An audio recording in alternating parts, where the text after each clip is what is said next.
Okay, good morning, everybody. Welcome to part 2 of our budget deliberations. Today we'll be jumping into the capital projects and yeah, I think I'll just hand it over and we'll just jump right into things.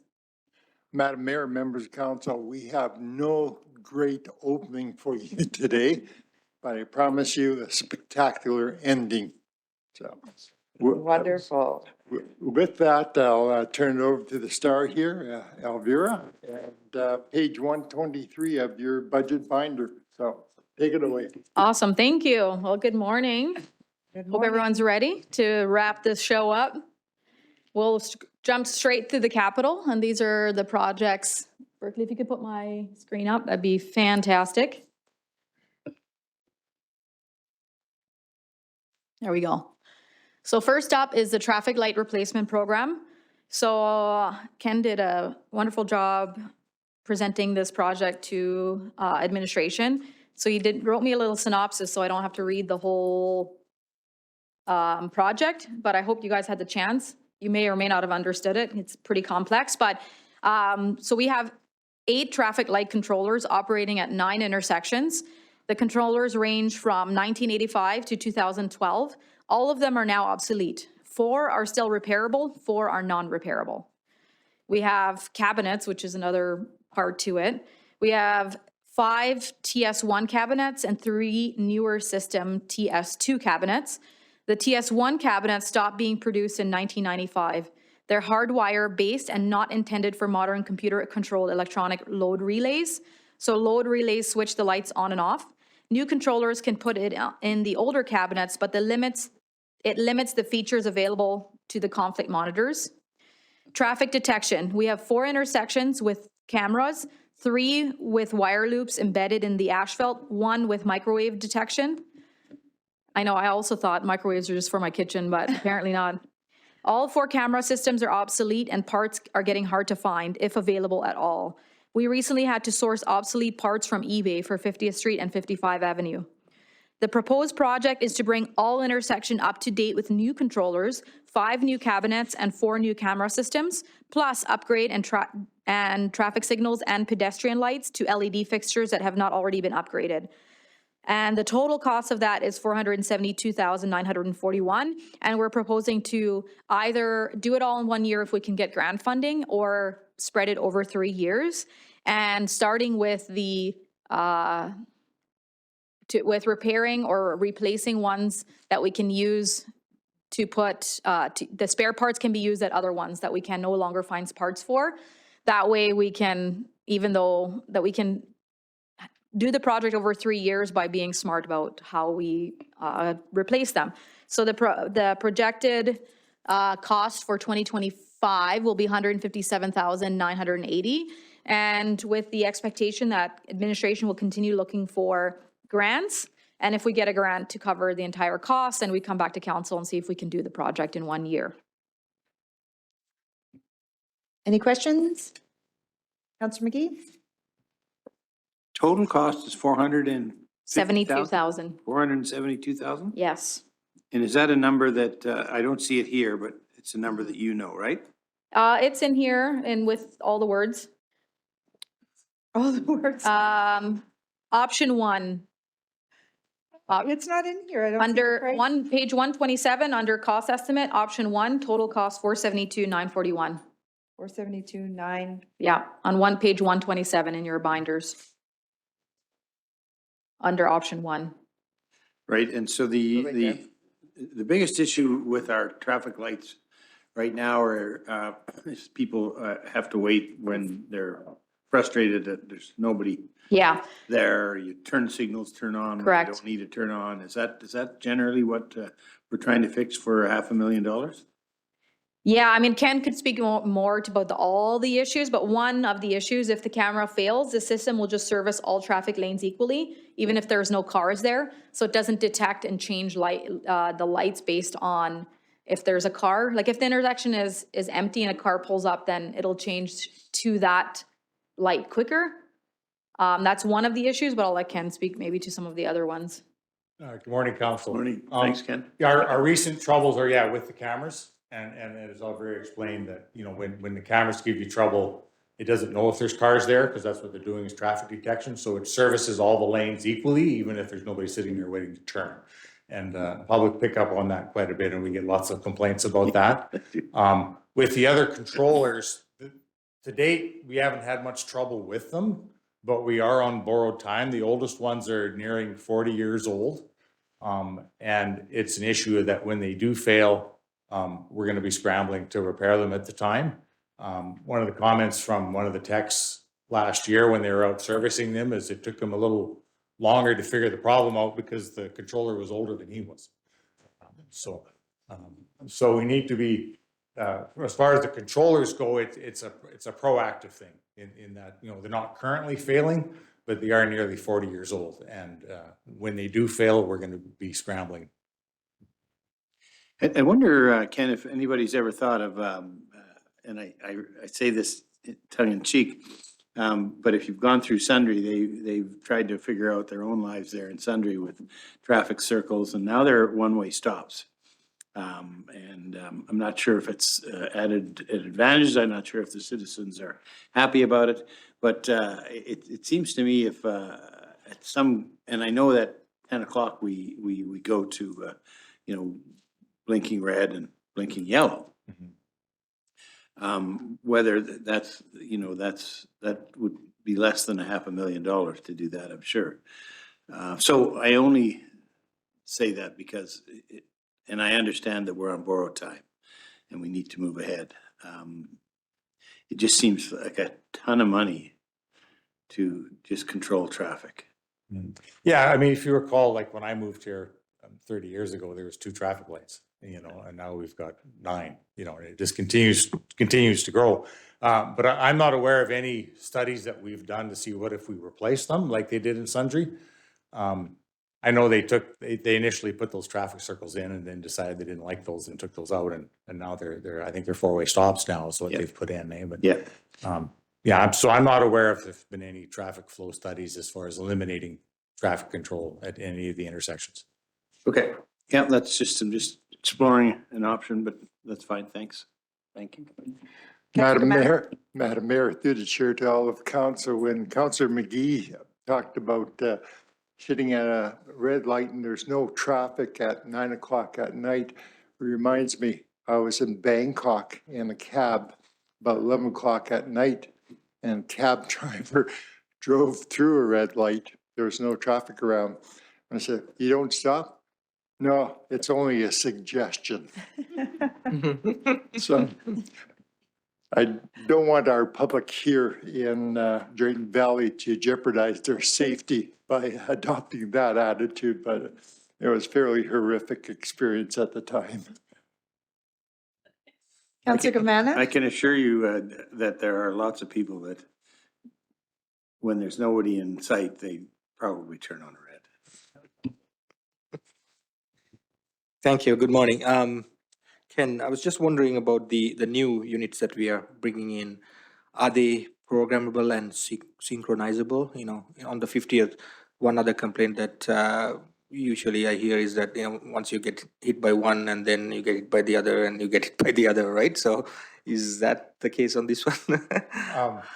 It wasn't in the quote that we got to get them so that they are synchronized and speaking to each other, but it's something we could look at the time to see what would it take I assume it would do it over Wi-Fi, and then they would start talking to each other, but it wasn't part of the initial quote. Okay. And the next question I have is that, you know, once we replace these, is there a warranty period, and what would be a lifetime of these units would be? I'm not aware of the warranty. I expect there is one, and I could find that out for you, Councillor. Right. And then as far as lifetime, I mean, these last ones have lasted us 40 years. Right. So I expect this would be a major reset, in that we shouldn't see this, any more stuff coming up in the near future. If we do the full meal deal, you know, if we replace everything in it, then I expect we've kind of reset the clock for an extended period of time. Okay. Thank you, Ken. Okay. Councillor Clark? Yeah, I just have a question around the cabinets. They're $25,000 a piece. Is that just what houses the electronics and that's it? Because what I'm looking, or what it says here is, will not get the functionality of the new MMU. I guess, how does the cabinet affect the functionality? The way it was initially intended when they were built in 1995, they were using what were called conflict monitors, and the conflict monitors make sure you're not sending two people against each other at the same time. And in the old ones, all they did was monitor at the last output going out to the lights is what's monitored in the older style. In the newer ones, because they were intended from the get-go to use the computer-based controllers, they're called MMUs now, and they monitor the whole process. So that they actually check to make sure things like that the yellow lights aren't on too long and other things. So it's able to diagnose trouble within the other places in the cabinet as opposed to just the last final output. Well, good morning and thank you. So part of, or this project request is coming out of our asset management findings, correct? Yeah, initially started out where I was just going out to the traffic lights to record the assets, like to get all the assets into our system. And that's when we realized that, oh, these are really old. And we started talking to our contractors who maintain them for us. And that's when we found out just how old they were and what the situation was with them. So what is the typical life cycle of some of these components and parts and stuff like that? You said 40 years. Are they built to last 70 years? Or is this just kind of that preventative? Or how would you kind of rank this We're getting at the end of the older ones, we're getting at the end of the life cycle for those ones. at the end? And is there any sort of monthly or annual cost for the cameras? Not like a licensing or annual Yeah. cost, no. And will there be going forward, do you know? No, there shouldn't be. And Elvira asked me to clarify, our current cameras, they're cameras, but they're a digital signal, like there's not an actual video signal of what's there, right? The newer camera systems do allow for a video signal, so you can have like a 2-hour running recording in the cabinet, so should there be an accident or some issue, you can go back and download what actually happened there. And we also get the option of traffic counting in the new cameras. And that traffic counting can be either live, like you can log into it and get the traffic counts, or you can go there directly and download it. But we do get a lot more features out of the new camera systems than what we're currently having. And have we taken that into consideration with the additional cameras coming out of the Traffic and Safety Committee? That how this could potentially solve some of those troubled areas or solve some of those camera areas without a charge? That's not a conversation that I've had with Cody, no. So what I'm hearing is that some of these new cameras can capture live footage for up to a couple hours, and you could go back and view it and things like that. I think out of the Traffic and Safety Committee, there's been discussion about new placement of cameras throughout the community, and there's a cost with these cameras. So if there's no cost with this, would we not kind of, in certain areas, rely on this, or this is more of I guess, better investment, I guess is what I'm getting at?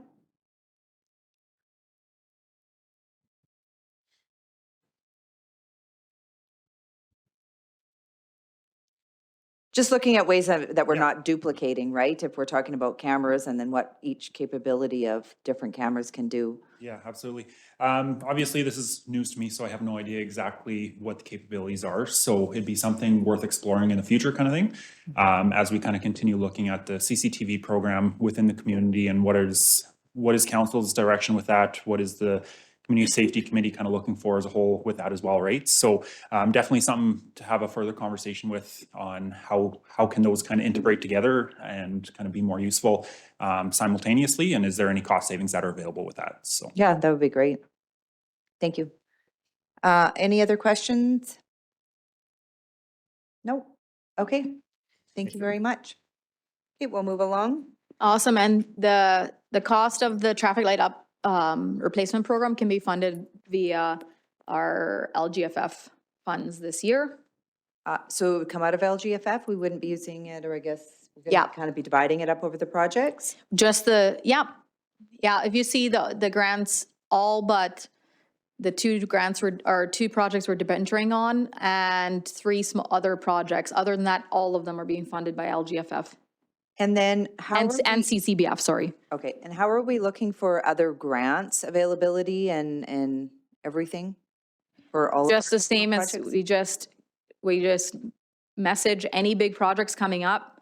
We let Alberta Council know. We're always looking for grants. We're always browsing the provincial and federal grant platforms to see like what's coming up. So we're always looking, and there definitely isn't as many anymore as there used to be, but we're always on the look to see if we can find other grants.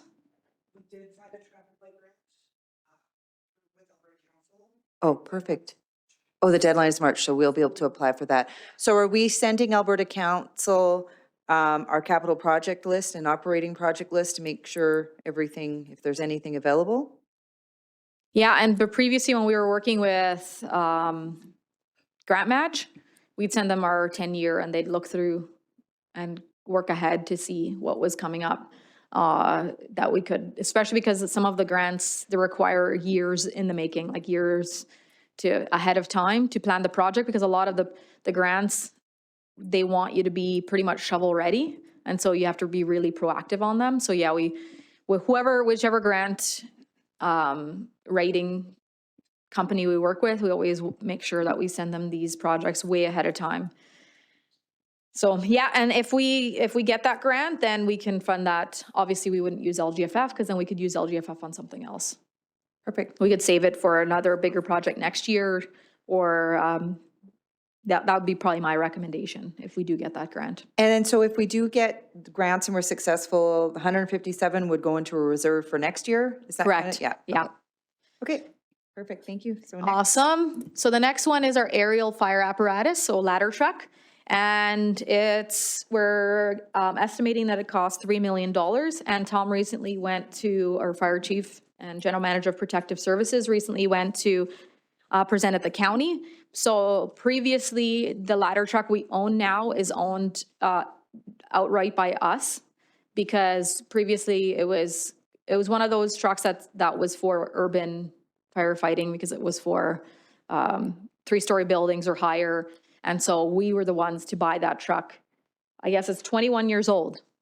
And now our firefighters, our protective services department has noticed that we do use that truck a fair amount out in the county for certain structural fires that could be residential, but also like plants and other non-residential, like commercial. So this year, Tom decided that he was going to go and ask the county to cost share this one, and they have agreed to pay for half of it, which is $1.5 million. So it's really good news. We don't have to pay for the entire thing. And just some additional information too, we've had a fair amount of mechanical and other issues on the truck this year that has cost quite a bit of money in repairs. So it's becoming a bit of a money pit at this point. So that is why this is coming forward for a request. And 1.5 million is a lot of money. So my suggestion would be that we'd have to debenture for it over the life cycle of this new truck. So if you have any questions, I think Tom is here. Is he? Yeah, in case you have any other questions. Perfect, thank you. Questions? Councillor Evans?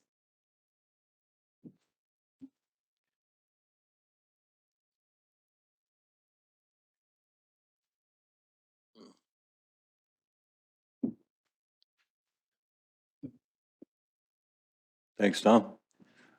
Good morning. What are we gonna do with the old truck now that we've sunk a bunch of money into it and we're getting a new one? I guess we'll be running it for a couple of years until the new one comes in. Correct. We're gonna try and limp it along as best we can. And then we will get rid of it, auction it off, and then that money will go to the town.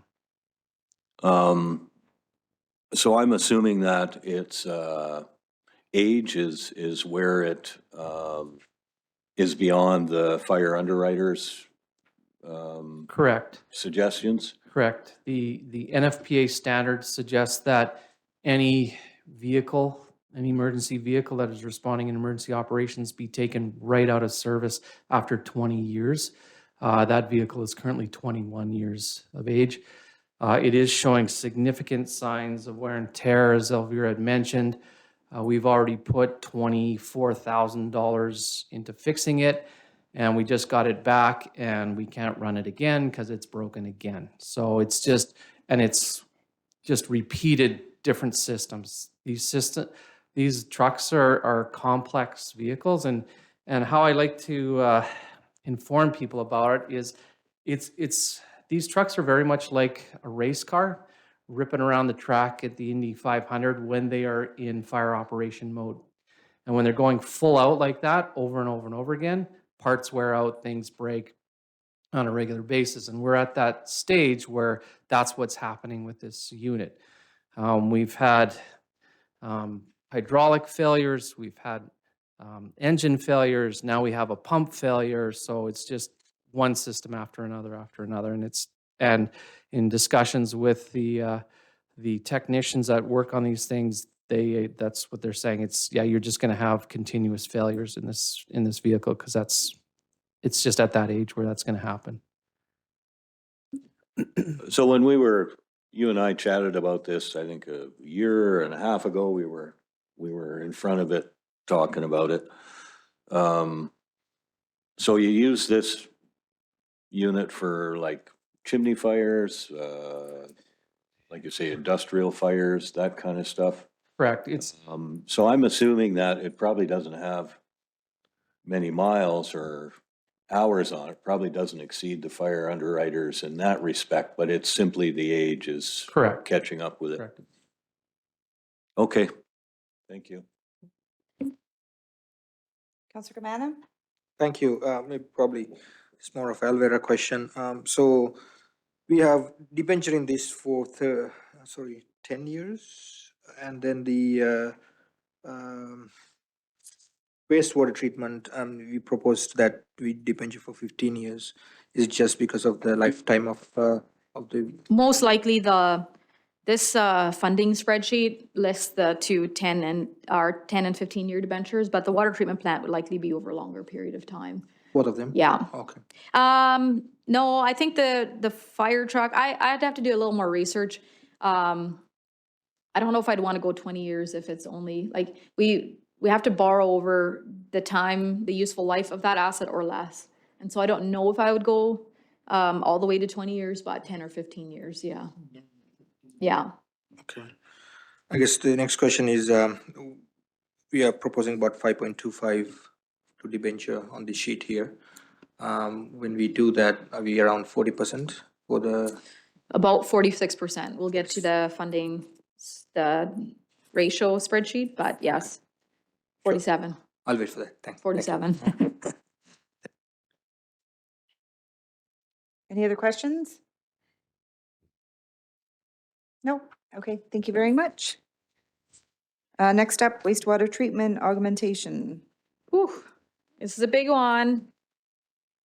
So I'll get Shelley to come up to the podium already because I know we'll have lots of questions. Bree? Bree's here. So I will just give us some background information. So in 2023, we went to RFP. We had some presentation from various systems. We chose to pilot the Sager system, which was in pilot this year, last year. The fall of last year and the spring. So we started in the fall, went to the spring, and the results are really, really better than expected. And so the Sager system is still recommended, but as we're getting further and further into the design, and the first cost was like just an estimate. And now when they're actually doing design, we're realizing that it actually is costing quite a bit more than we initially expected. And so just right off the bat, before Bree answers questions, we know that this is one area that I've said for a few years, if the government doesn't grant and help fund these kinds of projects, then in my professional opinion, and I think a lot of other people in municipal government, then you can't expect to have those really high levels of environmental standards.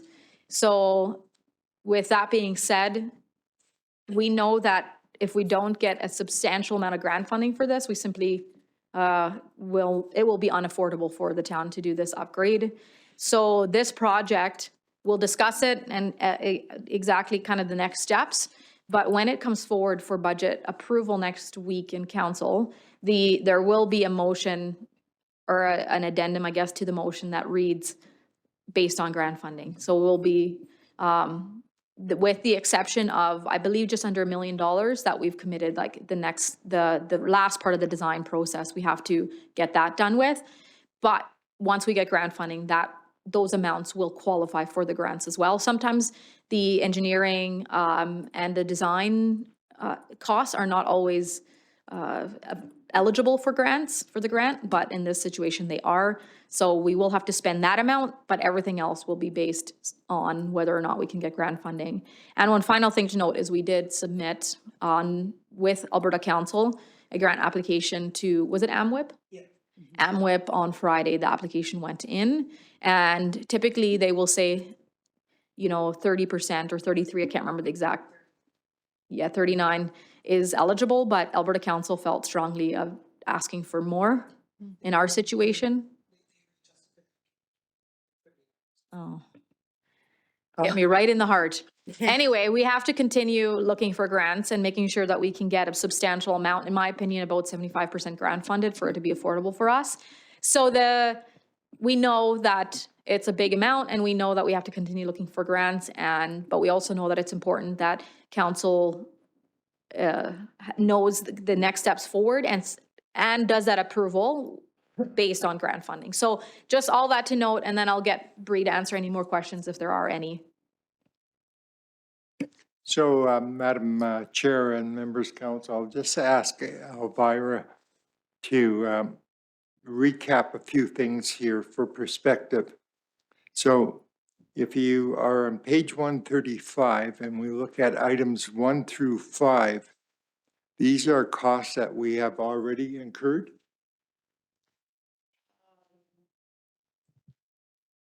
Nope, those are the ones that we're going to incur.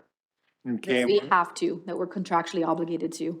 Okay, so that totals $1.2 million. And that is part of the 2025 budget?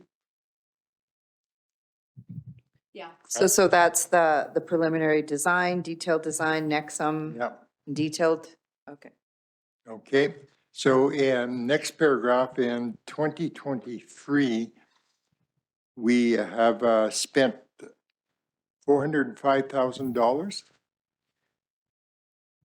So that 405,000 was approved last year's budget. We haven't used it all yet, Okay, but we have used quite a bit of it. so, and the next sentence says, bringing the total cost that must be funded prior to securing grant to $790,000. So additional $790,000 has to be funded this year. To get those 5 items, Correct. okay. Okay, so I'm not understanding clearly then. So we've spent already $405,243, is that correct? Yeah, got us to 80% of detailed design. Okay, and we have secured a grant for $750,390, and we have costs that are being budgeted at $1.2 million. That be correct? So the cost of the $1.2 million will include the $790,000 that has to be approved this year to Okay. get us to 100% detailed design by February, which is mandated by the province. Okay, excellent. So that's $1.2 million. And then in 2025, we are listing 4 items that add up to $10 million, $10,018,593. Correct. Okay, so in terms of accurately reflecting in the 2025 budget, the numbers should be, in my opinion, the $10,018,593 plus the $1.2 million. Would you agree or disagree with me? Correct. Okay, so I would propose that we would be amending the budget from the $15 million. The $15 million is the total project over, 3-4 years actually. But what we'll be looking at in 2025 will be the $11.2 million is actually the number. Yes, so 790,390 needs to be approved prior to getting the grant. 10,790,037 will be with grant funding. So that's contingent on grant funding. That's what you guys would approve, contingent on grant funding in 2025. Good. I just want to make sure that council understood all of the numbers very clearly, because I was having trouble following the So, bouncing ball. here. Yeah, if you go to 136 at the bottom there, is we've done, in the past, we've had different approaches to funding or approving big projects. And if council approves a project for phase one, it's not really a reflective of what you're actually approving, because once you're $11 million in, the next council has no choice but to approve the rest. But it is a multi-year project, Pat's right. It's not all gonna be expended in 2025, regardless of grant funding. It's still a multi-year project, and right now, the Alberta Environment says that by the end of 2026, right, Shelley? We have to be substantially completed. So that's why in 2020, it's essentially completed in 2026. So the grant application is for the total of $15 million. Well, with our updated costs, unfortunately, I put this document in prior to getting the final prelim design breakdown. So the actual cost came in closer to 18 million. So we would be grant funding for 18 million at 39% with AMWIP, which would hopefully give us a total amount of grant funding from AMWIP of 7 million.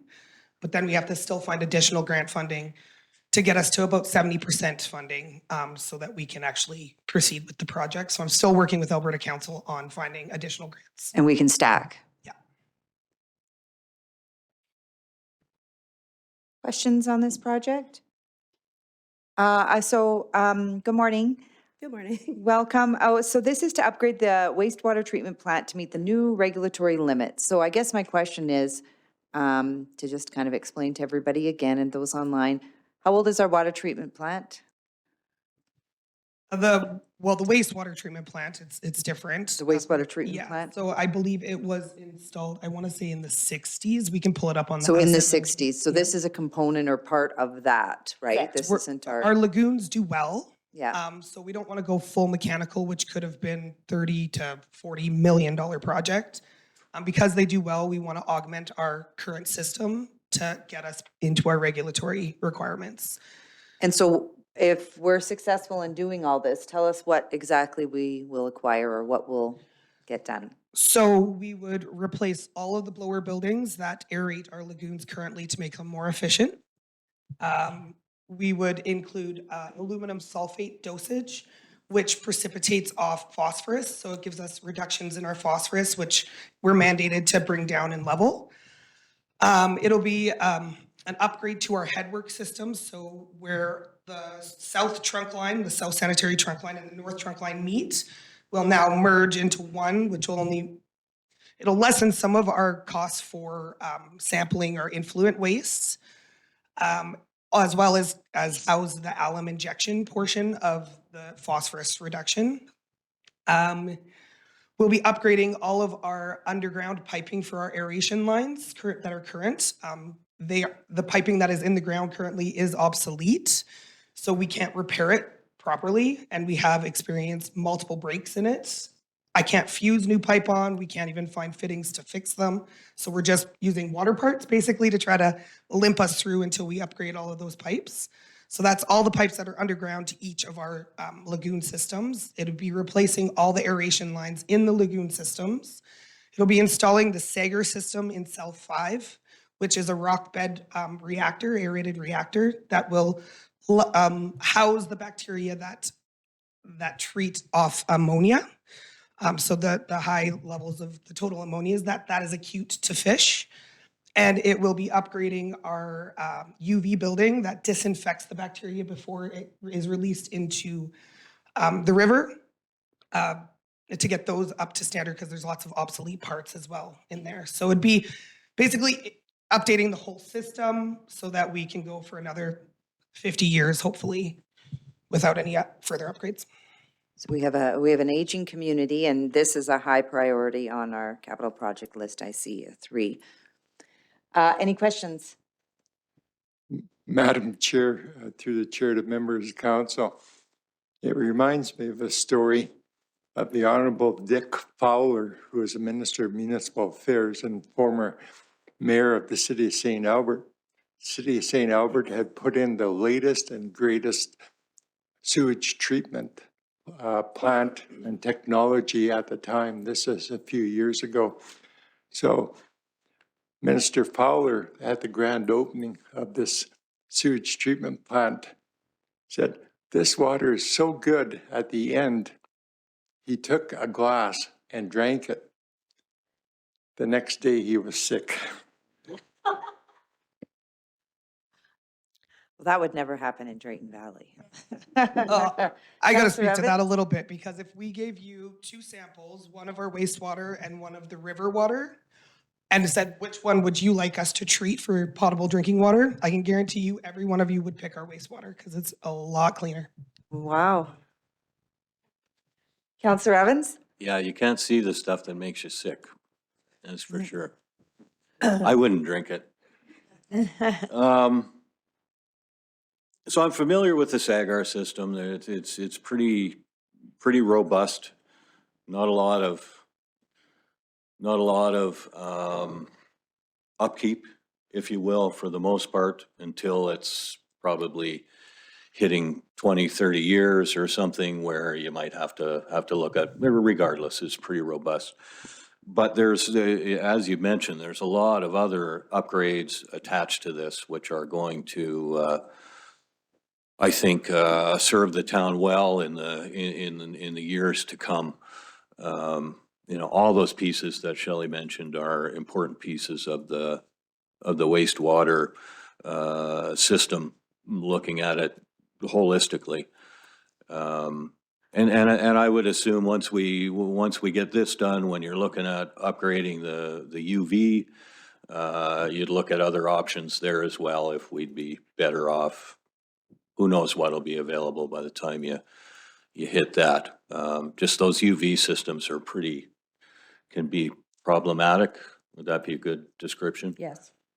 So really, we're just bringing our system into the 20th century here to really do what we need to do. Yeah, it's a ton of money, but it's inevitable, is the way I look at it. You know, you can look at different ways to skin the cat, but they're all going to be big dollars. So yeah, I'm in favor of trying to keep moving forward with this and hoping the province comes up with some money for towns like ours, because you're right, we need that money. You know, we need the system and we need the money. So those two things got to fall into place to make it work. Thanks. Thank you, Rick, for that. Yeah, we've known these upgrades have been coming for quite some time, and it's just part of our aging infrastructure and to, like you said, to bring it up to date. Councillor Clark?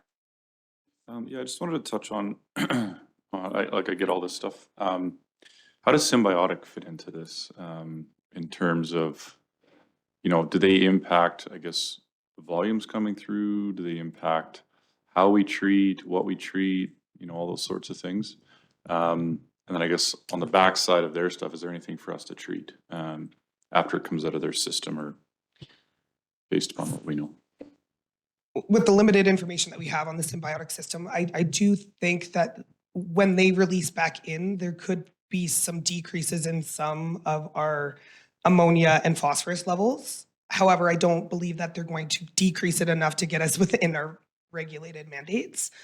I don't know if what they release will have any other chemicals. They're going to need to provide that information to us prior to us agreeing that we would need to consider removing after their system. So I think further discussions need to happen with them to really kind of pin down what exactly they're going to be doing. So. Any other questions on this project?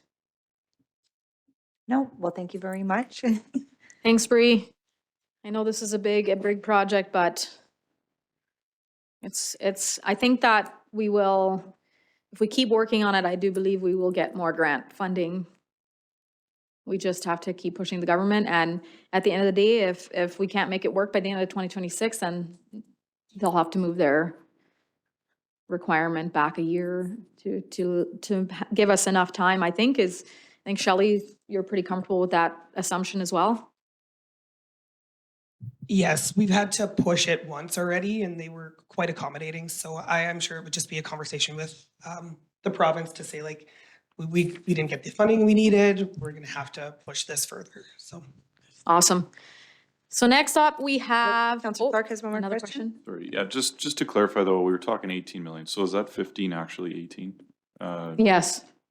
Yes, it is. When we prepared these documents afterwards, the engineers came back with updated numbers. It does include a fairly healthy contingency, but yeah, it is closer to the 18 million. So the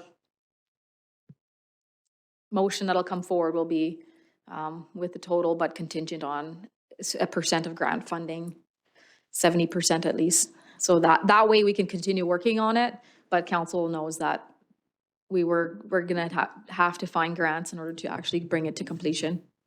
And again, to be clear, the money that we've put in thus far, I've already spoke to AMWIP, and if we can get ISIP, both said, like, you have to put in the engineering in order to apply for the grant, so that is eligible after, so we'll just have to hold on to those documents and submit them once we actually get We the always do. funding.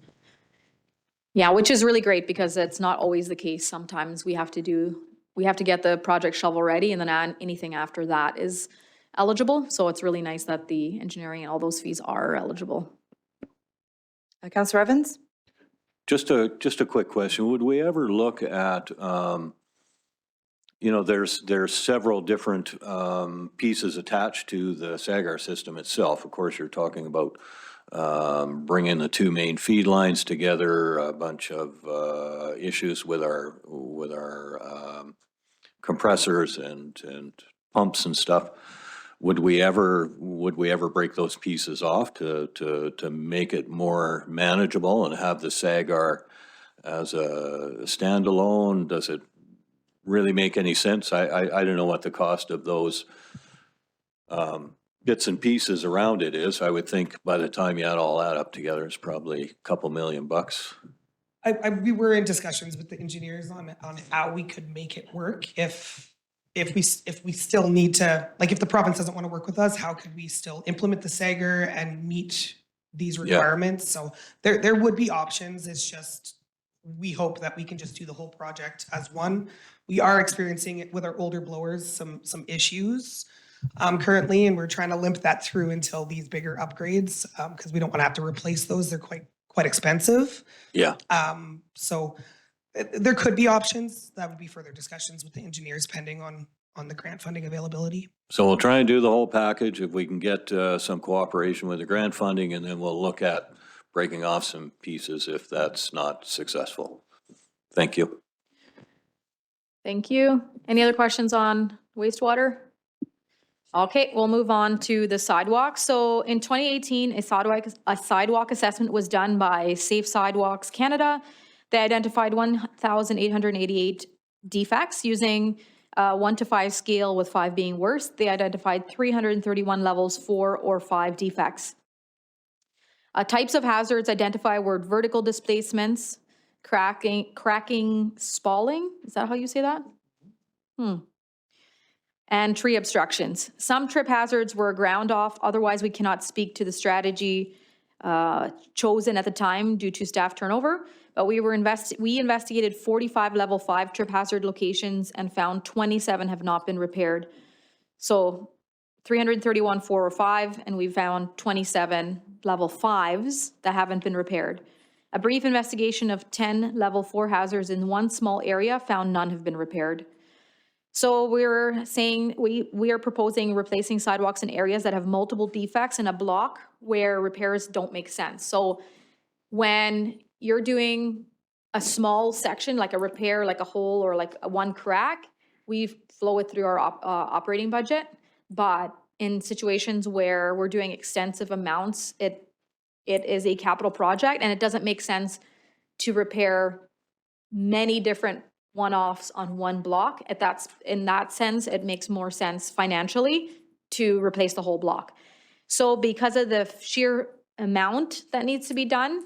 We're proposing $300,000 a year for the next several years, and $300,000 will replace the sidewalks on both sides of the street for one block. Just making sure you guys are following. Both sides of the street For one block. The cost to repair just the level 5 vertical displacement trip hazards is $125,000, so just the one-offs. Many of these are isolated defects caused by tree roots that will be repaired as part of the operating budget. And in 2024, the unit costs were $363.50 per meter for a 1.5 meter wide sidewalk. And if we include the sidewalk, like the curb and gutter, it's $436 per meter. So really, at the end of it, we know we have a lot that needs to be addressed in the town. I'll bring up a picture that will help understand it a bit better. Sidewalks. I think it's this one. And this is from our, yeah. So Ken, if you can come up to explain the colors. But essentially, these are all the defects in town, and the colors being levels 1 to 5.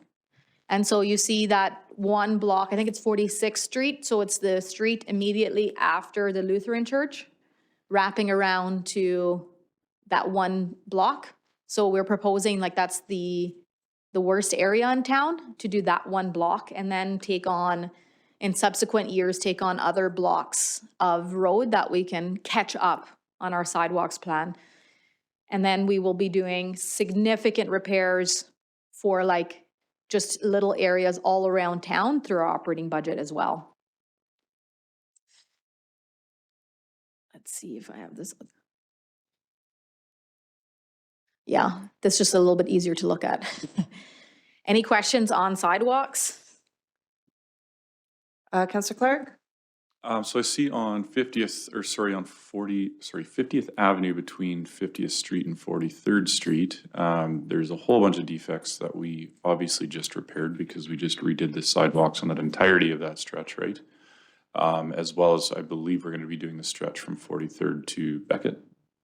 So that removes probably 100 or so. Now, obviously, there's a lot more to deal with, but so when we're looking at, what is that one, 45th, 46th Street? The one we're proposing to do? Yeah, 46th. So do all of that at once and then sort of deal with the rest at later dates kind of thing, or that's? Yeah, so combination approach. So we'll do, now I can't remember, I'll have to go look. I want to say 50,000 to 100,000 we will spend on the worst areas in the rest of the town to make sure that our liability is taken care of. Because there's trip hazards elsewhere. And then, but really to catch up on our sidewalks plan, we have to do, and not only to catch up, but also when it gets to a certain level, it makes more financial sense to do a whole block at a time. So that's what we're proposing, is to do the next couple of years, do the worst blocks one at a time, and then we can catch up just doing one-offs around town where the trip hazards are the worst. Right, and then so the approach, I mean, if you look at the frequency of walkers, right, you want to hit the places that are the highest foot traffic, of course, right? So, I mean, of course, those are bad, but I mean, do we get a ton of foot traffic on that versus, around the schools and stuff like that? And then secondly, the other question I have is, this doesn't at all contemplate pathways, walkways? Or is this all just concreted sidewalks? In terms of foot traffic, I don't know, Ken and Shelley might be better to answer that, how much foot traffic there is, or if we are able to measure that at all. I know for roads, that changes our approach to which roads the priority. One might be worse, but we might choose to do another one just based on sheer volume. But do we do that for sidewalks as well, Ken? Yes, but the high foot traffic areas are generally in a lot better shape than the older areas of town there that were built back in the 50s. I want to say just a shout out to Vincent for building these maps for us. He went out and actually surveyed all these sidewalks and created these maps for us. But yeah, the worst sections are what we see there on 46 and then 48th Street going up past the daycare, which is just to the west of that one that we've indicated there. And then 49 Avenue, so one block off 50, you can see 49 Avenue is also one of the worser sections and stuff. So the idea that each year we'll pick a section that fits within that $300,000 budget and start replacing these entire blocks that are in pretty bad shape. And then as Elvira mentioned, the tree roots, which affect the sidewalks all over town, will be done through the operating budget. A lot of those tree roots too, we've done them before. You go to a tree root where there is one and you can see that section has been replaced once before. So we're trying some different ways of making that repair there that will make the tree root less destructive to the sidewalk when it does push up, that we have a smaller section to replace. Councillor Sheriffs? So we're talking about sidewalks that need repairing, but could you go to the previous map? Because this summer, my son walked, so when you go straight north from our office towards the industrial road, and we have, right beside Opportunity Home, there's 2 apartment buildings. There's no sidewalk on either one of those, either side of that road. There's no sidewalk at all. And we have the Opportunity Home, and we have 2 large apartment buildings in that area. So the residents of those apartments have no option but to walk on the road because there's no sidewalks at all. So would we be putting new sidewalks in front of those apartment buildings too? Is that something anybody looked into yet? No? My focus was just on On repairs? the old stuff that's all busted up. But yeah, anywhere where we need new sidewalks, we have done some recently in the last couple of years. We did a new sidewalk on the that would be the south side of the splash park. There was a section there with no sidewalk, so we replaced that with new sidewalk section. And up in between the daycare and the old pool, we put a new sidewalk section in there too. So we do new sections when residents bring it to our attention that they need it in that area. So that is not, let's say, off the table, but we could do new sections too.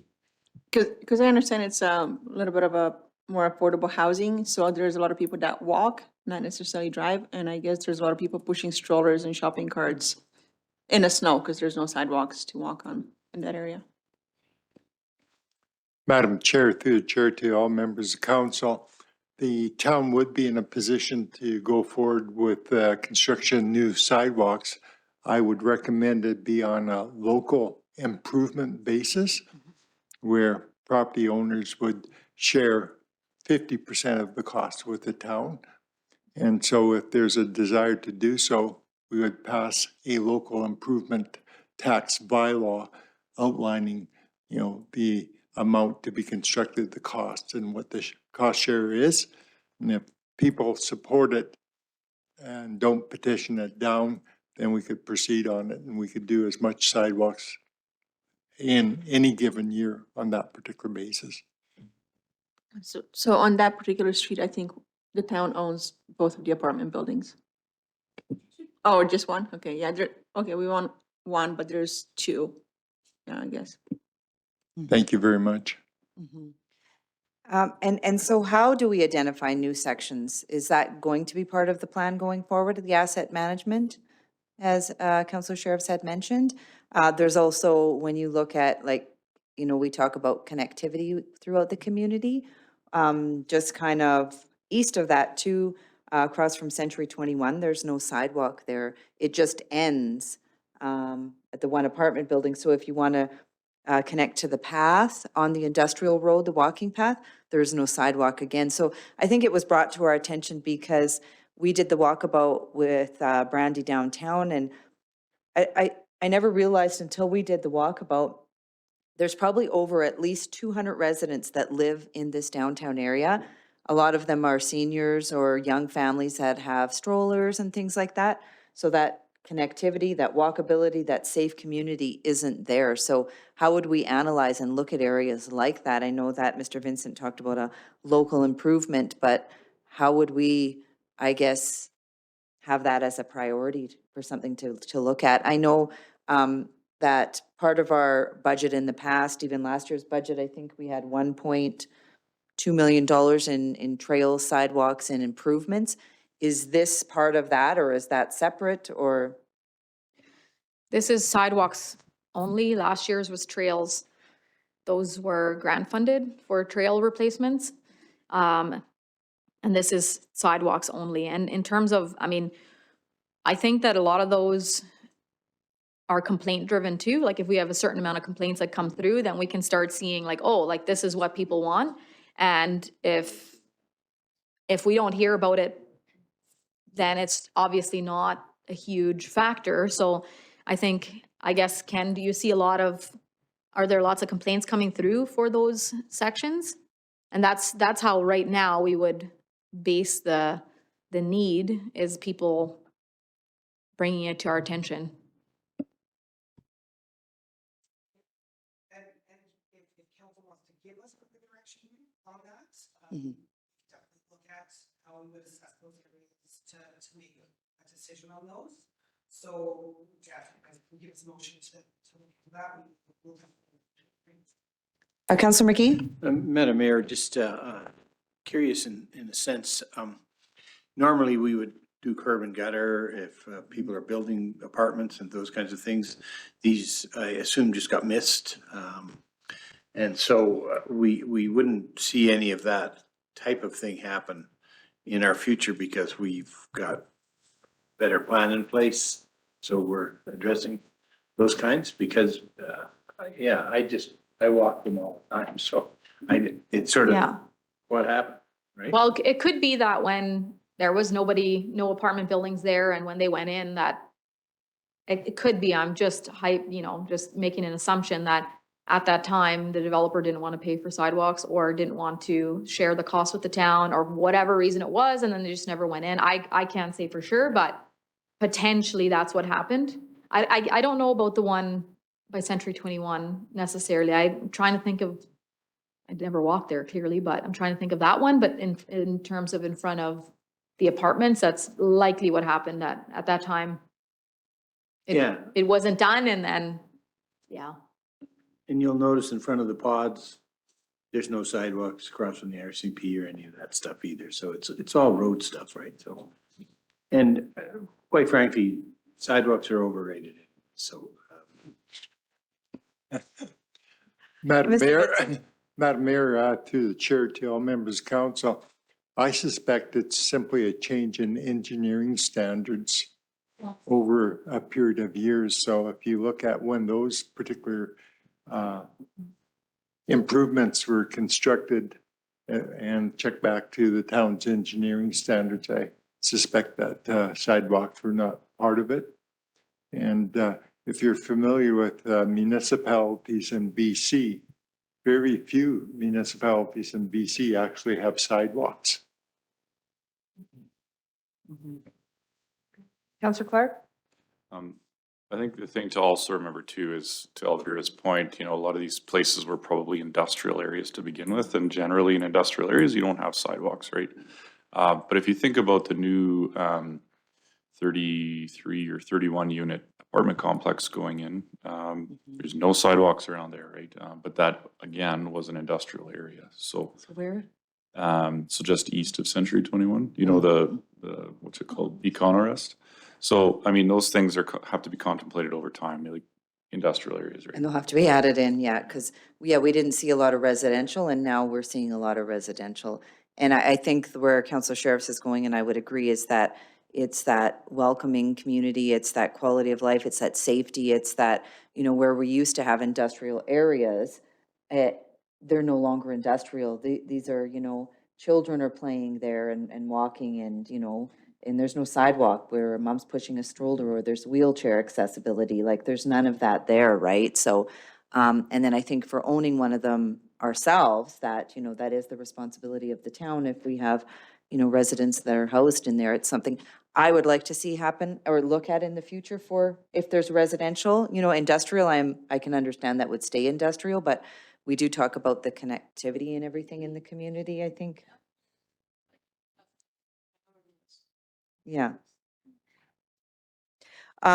So today we're talking about the sidewalks, and replacing or repairing of the failed, sidewalk sections.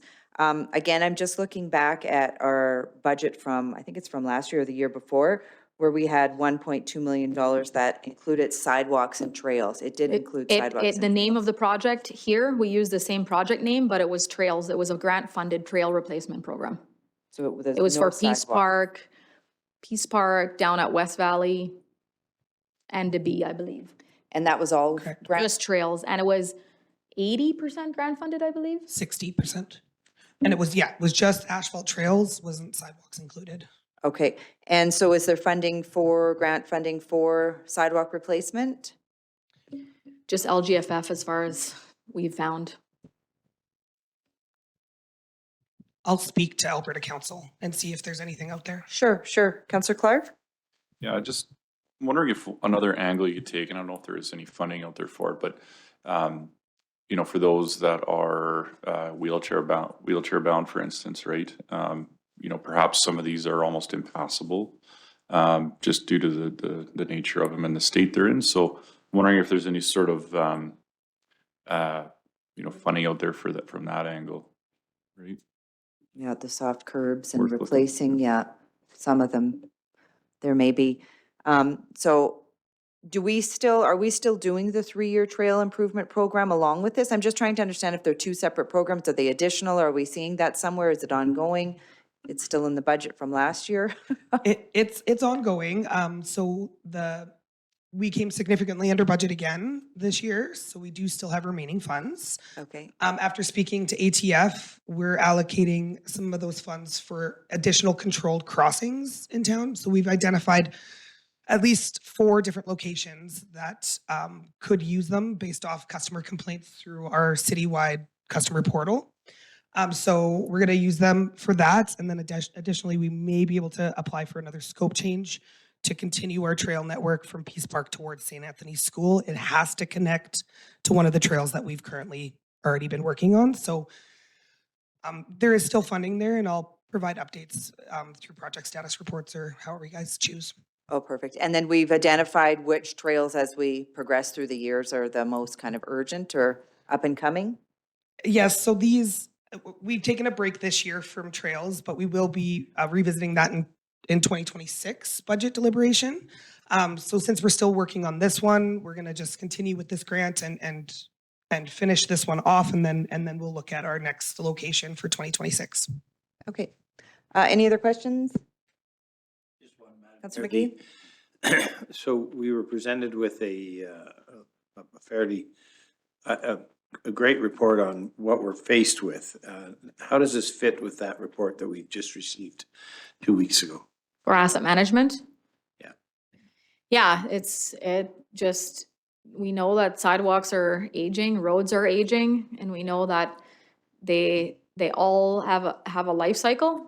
And we've made some hard decisions in the past 4 years since COVID, I would say, we haven't done a lot of work at maintaining them to a certain standard. And what ends up happening is that we can't just push things away we can't just push the problem down the road. All that happens is that a bigger problem presents itself another year. And so that is sort of where we're in is if we can be a little bit proactive. Now we're behind, but if we do take on bigger sections, then we can come up to having an acceptable trip hazards, I guess, or acceptable ratings on our sidewalks. Right now, we just do have a lot that need to be addressed. And if we put a little bit more money into that, then it just means that we're saving ourselves in the future, but also saving ourselves from a potential lawsuit as well. Yeah. So I'm sorry, Madam Mayor, through the chair to Councillor McGee and to all of council, This is the first step in the action plan to start addressing the asset management deficiencies that you saw in that particular report. So we're on it now. Perfect. Okay, no further questions. We'll move next to the main valve replacement program. So this is a repeat project that we've brought forward for the last year, a couple years. And it is so currently repairs is being done through our operating for failures only. We don't do valve exercising anymore because if we exercise them and something breaks and we can't replace it, it's not in the budget. So it cost $25,000 a valve. And so we're proposing, let me just look at how many valves. 10 valves to be done this year so that we can get a little bit ahead of the game and our valves. I'll get Shelley, oh, do you have the mic? I'll just read the top portion here to give them a bit more clarity. So the Town Utilities Department started a main valve operating project in '23. Performing this program will allow staff to establish valves that will need to be replaced. Many valves have already been listed as needing replacement due to leakage when operated, and some that will not isolate at all. These valves will need to be replaced to increase service levels. And then it includes a whole bunch of different things, and the target is to replace 10 throughout the town in 2025. So performing this work will increase service levels for residents. This work will also lessen the impact on residents when repairs and maintenance work is being performed, as less customers will have water service disruptions during this work. Boil water advisories will not be needed for large areas of town if all valves function properly. Weather has a major impact on the success of a project completion. Supply and demand of water distribution parts could also have negative impacts on the project in terms of completion time. And yeah, I'll just get Shelley to answer some more questions if council has them on this. So yeah, this was on the listing last year in 23 and 24, I believe, and it was pushed back just because of the limited funds that were available to be spent in the last couple of years. Perfect, thank you. Any questions?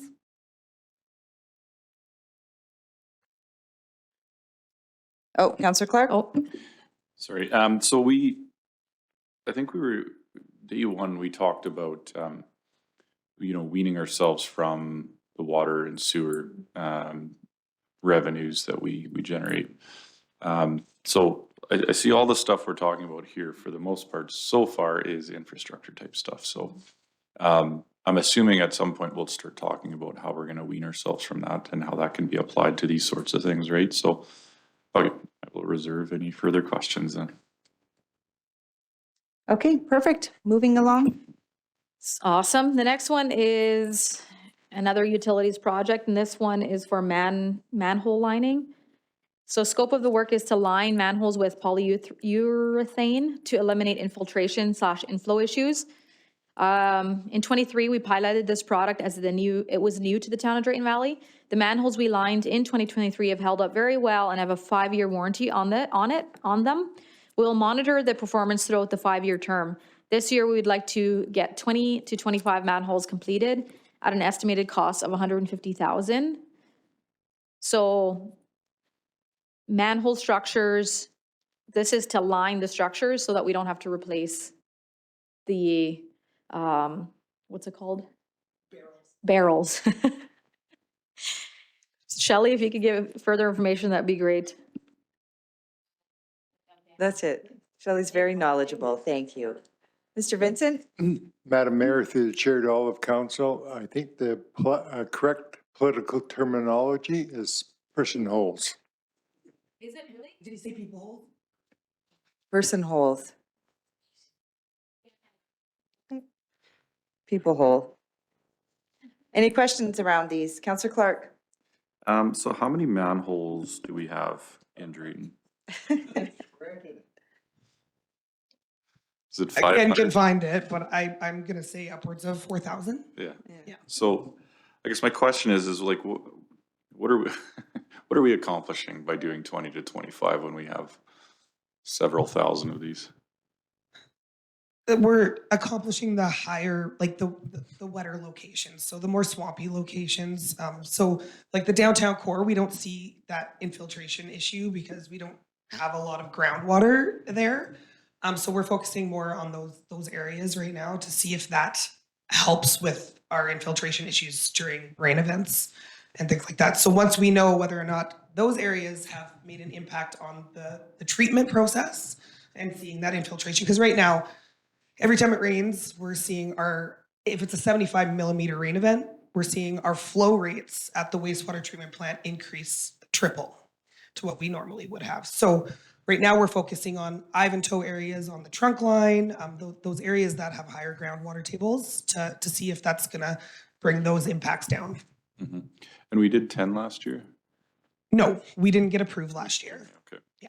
And then I guess on a go-forward basis, so when we install a new one, are we taking this approach too? Like, so for instance, the new ones we did on 50th, I know it's not high hazard or high risk areas, but on a go-forward basis, does it make sense to do that as well? We can definitely look at that. When they're new barrels, they're not cracked. So it's when you start seeing those barrels start to kind of age and fall apart, is when we start seeing that infiltration issues start happening. So this way we're rehabbing them instead of replacing them for a much higher cost. And we're getting another 25, 30 years out of them, potentially. Yep. Madam Mayor, through the chair to all members of council, it's been my experience in a lot of municipalities as this infrastructure ages, it certainly needs to be looked after. As Shelley's pointed out, the increased pressure on the sewage treatment facilities as a result of that increased flow, it's just a matter of common sense, and it reduced overall costs on that side of the operation. So it's a small investment.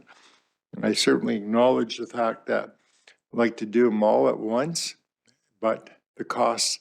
So again, take the first step in the journey to rehab all of your assets, as pointed out in the asset management plan. So thank you very much. Perfect, thank you for that. So if there's no further questions, I think we'll call a break before we jump into recreation, because we do have a few things under there. Then we'll get back into it. Thank you.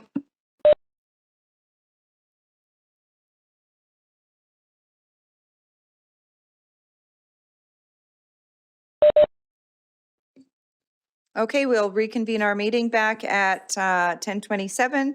We'll jump back into the capital project list. Next up is recreation, parks and recreation programming. Awesome. So we have 3 projects under this, 3 different things under this project. The first being resurfacing the pickleball court. So it's redoing the surface of the 4 on east side of the 8 courts behind the hospital, plus addressing cleaning and spot repair on the other 4 on the west side. This means an industrial sanding of the top layer plus repainting of the fields, or a top pour of a layer that provides a new cover overall, plus repainting of the fields. So I know we had talked about this project in council a little while ago, and this is to address the remaining project of bringing it back into a good standard. Any questions on the pickleball? Any questions? Councillor Gamana? Thank you. So when we, I guess, budget 15,000 and spend that, would the pickleball court look like even and look like that there won't be any different areas with different colors and all that? So to correct it? Yeah. Yeah, that's to finish up the rest of the new paint, so it'll have the same color and age of paint within a year, I guess. It'll look brand new?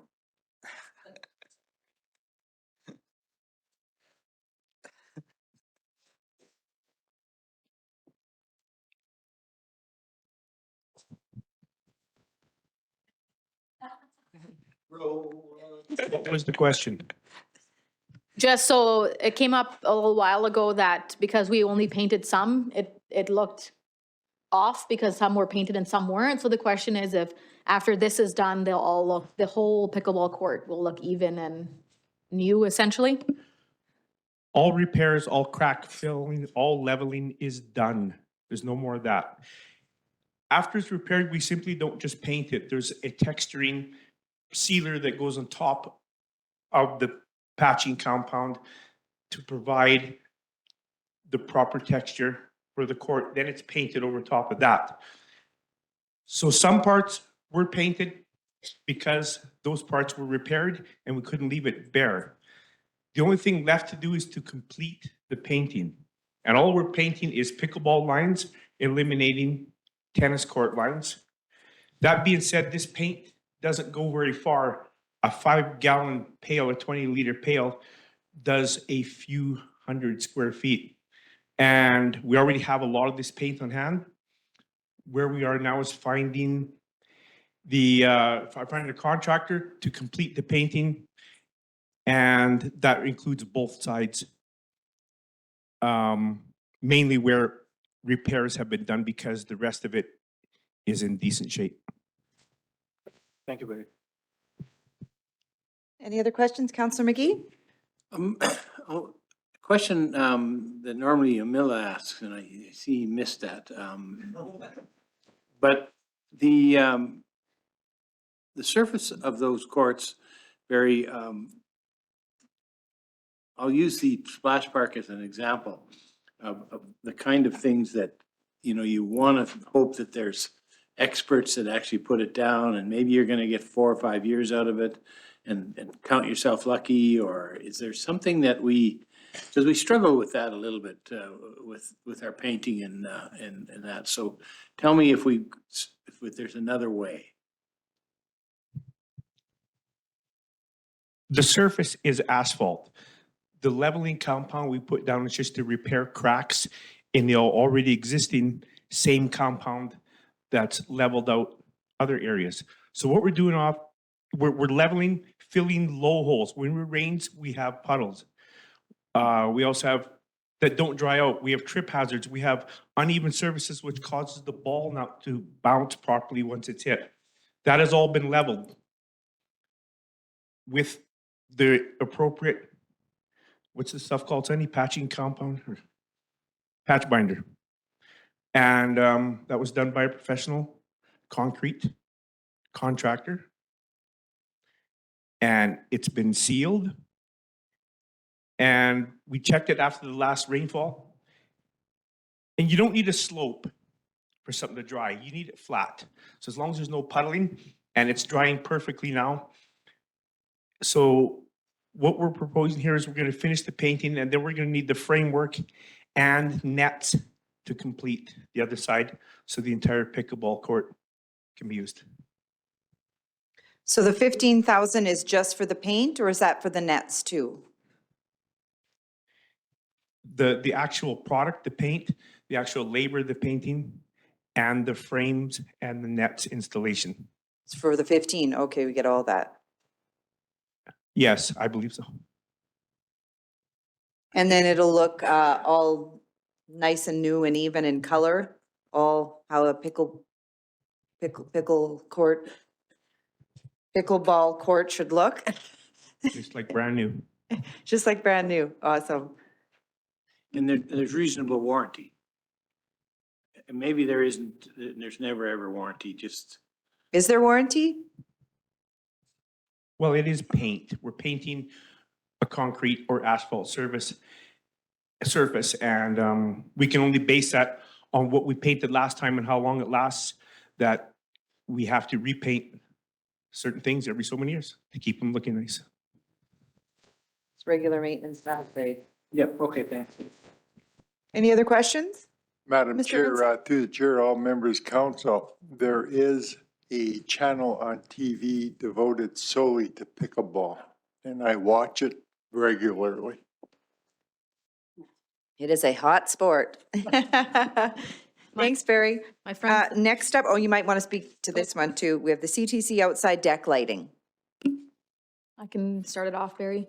So we know that weddings and corporate events is like our big, one of the, especially in the summertime, is our big seller there at the CTC, and especially weddings on the back deck. And there is not a lot of lighting there. So this project is to determine lighting requirements and specs for an illumination plan, purchase and install outside lighting as per specs, which will hopefully increase our ability to earn revenue and also go in line with our increased fees for special events there at the CETC. Questions around this? Canopy, where do we have a canopy on the deck? It says, based on a quote for deck and canopy lighting. So this is for deck lighting and, like, I guess is this under the veranda outside? The canopy's on the concrete section of the Oh. deck on the east side of the facility and subsequent lighting down the wooden deck towards the pond. I've got quotes for this lighting, and this light will also be accompanied by an app on your phone, which you can change the lighting and change the way it moves and the way it dances according to your event. Someone's going to have a wedding or a certain event, and these are their colors. We simply go on and adapt the colors to suit them. Nice. And then, so we just recently stained the deck last year, right? So it's all looking lovely and beautiful for this year. We don't have to restain it. So then the deck lights will be in addition because there is no lights currently, right, going down? There is no lights. The deck, although being built out of pressure treated lumber, has been stained twice since its construction, and that's basic general upkeep. Perfect. Is there a plan to have the fountain installed? Just thinking of the other, there is? It's already on there, okay. Okay, questions around this one?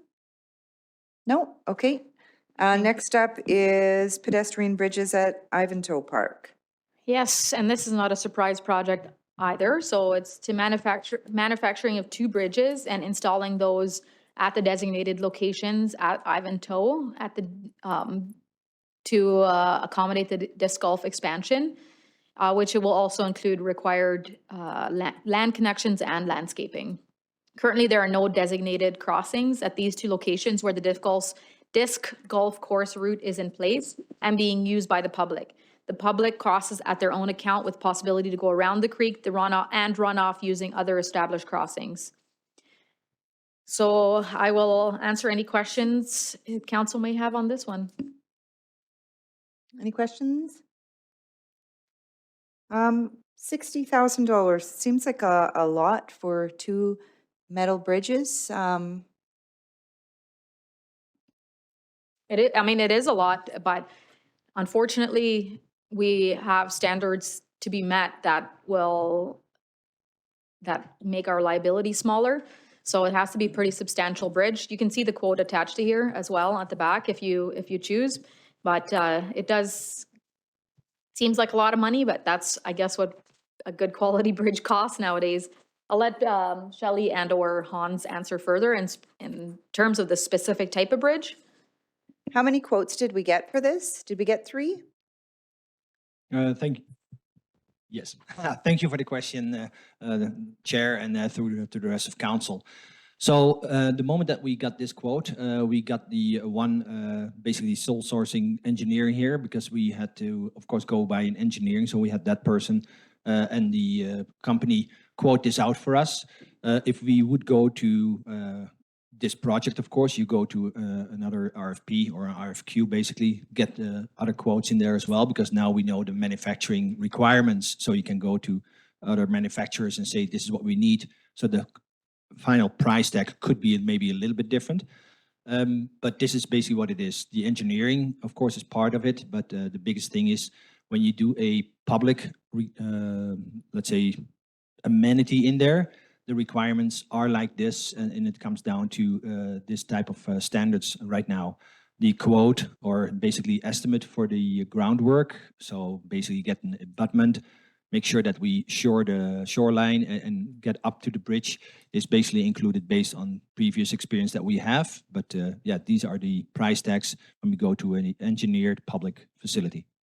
So did we need to have these engineered? Like, are all of our bridges at Omniplex and all throughout engineered bridges, and they're engineered, stamped and approved and everything? This is just an addition? Thank you. Yes. So basically the other bridges that are in the Lions West Park next to the gazebo. That's basically the type of bridge that you're looking at for the same type of engineering that you require for public entity.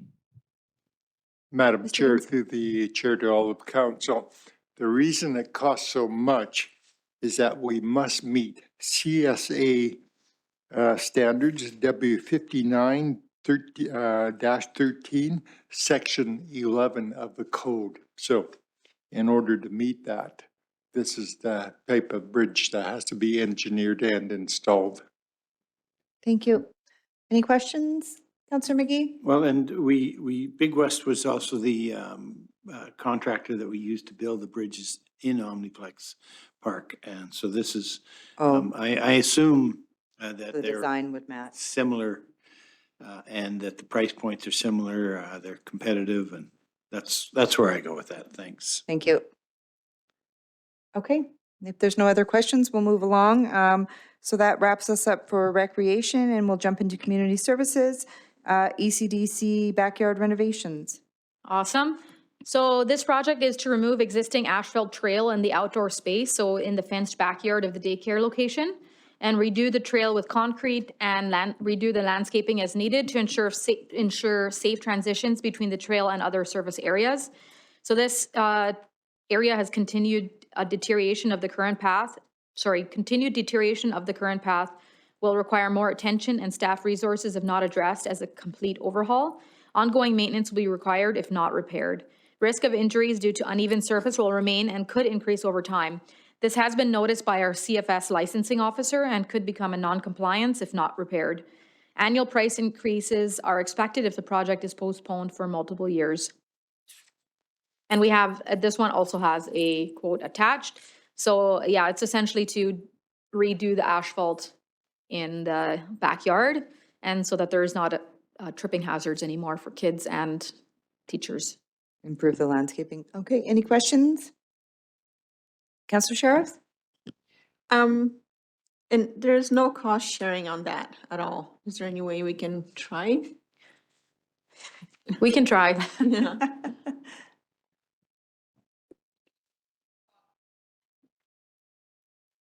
Okay. Next up. Murrah Pond expansion. Okay. So when Shelley and I met with Alberta Infrastructure. Sorry, is that the department, Alberta Infrastructure? I believe, yeah. They build schools. They're the department that builds schools. And they're who built Powerhouse Campus, or they didn't build it, but they contracted for that build before handing it over to the Wildrose School Division. And in the beginning stages of that project, we were told at the time, based on the information during that time, that would be cost shared, that the Murrah expansion would be cost shared when time came due. You know, we kind of were expecting it, so we spent a lot of time trying to track down the right person to talk to. Anyway, we met with them, and they brought up records that they paid a set amount during their development permit, and we agreed to, that was their portion of it. So anyway, that amount was never disclosed to me. Unfortunately, it was taken in and used in surplus that year, 3-4 years ago. And so they, in their eyes, they've done their part. And unfortunately, the amount that was included in that was, we didn't do a lot of work to actually see how much it would cost to bring it up to where it needed to be. And so it's significantly under the amount, half of what it will cost to bring Murrah Pond to its capacity that's needed to handle the additional stormwater from the, from the Powerhouse campus, but the water that goes, it's the catch basins. I hope that's the right word. Stormwater. Good try. Yeah, I thought, because at the beginning, I thought it was like there were water, like the sewer part, but it's not, obviously. It's the pressure on the stormwater. So that brings us to having to do the project and not having any cost share with the government on it. Not that we were not continuing trying, but they pretty much shut us down, like, absolutely, when we talked to them. So the whole project, although we're not sure exactly what it's going to cost, we know that we're going to have to do, Shelley, my brain, desludging. We are going to have to do desludging to do the project. So what we're proposing is to do desludging in 2025 along with some design so that we can have an accurate cost of what the additional cost will be for 2026. And I went over this with Shelley to make sure that we're not desludging now and then again when we do the project. No, we're going to have to do desludging anyway. So this is essentially us starting that project, and desludging alone will give some capacity. And although we haven't had, we're seem to be okay now, it's just a matter of time before we have issues with that stormwater pond there. So we definitely need to get going on this project. So the proposal is, if you look on page 157, 158, yeah, the whole budget will, well, what we're assuming and what we're estimating will be just over $500,000. This includes desludging. So the desludging and the design work that we're proposing this year will just reduce that. It's not going to reduce the price, but it's essentially phase one of that entire project. And although I would always recommend to approve a project in its entirety, this one is a bit of an exception because even if we just desludge, that does create some capacity, which we could defer that other project till later. And also we need to do a little bit more work to actually have an estimate of what it might cost us. So if you have any questions, Shelley is the better person to ask. Councillor Clark? Now on the pumping the water out, I mean, I would suggest there's probably a multitude of oil and gas companies that would take that water away for free, stick a hose in and suck it out. There's that. And then the other thing is, when we talk about desludging and hauling that away, is there an opportunity for land spreading there as well, instead of taking it to the dump and filling that up? So our idea is to take it to the dump and use it as fill. So it will help our daily operations at the landfill. And then the desludging, the pumping of the water, there's not a lot of water in there currently just because of the amount of sludge that has built up in there. So, I mean, yes, you could potentially use that for dust suppression or whatever oil fields may want to. We can reach out and have those conversations, but the capacity is limited right now just because of the amount of sludge. We've tried a couple different things, which we've done enzyme treatment on it to see if we can remove that sludge. Unfortunately, it's just we're maintaining. We can't actually get ahead of it. So a mechanical desludge is needed to both aesthetically help the area that we know has been a hot topic with the community as that pond doesn't look the best. So then we can get our fountains working functionally better. And yeah, that's kind of where we're at on this one. We wanted to phase it just, I don't know the whole cost based off the flood assessment in 2022. Those costs are very prelim. So we need to figure out from design what we're actually dealing with here on full upgrade costs to prevent any flooding in the future. And then one last question is the subdivision to the south, I think it's Highlands Park, has that stormwater retention pond there as well. Is there any way of using that at all, or when you get into use? It would be definitely something we're going to look into during the design phases of this. Right now, elevation prevents us from because of the piping in there. But it could be something that we could definitely utilize to increase our capacities to lessen our costs here. So it again, very prelim discussions at this time based off the flood assessment until we actually start digging into that a little bit more with engineers, figuring out our best solution forward, best cost-effective solution forward for the town. Councillor Kamana? Thank you. When you talk about the cost sharing with the province. So did we have this issue before they built the school? Yes. So during the design of the school, I was the utilities manager. I was asked to provide the design team for the school our stormwater master plan, which identified that our capacities, even the underground piping capacities and the stormwater pond capacities, were going to be an issue in a in a big flood event. So yes, it was identified. How they came up with the amount that they were going to pay us, that I don't know. That was the previous GM, previous GM, that had those conversations. And I think it was more of just dig it deeper to increase capacity. Unfortunately, we can't do that just based off the sloping of the pond and the space that we have there. It's not possible to dig it deeper and it to be a safe, structurally sound stormwater pond. Oh, thank you. No, it's easier said than done, but as you said, maybe we need to continue conversations with the province and say, you know, this is not gonna work and this is what we need to do. Thank you. Well, and to look for potential grants that might be available to us to do this work. I mean, those are conversations we're gonna continue to have. Councillor McGee? And the aerator fountain didn't work because of the level and the sludge, right? So in order to do that and bring it back to its character, that's part of it. Correct. We're looking at a couple different options. There's, we've been talking to a supplier as well for what's called a blue dye, and it blocks the sun rays to stop algae formation. It's a food grade product that the province does approve. So it's something that we've looked at and putting in, and we put it into our operating budget to kind of see if that will help with the aesthetics of the lagoon. But ultimately, we have to get the sludge out because the pumps burn out.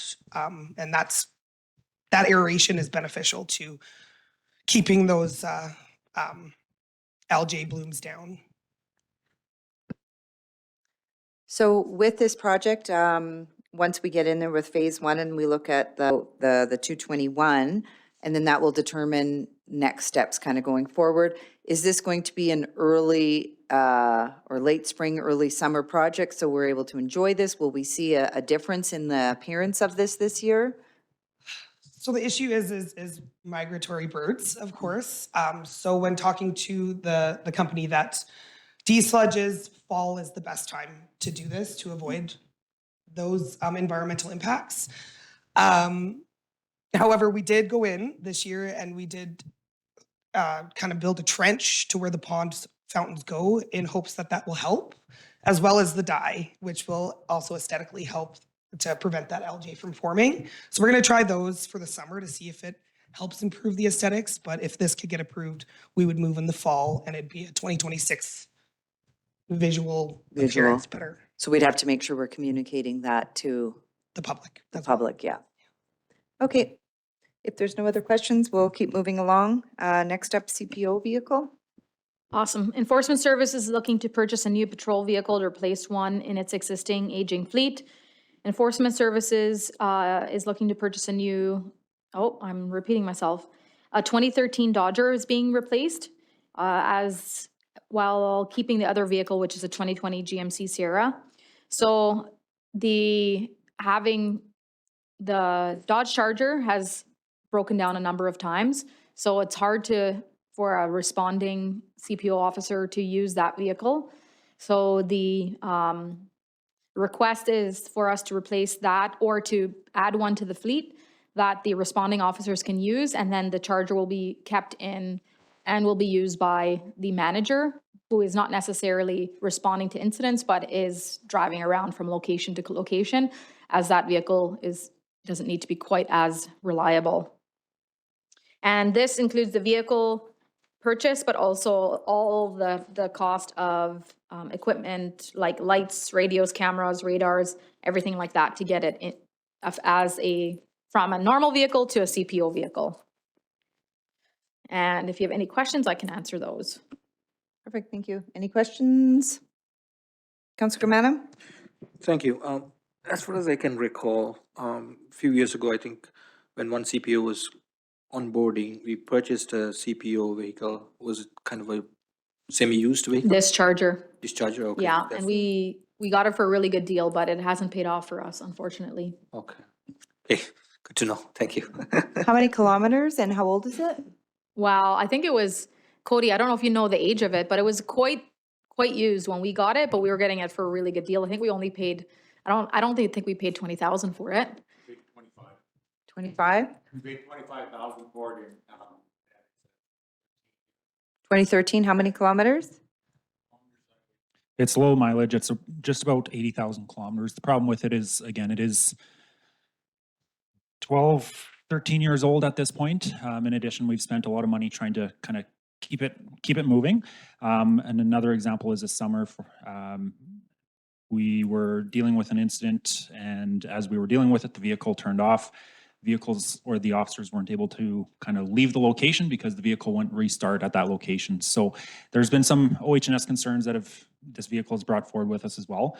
In addition to our vehicles, it's often in the municipalities, our kilometers aren't going to be high, but our engine hours are going to be high. As you're sitting watching a stop sign, you're sitting in a school zone, doing patrols. Those are all engine hours that add that wear and tear as well. So.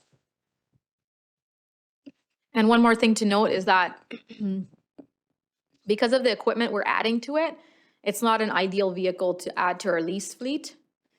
We have in the past, and then I believe GM was telling us they can't lease enforcement vehicles anymore. So we look at it at the time to see, but because if we add $50,000 of equipment to it, then sometimes it doesn't make sense to lease a vehicle and have all that cost in a few years when we get a new leased vehicle. So, which is why it's coming forward as a purchase request. Any other questions? No. Okay, we'll keep going. Common services, mobile equipment. Okay, and we have two this year under that project. So the first is a grader buyout, and the town entered into a lease agreement in 2019 for a grader. The term was 60 months and expires in August of 2025. And we have two options, which one being buy it out, which is administration's recommendation, and two, extend the lease. So the buyout of the grader at a cost of $192,000.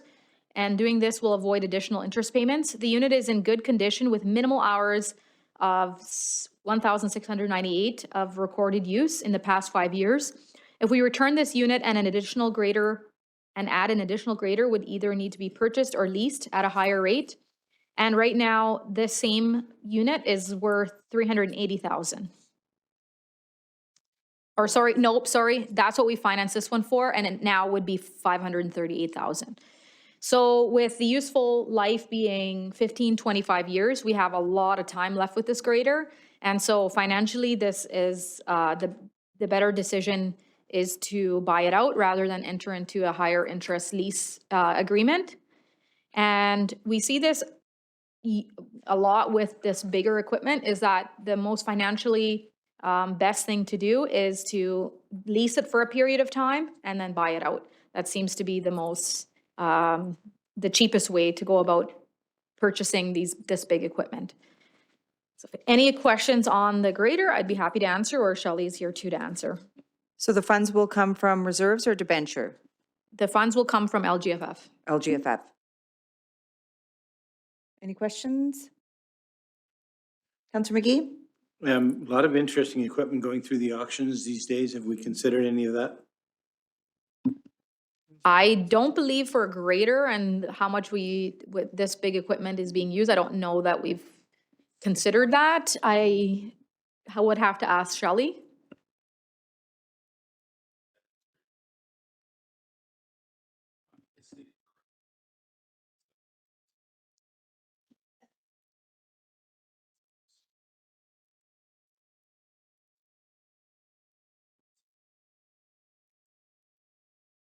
Colin, in your experience, have you ever gone to auction to buy equipment?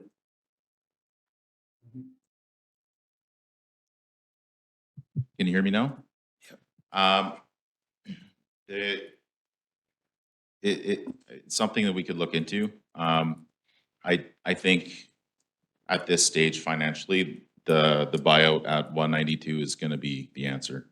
I don't think you would get it for that at auction.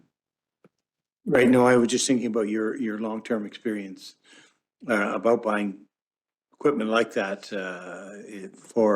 from the auctions, or generally where you've worked in the past. It's buying that new. Hasn't fallen under my personal tenure. I would be leaning on other municipalities' experience as well to help inform that decision, as well as manufacturers. Thank you. So the 237 is for both of the pieces of equipment, right? The grader and then the Correct. UTV? Okay. Correct, yep. Any other questions on the grader buyout? We'll move along to the UTV. So a few years ago, we got a small grant for the purchase of some electric vehicles. And they have been, although, I mean, we're always happy for any grants. What we've noticed is that the batteries, they don't last all day.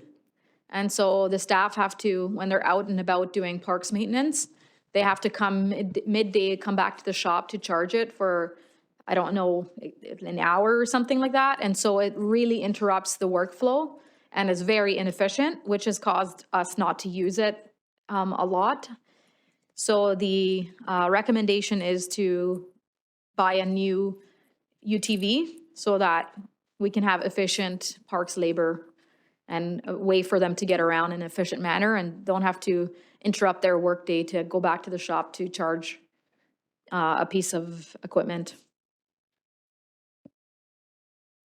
Any questions?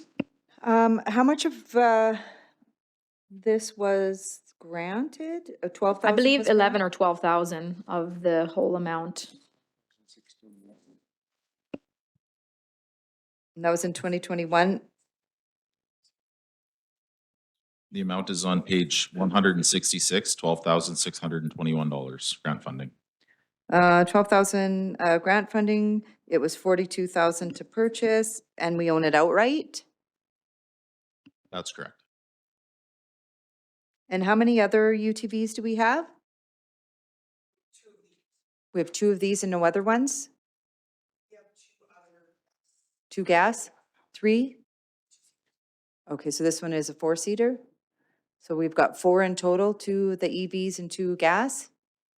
Or 5, sorry, 5 in total? Councillor Clark? So I see under the cost estimate, we have negligible funds recovery of EV units at auction anticipated. So like we're anticipating just getting rid of these things. Now would you see value in maybe keeping them for a summer? Because the summer students, we have 20 of them coming, or as a backup even? So just, looking into the issue, it's incredibly frustrating for the staff to take it out and then have to call to get it towed back every single time they take it out. With, as much as we like to try to utilize them, we haven't found a good use for them at all. I think just taking up space in the shop is an issue at this point. And are we not feeling very confident in the lithium batteries if we were to replace them? There is concern with the lithium batteries. These are quite old units in a sense, just that the battery power has changed dramatically in the last couple of years. So we're not confident that the system that is in place to run the machine is going to take that extra power all that well. We could have all sorts of issues that we're not confident about. Again, maybe going back to Tom's comment about, have we looked at an auction for a UTV to see what is kind of out there, or? We haven't looked into that option. We were looking to purchase the diesel units as outlined in the report. Any other questions? Councillor McGee? Well, it seems to me our experience is less than desirable. Why are we even wanting to purchase another one? Why don't we go back to the oil and gas business? We are struggling. I would say Parks struggles with efficiency issues, specifically moving staff around. Having at least one of these units would improve our efficiency dramatically for, say, moving trimmers around, any sort of labor work, flowers, those sorts of things. We just need to be able to move staff around town efficiently, and we don't have enough vehicles to do so. The one where We go from EV to diesel. Wow. Okay, no other questions? Okay, we will move out of common services and into roads, road upgrades, planning and design. Awesome. All right. Well, this is exciting. We're not even done 50th and we're already talking about bigger and better things, right? So we know from, from experience and from working through our asset management project that we have to consistently put some money into our roads to keep them in good repair, but also to manage costs. It's actually more cost efficient to put a little bit of money in.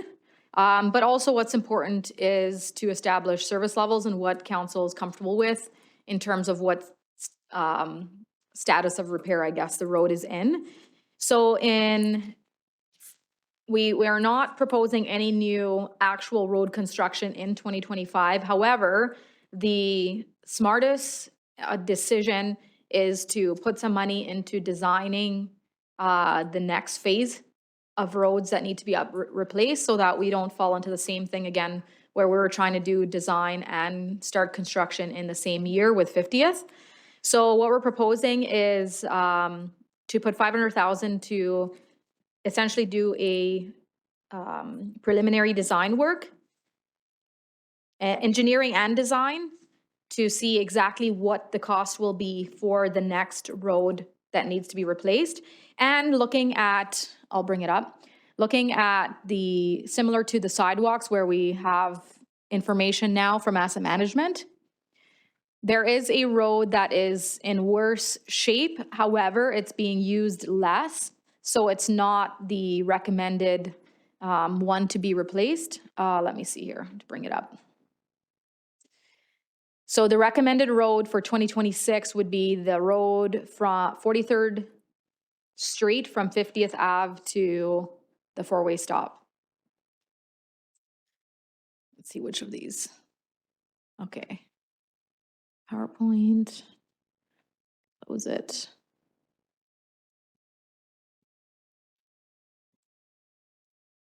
Bring up the condition map. All right. Oh, we got two open. So you can see the road. Oh, let me get my pointer out. Oh yeah, I get to use it. Right here. So this section is the orange is the worst, well, it's the second worst. So the red being the worst portion of road, but that portion of road is used less.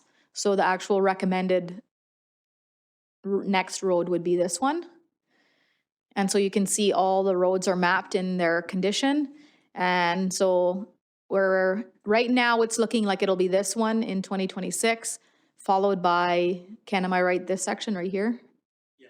Which is coming down from the funeral home down to the four-way stop by Omniplex. That road is wearing out. So we've assessed the roads and Ken has come up with a plan of how we can get into what we can do over the next few years to address some of the worst roads. And so we're asking for 500,000 just for the planning and design. And then we'll come back and we'll know what the next few years will look like in terms of cost for, I believe, not only the first road to be done, but also the next several roads that we're planning to accomplish in the next 3 years. Do you have anything else to add to that, Ken? Yeah, just like we identified 33 road assets that are either poor or very poor. And then which you can see on the map, which are the orange and the red ones there. And then too, as we talked earlier with the sidewalks, where of our high traffic areas. And so we identified the 3 high traffic areas that we should deal with first. So that's in front of the high school, on the, that collector that goes from 54 over to 45. If you were to turn left at the funeral home off of 50th, and then just over here in front of the post office were the ones that were identified as the high traffic areas that we should deal with first. But our intent with the 500,000 would be to look at all of our sidewalks that we've identified as being, roads that are identified as being either poor or very poor. And then my estimate on the repair of all these was somewhere around $3.5 million, but that's with my view of what I know of roads, and that's where we want to bring in the experts to say, okay, does this really need a full replacement, or can we get by with a mill and pave, depending on what the experts also tell us. And then there is also some look on the traffic flow. On 43rd, coming down to the powerhouse, I know there's been talk of a traffic circle at that intersection of 43 and 43. And that will be included in this 500,000 to look at, okay, is there a better way of managing traffic in around the new school there? Thanks, Ken. Any questions? Questions? I have a few. So this is fantastic, the asset management portion that we can actually see, the condition of our roads and the urgency and things like that. I think that's great. I don't think that spending another $500,000 to see the shape or, how we want to build that road or that. I think that we do preliminary designs, we do design work, we do studies, we do all that. And how many times do we actually do exactly what the design or the study said? If in hindsight, so we don't have any projects this year for roads, do we have projects slated for next year, 2020? These would be the ones that would be slated? So the idea being, and again, Shelley, you can definitely, or Ken can jump in if I'm wrong, but we're doing the first step of that next road project. So we're assessing all the roads, but also designing that, am I right? Designing the road project for 2026, so we can actually do the project in 2026 if it gets approved by council. So you have to be 1 year ahead. So if we don't do the design of this in 2025, then we're not doing the project in 2026, because we saw with 50th what situation we got into expecting to be design and construction in the same year. So we have an election year coming up. If we put $500,000 into, say, okay, let's do a study so we can get ahead and do these roads, or a design, sorry, we do a design, preliminary design, and then the next council comes and says, no, I don't want to do this, I want to do something else. I guess I just look at it as a per project, per basis of, we've always done it in the past of when you have a project coming up, the engineer comes out, they tell us, the scope, and depending on who we actually are going to use, do we know who we're going to be using for the projects going forward? No, that has to be RFP'd. Like the costs are substantial for engineering services. It's about 25% generally of the total construction cost. So our idea is 50 Ave became an issue because of the gas line. At first, it was a rehabilitation until the engineers got in there and did some core work through the subgrade surface to find gaps within the subgrade and the asphalt, indicating that it's a full reconstruct, which then pushed the cost up more. And then again, the ADCO line became an issue. If we're doing a full reconstruction job, we looked at our underground infrastructure. What should we do to replace that? So this year would be our planning stage. So we do our investigation on the road. Is it a mill and overlay, which is an easy one? We don't do full reconstruct, full depth reconstruction on it. Then we don't have to look at our underground utilities. It's just a rehab job. And then we base our design off of that. We're not saying that there's necessarily a chance that we're going to use up the whole $500,000 in the first year. We would roll that into the next year for the project as well. So we're earmarking it at $500,000 for the next unforeseeable future to kind of get our reserves built up to be able to do the bigger projects. So we do need to plan so that we don't end up in the same situation as we had with 50th Ave, and we can give our utility providers enough time as per the franchise agreements, that 1 year mark for ADCO to say, hey, we're doing a reconstruction in the next year. You need to get your line out of our way so that we don't run into the same issues we experienced with 50 Ave. Next year, we're still completing 50 Ave, so there is still paving going on. But then we're still going to be just planning out the next phase for 2026. Can we do a lot of this evaluation and investigation in-house? You want to have that expert opinion on, like, we could core out the road and look at it and be like, what are we looking at? I'm not really 100% certain on whether or not that would give us a good benchmark on what type of repair we should do. Ideally, we're hoping to get the engineers to kind of guide us on the best route financially for the town.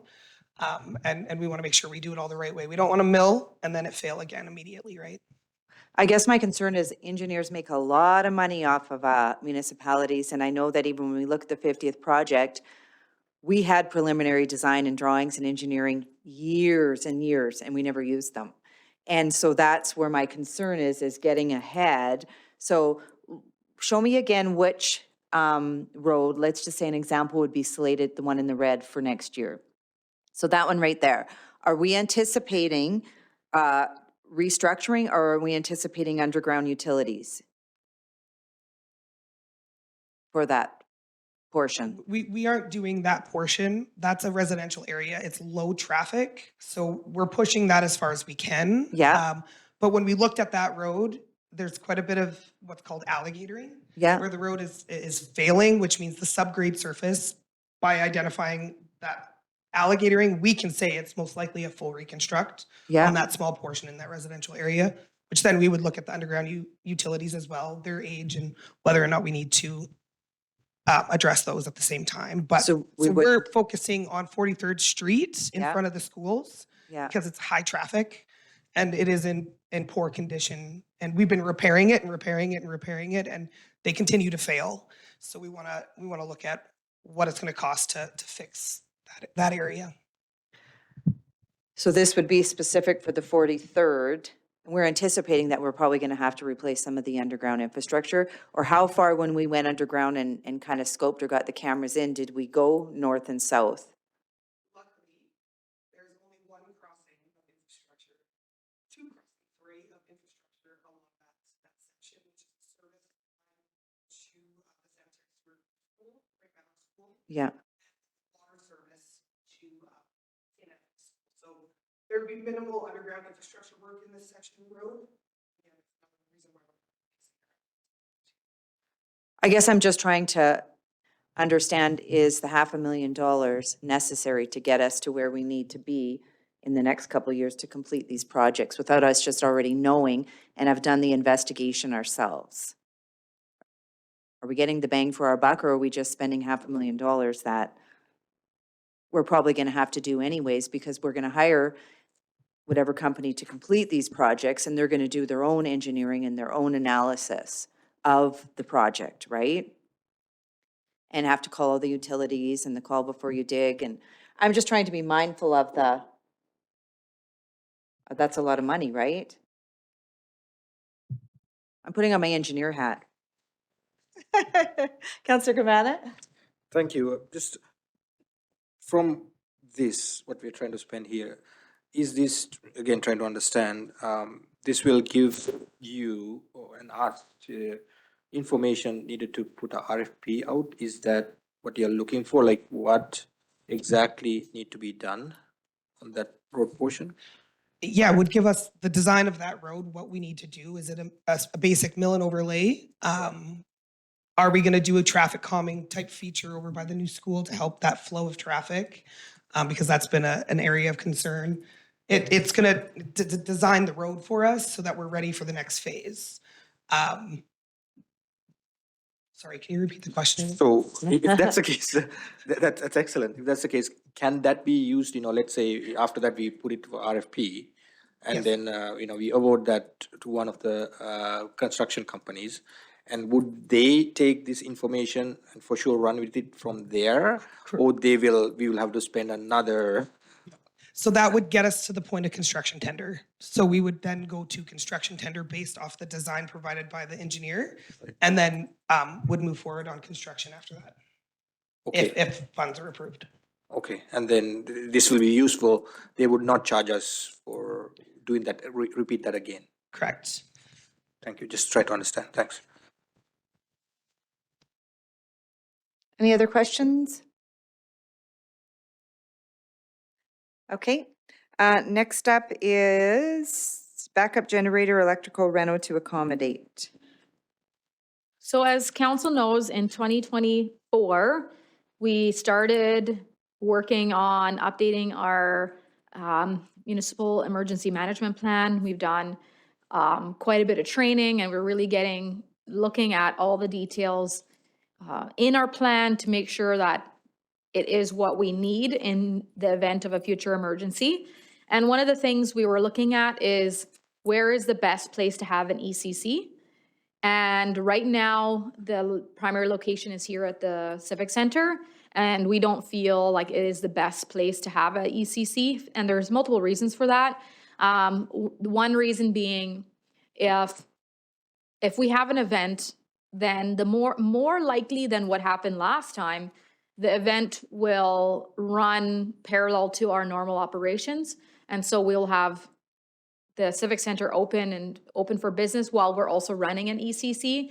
And in that situation, we don't have the space here. And so it'd be very disruptive, and we don't really have the space to have us doing our normal jobs and to have an activated ECC here. And even just location is another aspect. And not just location, but design of the CTC. So the CTC would allow us to have like a big breakout room or a big common room and a bunch of breakout rooms, which after having been through this last event would have been incredibly helpful and keep things a lot more efficient. So the thing that we're lacking at the CTC to actually make it our primary, we have located it now as our primary ECC, and then the Civic Center to be the backup, the number 2, is that if we lost power, we don't have a backup generator there right now. So to make it an activated or the ability for it to be an ECC, we do need a generator there. And so this money would go into purchasing the generator and getting it the building, I don't know, designed for it, I guess. And so we are looking for grants for it, but right now we don't have any solidified funding, but we do feel like it's an important project to get us moving forward with our emergency management plan.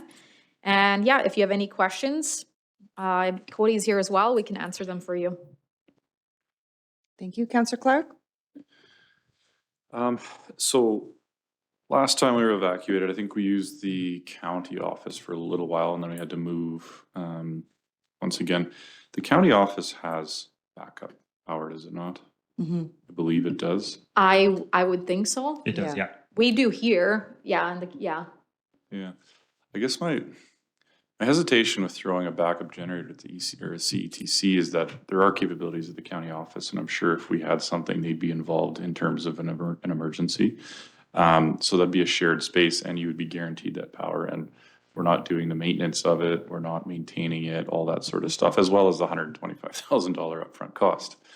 So I mean, there's that aspect, and I mean, the other thing too is, I mean, they have mobile generation units, right? You know, if we were in a pinch and needed something, I mean, there's all kinds of vendors all over Alberta with those things on wheels, right? So, you know, do we just create the capacity to plug into the building and make that work in a pinch, or do we fork over $125,000 now to maybe or maybe not use it in the next 50 years, kind of thing? Mm-hmm. So last year was a good example at the county. Their backup generator only powers some of the buildings. So we were having some issues again with that business continuity, and not all parts of the building had proper power for it.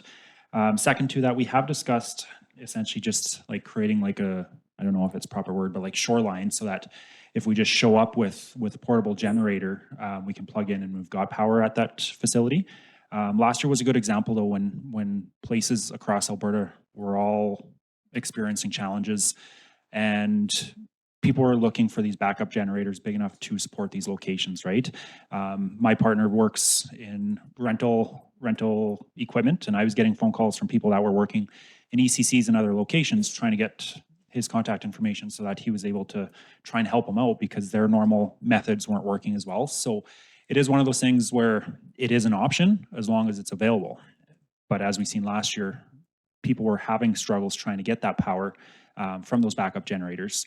And it might be you're pulling them from BC, great, but what are we doing for the first 12 hours? What are we doing for the first 24 hours of no power, right? So we've definitely discussed it. It is an option. It's just still not a foolproof option. Councillor Gamana?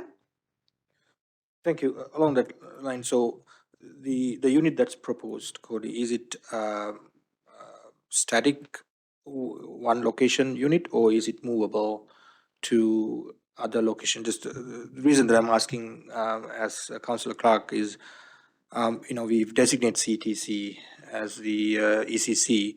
We may be able to use that location, we may be not. We've moved last time, a couple of times as well. Yeah, we've had some conversations. The initial plan was to be looking at pouring like concrete pad and kind of putting it in as a permanent.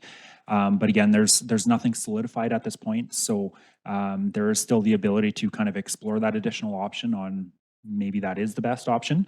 Obviously, there'd be some additional security measures that might have to be taken to make sure that that trailer's not disappearing overnight kind of thing, right? But there is still that option if we do move in that direction to go possibly to a portable generator. Thank you. Mr. Vincent? Madam Mayor, through the chair to all members council, I had a similar experience at the city of Chestermere where we installed the backup generator because that was our ECC in terms of the disaster situation, and was put in such a way that if you needed to move it, it was bolted to a concrete pad, but could be easily unbolted, put on a trailer and hauled somewhere else if you needed it. And that would be something I would encourage my administration to look into, the portability of it, because it's been done in other communities. Makes a lot of sense. Just to address the county and using their building as an ECC, it was getting, I would say our first day and a half, they had been a couple of days into it. Once it got to the full powered ECC, the county building was constrained. There was a lot happening in the couple of rooms, and it was hard for we were using offices of all the downstairs people. So I don't know that they could fully run their operations alongside, but a lot better than us for sure, because they do have a whole upstairs that's totally removed from the downstairs. We also know, statistically speaking, that if we have another event, it likely won't be a wildfire, although those stats are quickly changing against us in that sense. We have had a lot more wildfires, but there's a lot of other events that we have to prepare for that may or may not involve the county, although a lot more that do involve the county for sure. So we will definitely be working with them, and it's very smart to work with them all the way through our planning. And we've been working with them throughout the year just to make sure that we're on the same page. Madam Chair, because we thought this was such an important project, we put it into your binder twice. Oh, I do see it as a 1, so it's on a low priority, so. So this project was identified as a need as a result of what we experienced, right? So once we moved from the county building and then we went out to the hall, did we have a portable generator? Oh my gosh, we had all kinds of things. We definitely had internet or cell towers that were brought in. I don't remember if we had a generator. I think there's power there, right, Cody? Do you remember? Do we have additional?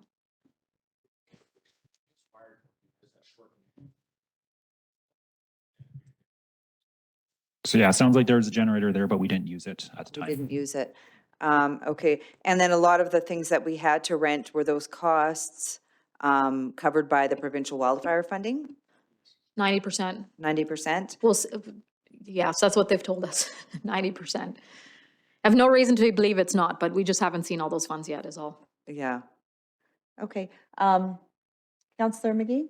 Last point, I think the provincial government right now has funds available for fire guards, fire safety, fire this and fire that, and so I'm assuming that this would be part of a program that would say, Resources. yeah, of course. They released they sent us an email, I don't know, a month or 2 months ago, like opening up like all the emergency grant money that they're releasing. And I don't even know if the entire amount was $1 million for projects. And they're mostly right now training related projects. So, but that doesn't mean we're not going to continue looking for grants. And we also, there's a potential, like we have some industry partners that they want to help and like invest in our emergency response efforts or emergency plan. And so there's still potentially other avenues that we can go in terms of funding. Oh, Nathan's online watching. He said a generator was provided and cell towers from TELUS. So yeah, it's definitely like in the pinch, there's a lot of people that come on board. It's the first 12 or 24 hours that things can get a bit hairy sometimes. But yeah, there is grants, but right now it looks like most of the grants are training related that they've released. But doesn't mean that there's not other avenues, and it also doesn't mean that we can continue working with industry partners, because especially given the momentum that we have right now, it's a good time to be looking for partners. Okay, perfect. We'll keep moving along. Next up, CTC landscaping. Oh, all right. Who would have thought landscaping Right?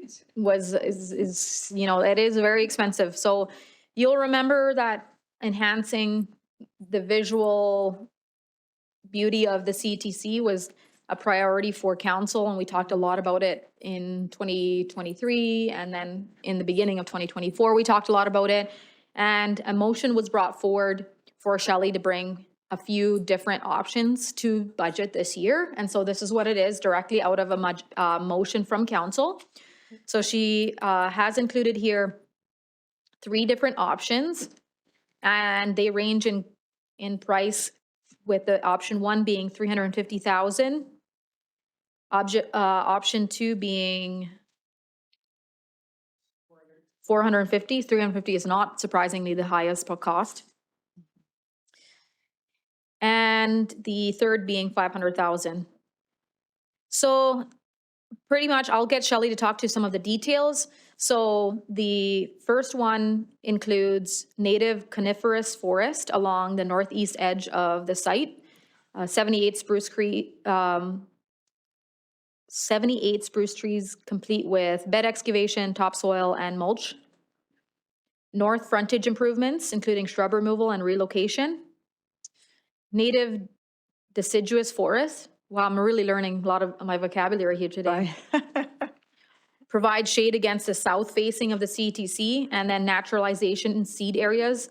Overseed and leave unmaintained mow strips optional along roadway. And then also the parking lot and building edges. And then option 2 would include everything from option 1, and then also have a gate weight sign, parking lot edge, shade trees, garden development, connecting the concrete walkway, and that would be 450,000.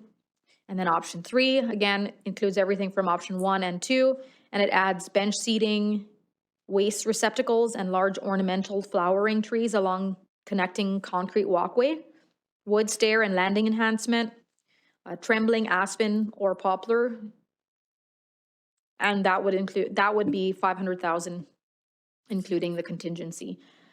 So yeah, that's directly out of that motion. So I will get Shelley to answer any questions in regards to this. I know just a comment that the Parks Department did amazing work last year, making the CTC look beautiful with the resources they had. So it's already come a long way, and I just want to really shout out Shelley and Colin and their teams for how much effort was put. And a lot of it had to do with good communication. So we knew when the events were, and we could kind of be proactive and make sure they were done before events. And so that was really key last year.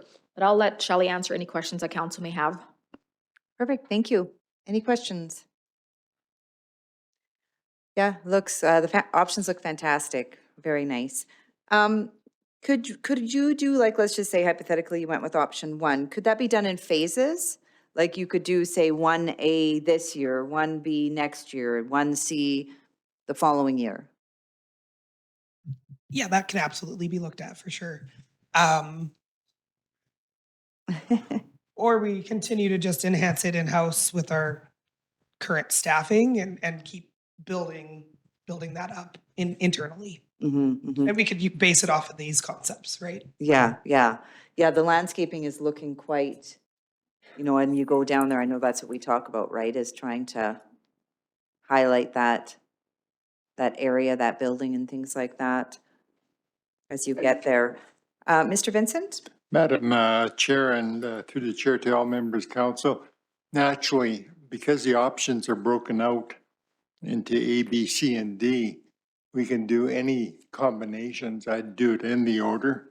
So if we went ahead in 2025 and said, well, we want to spend $200,000 and we want to do 1A and 1B and bite it off that way, and then look at doing 1C and 1D in 2026, that may be more manageable.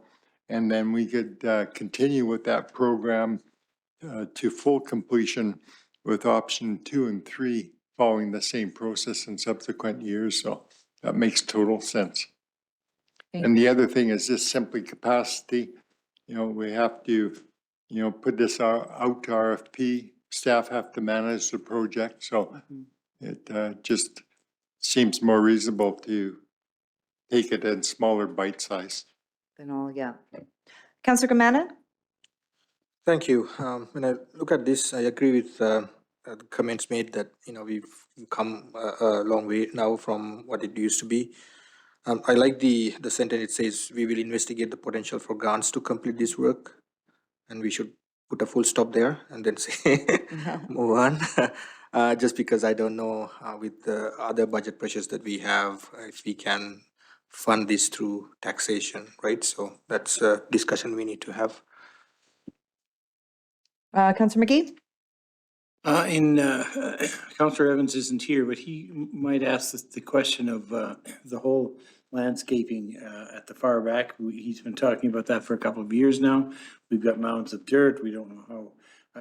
Apparently the water is running reasonably well, but he was hoping at some point in time we could send a grader in there and flatten that out and help with that, the aesthetics of that particular. So he's not here. I'm asking. Colin and I will look into that and see what we can accommodate maybe for next summer. A big part of this concept was to block a lot of that. If you can see, you can see that there's a border kind of around there just to kind of block it from when you're at the CETC, you don't have to look at that big pile of dirt and all the non-landscaped areas. So that was the idea behind it, behind the concepts as well. Yeah, understood. Thank you. Perfect, thank you. Okay, if there's no other questions, we'll move on to Public Works. Bador. Thank you. So this is, project is to remove 2 small bay doors and replace it with 1 big door. The 2 small bay doors on the shop will not let us bring bigger equipment in and out of that side of the shop. And we have to have we have had a couple of near misses with the way it's set up. And if we put 1 big door in, it'll eliminate those concerns, and also it will provide some better insulation, helping with the cost of heating the shop. So if I understand correctly, I have to drive the equipment out. It can't drive through with the big equipment. You have to back the equipment back out. And so that's where the safety concerns are coming in. And then because 1 big door, there'd be less heat escaping, I guess you could say, and newer doors as well, which would help with that cost.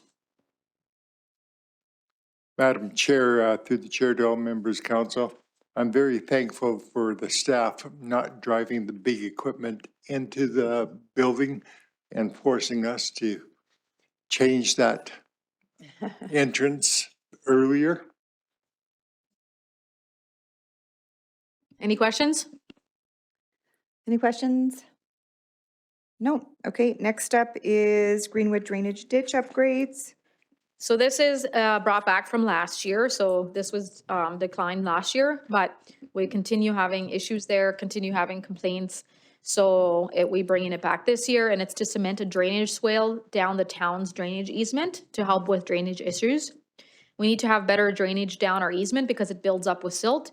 The silt buildup causes the water to rise out of the swale and travel under homes into the trailer court, which has now caused some trailers to start sinking. With the swale in place, we can use internal forces to clean the swale yearly. If it remains the same, we will need to rent a small mini hoe to get it into this space early to clean out the ditch. Using a mini hoe is not the best option to continue, as expanding the ditch is not an option with the space provided. If we do not fix this problem, we could have bigger problems with homeowners as well as their properties with the water rising out of the drainage ditch due to bad flowing and dirt buildup. We have 2 trailer owners with insurance claims against us using trailers, as their trailers have sunk due to flooding issues. Thank you for that. Any questions? Councillor McGee? The only question I have is that it's clear that it's our issue. Yeah. Thank you. Yeah, I think we have to address it now. Next up, or the last on here, is the 50th Street beautification. Awesome. So this is also as a result of a motion made in council this year.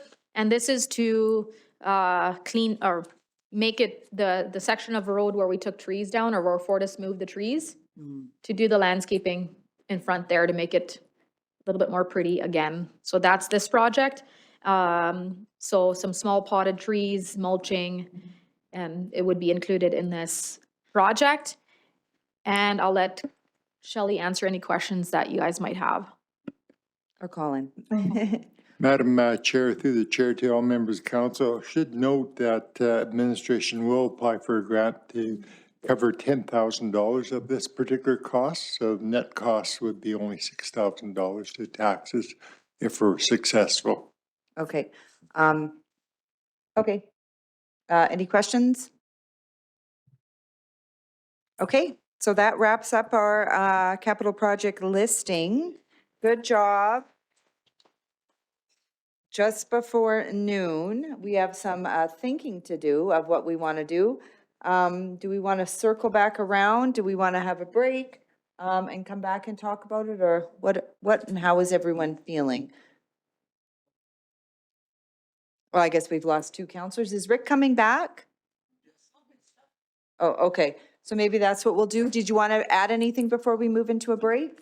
Yeah. Oh, Madam Chair, just Councillor Evans is attending to family matters, and as soon as he's finished with that, he'll be rejoining us. So, yeah.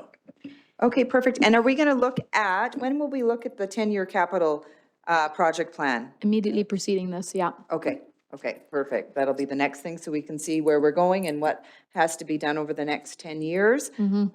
So, Councillor McGee, do you have a question? So it's just a question of process.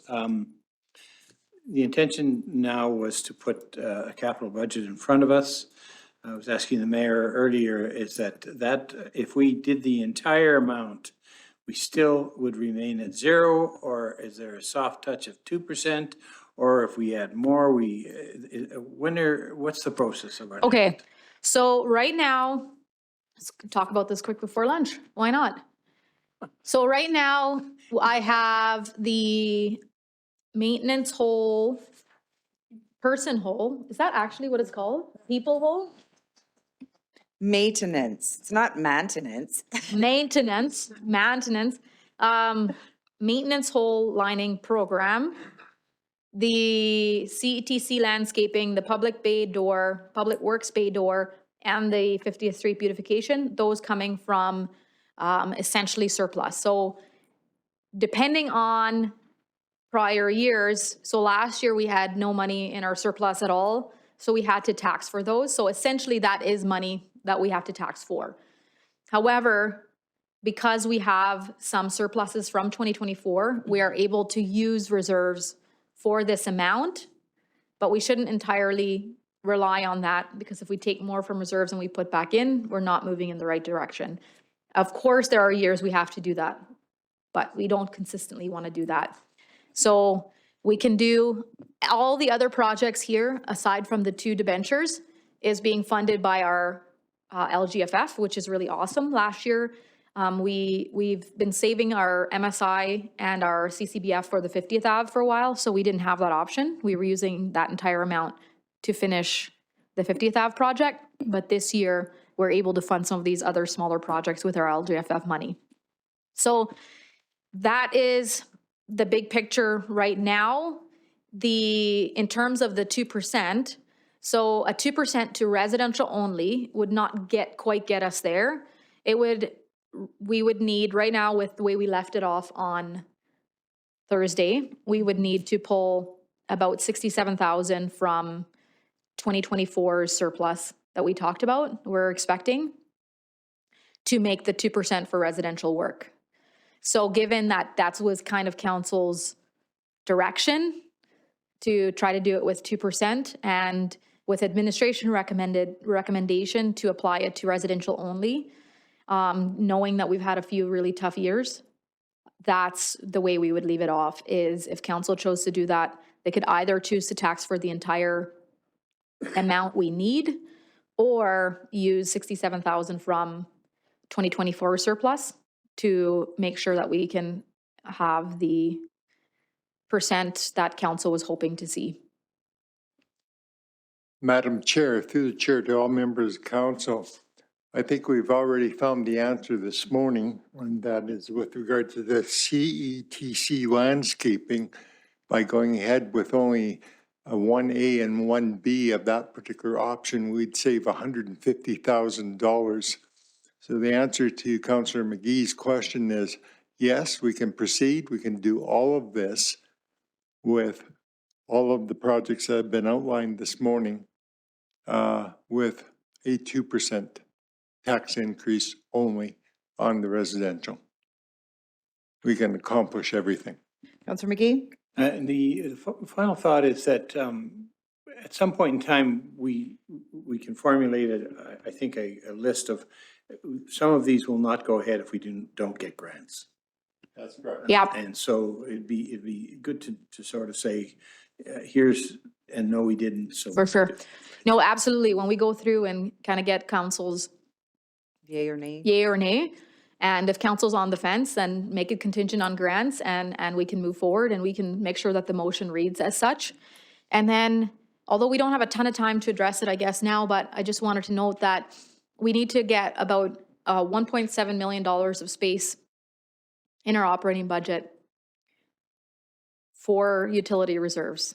So 1.7 million should be going to utility reserves. That's approximately 95% of our surplus from utilities that we're currently relying on to make our operating budget work, and we have been for years and years. Now, I will also note that prior to COVID, back 6-7 years ago, we did have more money going consistently into reserves, but they weren't dedicated to water sewer the way they needed to be. And so that's what kind of got sacrificed as time went on, because there was no actual policy in place to that essentially required us to put them into reserves. So my recommendation would be, although it would be tough to do it over 3 years, my recommendation would be to do it over 5 years. So for council to commit to finding $340,000 a year every year. And so we know that you can't just do it 1 year, it has to build on top of each other. So year one is 340, the next year is 700, and then so on and so forth until we get to 1.7 million. And the easiest way to do that is to expand our revenue and to do a % increase every year and commit.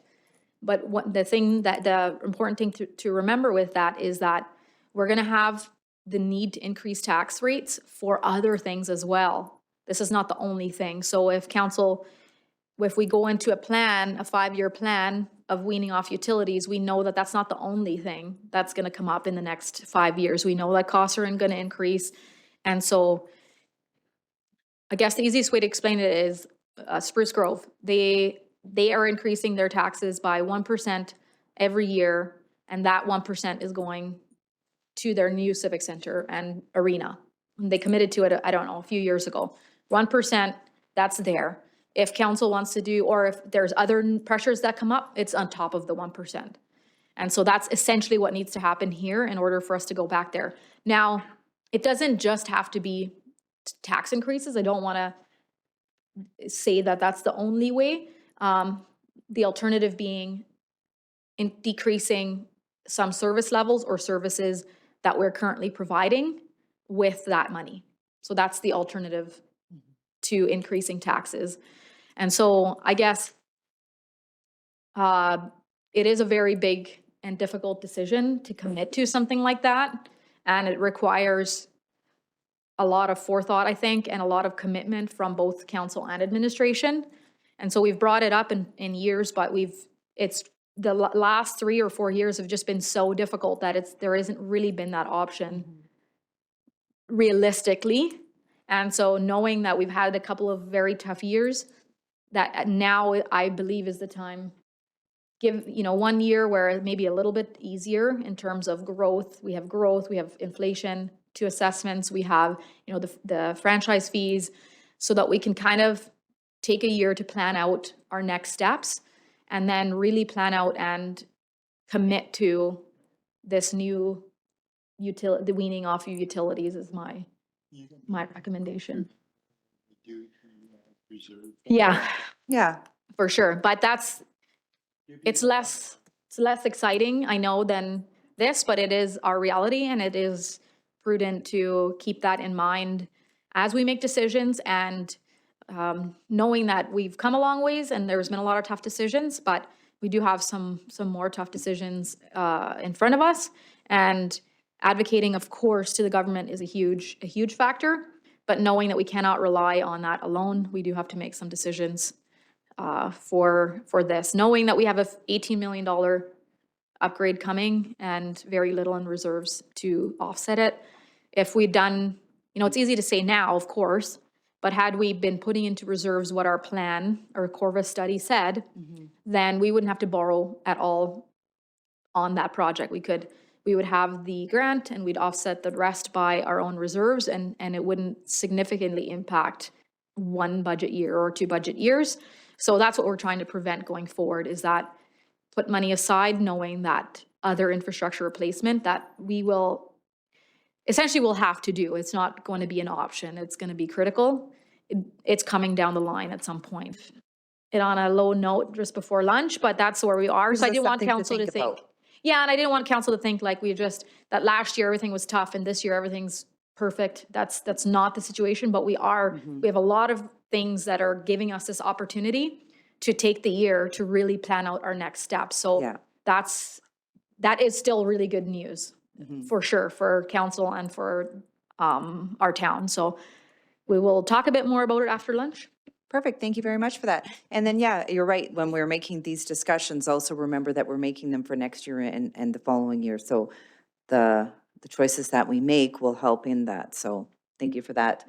Okay. With that being said, we will break for lunch and we'll reconvene At 12:30, 12:30? You bet. please. Yep, we'll reconvene at 12:30.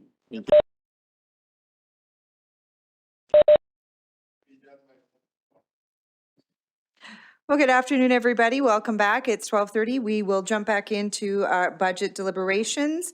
We just wrapped up the capital project listing, and do we want to jump into the 10-year? Or what? Would you like to go over these one by one? Yep, let's go over Madam these. Chair, if you can go through the capital budget items one by one and give administration direction, what's in, what's out, and then we'll do the 10-year capital plan overview. Perfect. Okay, we'll start at the traffic lights replacement program. Any comments on this? Go ahead, Councillor Clark. So I was just, looking at some of these things and looking at it from a community safety perspective, I guess, and traffic lights are safety features, right? So I'm wondering if at all we use any of those Travis funds to fund any of that stuff. Because I believe on a year-to-year basis, we expect between 50 and 70,000. So I'm just wondering if we as a council just say, look, here's a good space for that. Do we have a parking lot or a wish list for the Travis funds? I know there was sidewalk, crosswalk lights. Is that what they're called? Something? Currently there's, the Community Safety Committee has identified approximately 17 or 18 other items that are currently on the list. So obviously it's up to council to make that last determination. I believe we have from last year approximately $22,000 remaining. This year, last time I checked about a month and a half ago, we still haven't received any funds for 2024 yet. But we are averaging about $4,000 per month of revenues that should be coming from there. So what would be, can you just comment on maybe just for Councillor Clark, the top 3 items on that list of priorities for the Travis funds? You said we have 22,000. I know we've talked about things in council, so Yeah, so what's currently been approved was the parking curbs in the Omniplex, the speed sign, digital speed display signs, and some reflective signs on stop signs and crosswalks. The remaining items, they haven't been kind of scored in top priority per se, so can't really give you what our next top 3 items are yet, but continuing things in there such as like a positive ticketing program. What else is in there, Tom? so this is slated to come out of LGFF, right? Yeah, okay. So it is grant funded. Any other questions? Oh, I would just say though, LGFF could be used anywhere really, right? So yes, we can view it as grant funded, but that grant funding could be used elsewhere. yeah. Councillor McGee. What is the LGFF amount? Just under 1.2 million for 2024, and then just over 1.2 million for 2025. 2024 is being used on 50th. Mostly on 50th and some other projects, but yeah. Okay, so are we at a thumbs up for this project? Councillor Kamana, do you have a question?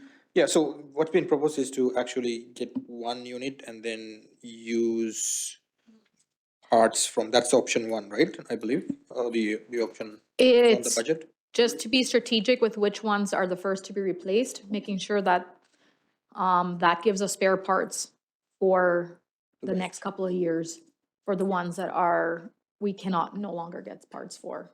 So this would give us some parts for those systems to get us through. So that's option 1, to spread it over 3 years and then to strategically fix them. So to make sure that we get so we have spare parts. Sure, thank you. And do we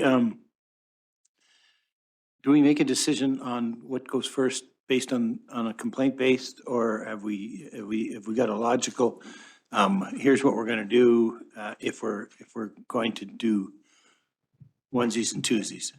Yeah, it would be both of complaint-based and risk-based, a combination. So obviously the traffic lights where we're getting lots of complaints would be or the cameras would be our priority at those 2 intersections. And then the ones where we have the oldest equipment that is at this point deemed unrepairable, and we start with those and move forward from there. Right, so what I hear mostly is the east-west traffic as opposed to the north-south. There's less traffic going east-west, and so you really shouldn't have the same amount of time going east-west and north-south. That's what I hear. Now, whether that's an easy fix or not, I have no idea, but just putting that on the table. As far as looking at traffic direction and usage too, as far as. Yeah. Okay, yeah, as far as prioritizing. Yeah. Okay. Okay, so the 15798 is for option 2, and this is year 1 proposal, right? Okay, are we giving a thumbs up, thumbs down, thumbs up? Thumbs up, thumbs down? Oh, you're an up? Okay, so we've got an up, we've got a yes for that one. Next up is the aerial fire apparatus ladder truck. 3 million, so that would be cost shared with the county, which they've already approved, the 1.5. This would be a debenture, and this is for the 1.5.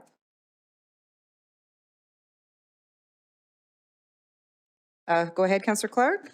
Yeah, just seeing the communication you have there, Tom, the cost is between 2.5 and 2.6. Is that extra 400,000 or 500,000? Is that, what was that for?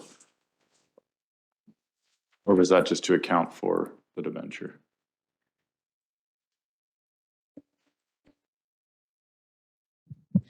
So every year, or every time we come to these trucks, we order the truck and then I have to come back to council and ask for more money because every year it keeps going up and up and up. So I put a bit of a cushion in there this year so that When we do order the truck, we won't have to come back and ask for more funds. That's the hope.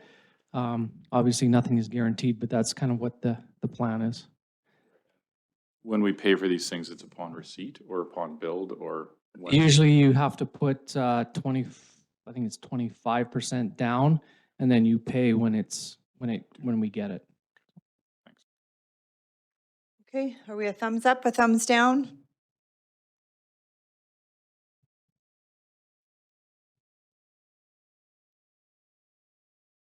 Colin?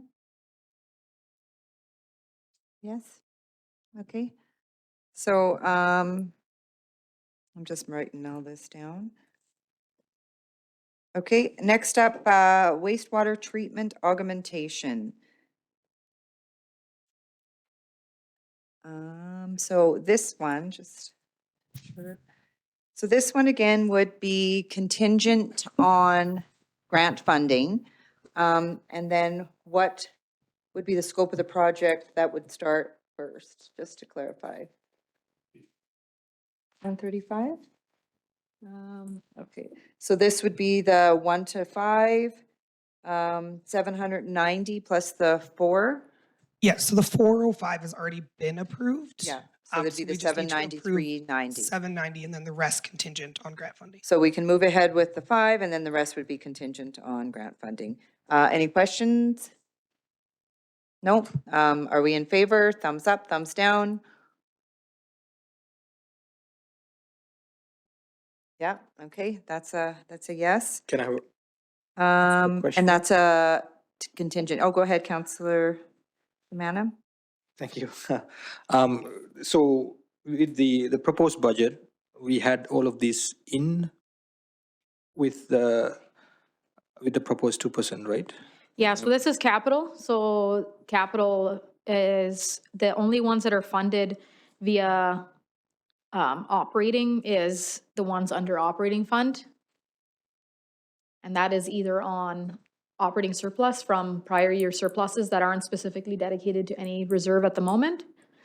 But all the rest is either grant funded or debenture. So it doesn't impact, it will impact taxes next year going forward because we have to pay the debenture, but doesn't have a direct impact this year.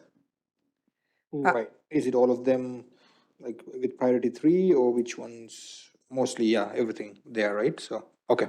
Yeah. Thank you. And then, so the 790 again, is that LGFF or is that a debenture? That is right now as a debenture. I was just scoping out the whole project. We're Oh. hoping to have it grant funded or at least a portion of it.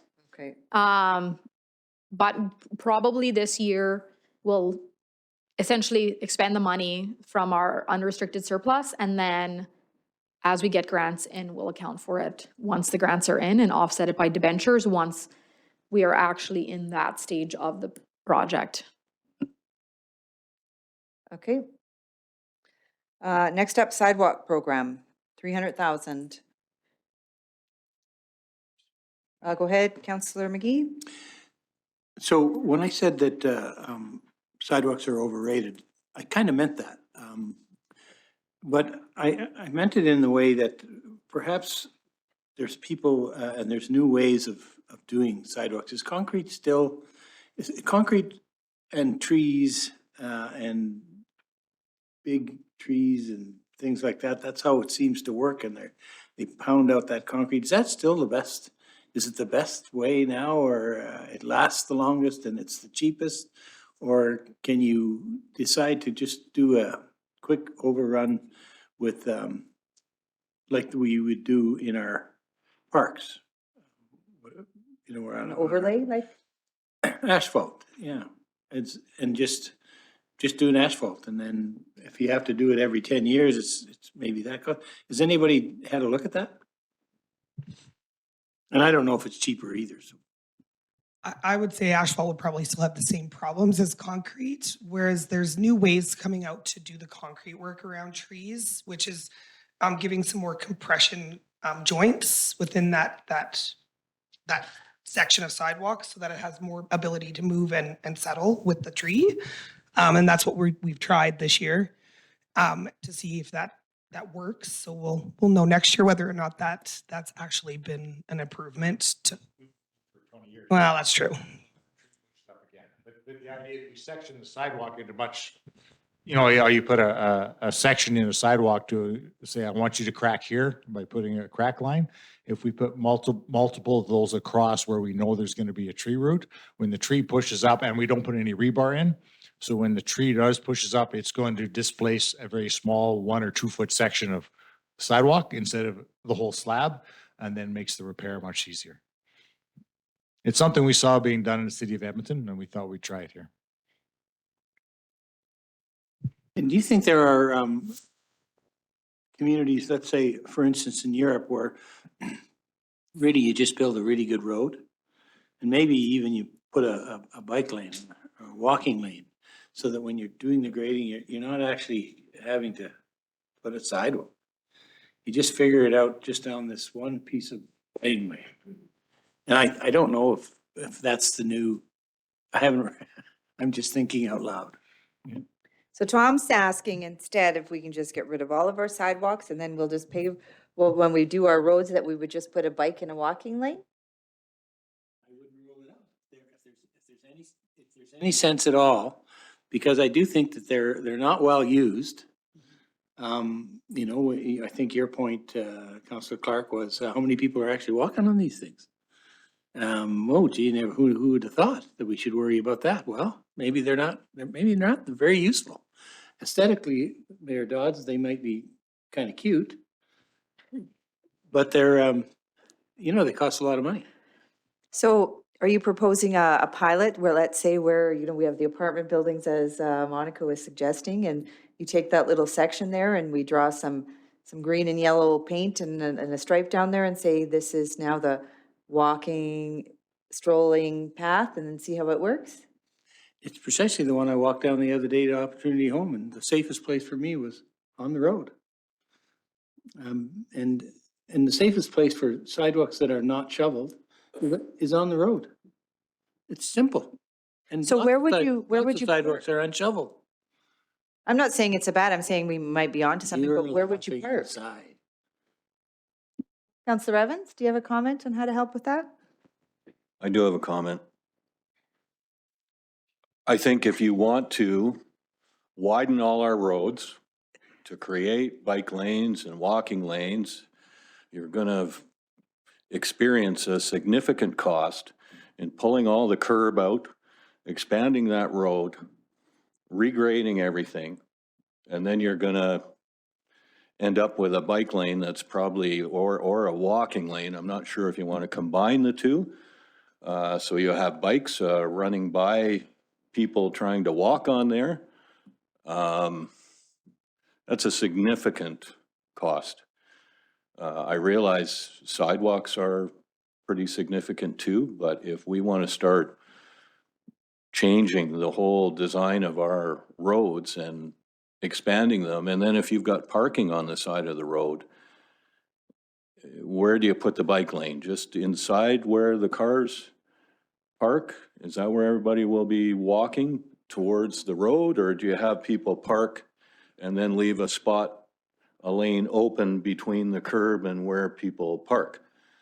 And if you do that, people are gonna park up against the curb and take your lane. I get what you're saying, Tom, and I'm not saying you're crazy by any means. I just think I don't think that you'll see much of a savings if we start trying to expand our roadways wide enough to accommodate all of that, as opposed to keeping people walking on the sidewalks. And I agree. I just know that our roads are really wide. They're really wide. So that road up to Opportunity Homes, it's got 2 lanes of parking, and still you've got easily passable with 2 semis or whatever. That's how wide we've built our infrastructure. And I just think we need to think a little bit about the whole business of how you design a new subdivision, how it looks, and look outside the box a little bit, because really sidewalks are Or going out of style? I would say if you looked around, probably nobody's doing them anymore. What? Just saying. It's a great suggestion. So it's a good idea. I think thank you for your innovative thinking. So I think this speaks more to our existing sidewalks, and we only have $300,000 to spend. So this would be 300,000 a year. We'd only be committing to 1 year with the 300, and then it was something that would be coming back every year, I'm assuming. Okay, And we have the block picked. and we have the block picked.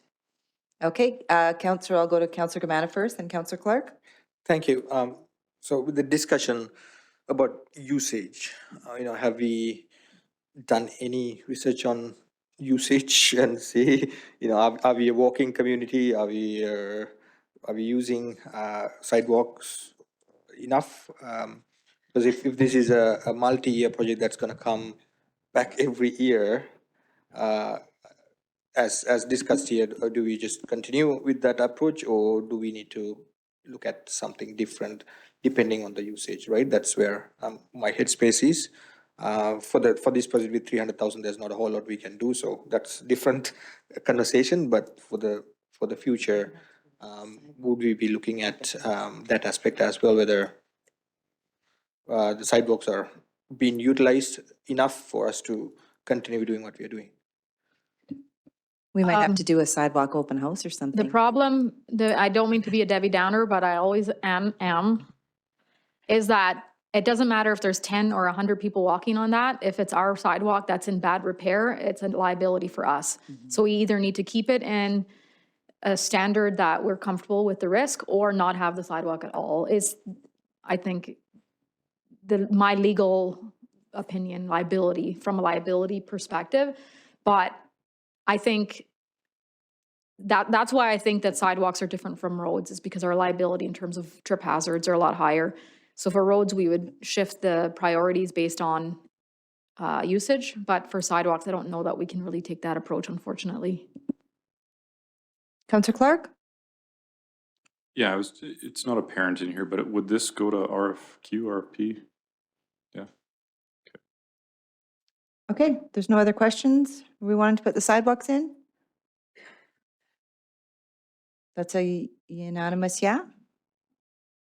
Okay, perfect. Next up is program. This would come out of, just sidewalks are LGFF?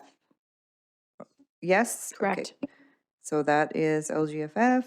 And then main valve replacement program, this would come out of surplus, $200,000. Any questions? Sorry, the main valves would be from LGFF and the maintenance hole would be from surplus. Oh, okay, so that's surplus. And just a comment is these are some of the things that could potentially be funded by a utility reserve if we had it If we had it. in the Okay. future. So this would be LGFF, the 200, okay? Okay, if there's no questions, is there favor? Yep, it's unanimous again, okay, so that is the main valve, yes, coming out of LGFF. Next up is maintenance hole lining program, coming from surplus, 120, or 150. Questions? No? Yes? No? Yes? Yes? Amila, you have a question? Yeah, so again, I think, we've discussed that, but just wanted to understand more. We have 4,000 manholes or Correction. person holes. Sorry. We looked at it, and there's only, yeah, so I was probably thinking main valves. Or, okay, Yes. so 1,000 person holes. And then we are trying to do 10 here. What kind of an impact would that do, right? Have we looked at how much water actually going through them per hole? We haven't done smoke testing on them, but when you open them, you can see where the infiltration's coming in. So that's how we identify which ones we want to address first, the amount of cracking. And again, if I hit you with all of it, it's gonna be a sticker shock. So we wanna kind of do a slow approach to it and do this over X amount of years, however many years that takes. But we would be able to, pardon me? Staff capacity as well. So there's multiple factors that impact how many we do a year. And I don't want to get too carried away until we know that 5-year mark we're gonna pass that 5-year mark and that warranty period as well. So to get a slower approach to it, and then we could increase that as we feel more comfortable. And we are sure that, you know, when we do this in the end, from the back end, we will have less sewer to deal with. Thank you. Go ahead, Councillor Clark. So we did 10 last year? None. None last year, right. So I guess my thought is, I mean, why not try 10, see if it works, give it a year or two, see if it works, because I mean, you know, this is a $150,000 experiment is what we're really doing, right? So I mean, from that lens, I think I'd be more inclined to probably have the manholes and do them as test subjects and see if it's actually working. Because I mean, we can rely on others' word, but I think in reality, you know, seeing for ourselves how that works is probably important. Madam Chair, through the chair to Councillor Clark and all members of council, I would share my experience in a number of municipalities where this has been a problem. And when you address the infiltration problem in the manholes, then you will see immediately a decrease in the amount of flow that's going into the sewer system. And there's all kinds of case studies that have been done. And if council wants, we can provide some of that background information at a further time. But I assure you that the small investment that you're making is going to decrease your sewer operational costs in the long term. Okay, I'll ask again. All in favor, the manholes? 4 yes, 2 no's. Okay. And I guess, can I ask where your nose is? You're wanting to see more done, or? No? Or you don't want to see as many done? Were you looking for, what were your suggestions to get maybe? Well, obviously, we haven't done this yet, right? And yes, there's a lot of case studies, but it's letting every system be. Right? So if we verify ourselves, rather than spending 150 grand, isn't working exactly, then that's 150,000 stake, right? So yes, it might seem like small, but that equates to more than 1% of the time. Right? So I would rather see. So you'd rather see half? So if you were to line one of the maintenance holes, how long would it take to see whether it was working or not? So if Councillor Clark is saying, because I think we said, sorry, on here is 20 to 25? So if we did 10, I'm just saying, or let's just say you did 1, right? When would you be able to see if it's efficient or not? So if you did 10, that's why I'm just trying to understand if we did half of, like Colin's suggesting, you do half or you do all, does it make a difference? Because it's still going to take a year or two to see that, or? So we have done some already, because we did 3 already, I believe, in the first year, but last year you guys didn't approve it again. With the amount that we have, I mean, we're gonna have to do quite a few to see a huge impact to those numbers, but it will help over time. So I'd say probably in 3 years, we would see a pretty significant impact if we were to do the 150,000 every year. 150. Madam Chair, through the chair to all members of council, how would it be if council approved the 10 that we requested and staff went ahead and only did 5, did the monitoring, and then report back to council in 2025 before going ahead with the final 5? Councillor Evans? So you've already done 3. And how are they holding up? And that's after, this will be year 2? Correct.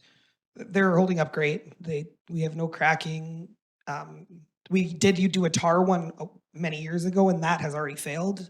That was actually the year before we did the pilot on this new product. But yeah, we haven't seen any deficiencies arise yet. And the other option is like, to do like a parging or some sort of concrete? Yeah, we did a Coating? bar cover. And like I said, that one peeled off. Yeah. You could do a concrete. But they tend to be unreliable as well. Just because you get a little bit of movement in there and then you're opening up another one. Yeah, the purpose of this product is to rehab it for 25 years. Like this rehab should extend the life of that manhole structure for the next 25 years. If you do have a failure point in them, are they difficult to patch or repatch? I don't believe so, no. They should be fairly simple to repatch. It should stick to itself, I would think. And the nice part about this product is it's kind of a rubber type product, so it moves as Yeah. the ground moves. Which is what cracks everything else. Correct. I don't know, in my mind, with the 3 that we've done already, and they're looking good, the ability to patch them fairly easily, I'd still be in support of the whole shot. Okay. Yeah, I'm in favor of the whole shot too. I just wanted to kind of see if there was a compromise from over here or what, maybe there was something else that maybe Colin was thinking of. You wanted to see more done or less, right? Legitimate point by Councillor Clark. I just think we have a look already. We have, going into year 2, if we did half of these and then waited 2 years, would we get a different result? I think we probably got to let it run for 5 years or 8 years before we really have a solid handle on whether it's going to hold up for the guaranteed or suggested timeframe. Yeah. Okay, yep. Okay, so next up we have the Parks and Recreation Program. Any questions there? Oh, I guess there's the 3 under here. So the first up is the resurfacing of the pickleball courts. Any questions? Go ahead, Councillor Sheriffs. So just a little follow-up. I know that this year we fixed and painted a surface. So I just want to clarify and make sure that next year we'll finish and paint the rest of it. Or are we going to paint the whole entire thing? That way the paint that was put on this year, if it faded, it won't look different than the one painted next year. You know what I mean? Because right now it looks like it has 6 different shades of green. So will it be new paint for the whole entire place or just the part that was not painted this year? Thank you for the question, Councilor Chairs, and through the chair to the rest of council. So the plan is to repaint the whole surface, especially, of course, where there's already old paint as well. So to make them really spanking new. That's all I wanted to know. Thanks, Hans. So for the Parks and Recreation, is it 2 separate things? Because mine's different than up here than it is in my binder. We updated we broke out the projects after Oh, the so you initial just one was broke- sent. So your binder will have the ones broken out will be accurate. Oh, so it's not 89, it's No, it's 82, and then Yeah. it's the 3. Okay, Yeah. so the first one is the 15, the pickleball. Okay. Any other questions around this? In favor? Oh, go ahead. Sure, let's Or do. just the resurfacing? Let's do the resurfacing first, the pickleball courts. Okay, everyone pickleball? Yeah, yeah, yeah. Okay, so that one's there. Next one is the CTC outside deck lighting. Any questions there, Councillor Kamana? Thank you. So we're discussing about weddings and all that happening there. Has there been requests to need lighting there for the last couple of years, and how many requests are we looking at? I do not know that answer, but I'm going to see if Hans does or Heather.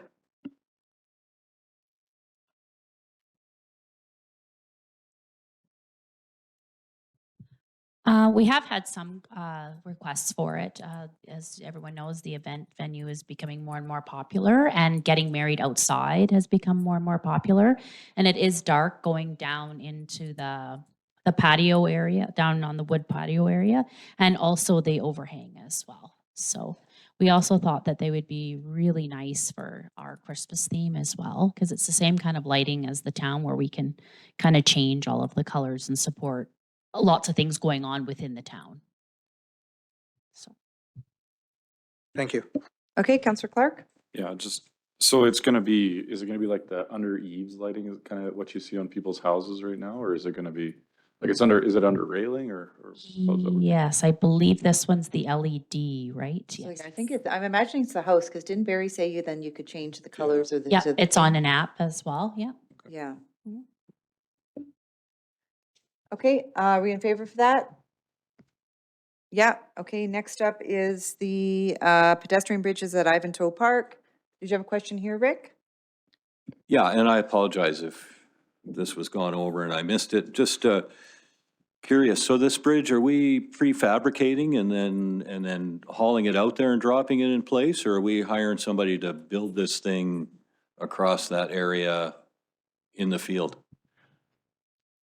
Yeah, thank you for that question. So it's going to be prefab and hold in place. Okay, thank you. Okay, Councillor Camano? Thank you. So this is for the pickle, so not pickleball, the disc golf that the community group that kind of pitched the town, and they went ahead and went and did that project. I believe there were previous bridges that were made, but not to up to standard. So is there opportunity? I was thinking maybe working with them and even working with the community to see if there's any sponsorships or grants or anything else that we can get for those. Thank you for that question, Councillor Gamana, and through the chair to the rest of council. So when the project started, they basically mobilized all the sponsors and donations already in place, because the total project was, of course, around $29,000, and they fundraised about 9 of them already. So going back to them and do it on top of this most likely will not be that successful, because they basically utilized all their fundraising efforts already for the first time the project. So in this case, I would not see it straight away viable to get more to get this bridge in place. Thank you. Yeah, it's great to have that availability in town. We used to have it outside town, and now we have 2 locations. That's great. I was just thinking that if there's a collaboration, more collaboration, maybe we can save some dollars there. But thank you. Madam Chair, through the chair to all members of council, I believe in the conversations I recently had with Weyerhaeuser, one of these bridges is going to be covered under that particular project. So when I present the report on December 11th in my briefing session with council, I'll be able to review that in detail. But if we put the money in the budget and we don't need to spend it, of course we won't spend it, and that will be a cost savings at year end. Perfect, thank you. And the 3 projects are coming out of surplus or LGFF? LGFF. LGFF, okay. Did you have a question, Councillor Evans? Is this to replace that bridge that had been installed that had issues?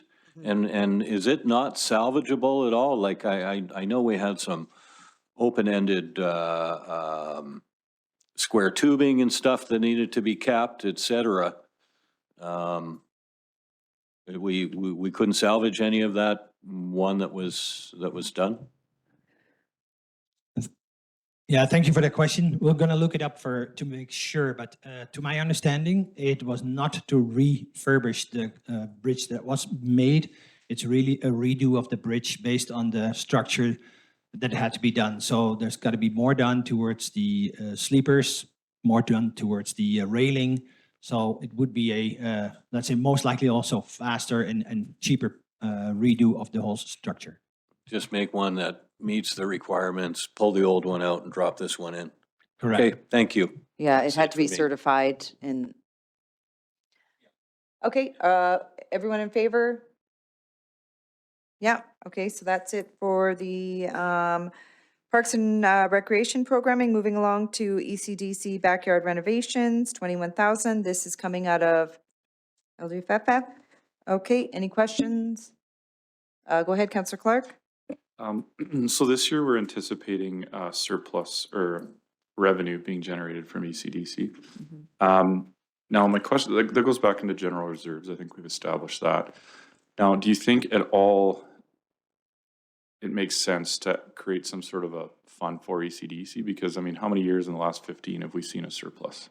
Not very many. Right, so I'm just wondering if it's to the tune of $50,000 or $100,000 that we allocated for ECDC, and then that can cushion the blow in terms of any sort of deficit we may run in the future. Yes, that would be my recommendation when the year wraps up and we know how much it is, then bringing it to council and then allocating into a reserve.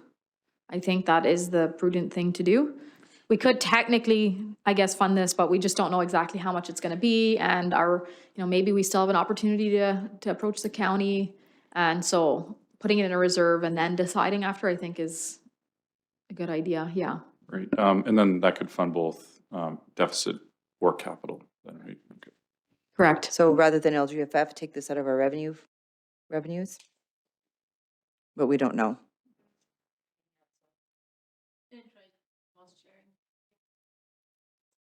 Sure. Okay, everyone in favor?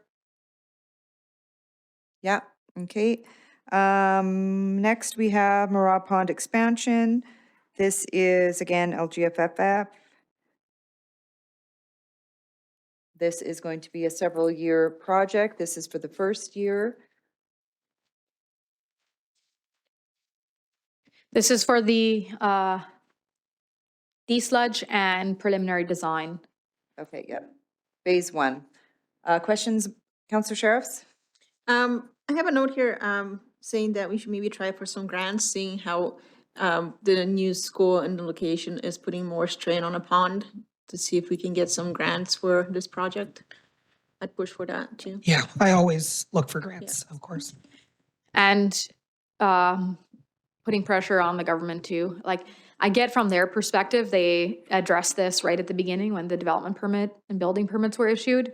But unfortunately for us, that's nowhere near enough at this point, right? And so we kind of walked into that a little bit, but it still is putting a strain on us that we weren't expecting. So definitely continue. Whenever I have an opportunity, I always talk about that too, with the government. And there might be other grants as well, like not directly from the government, but through one of their funding streams.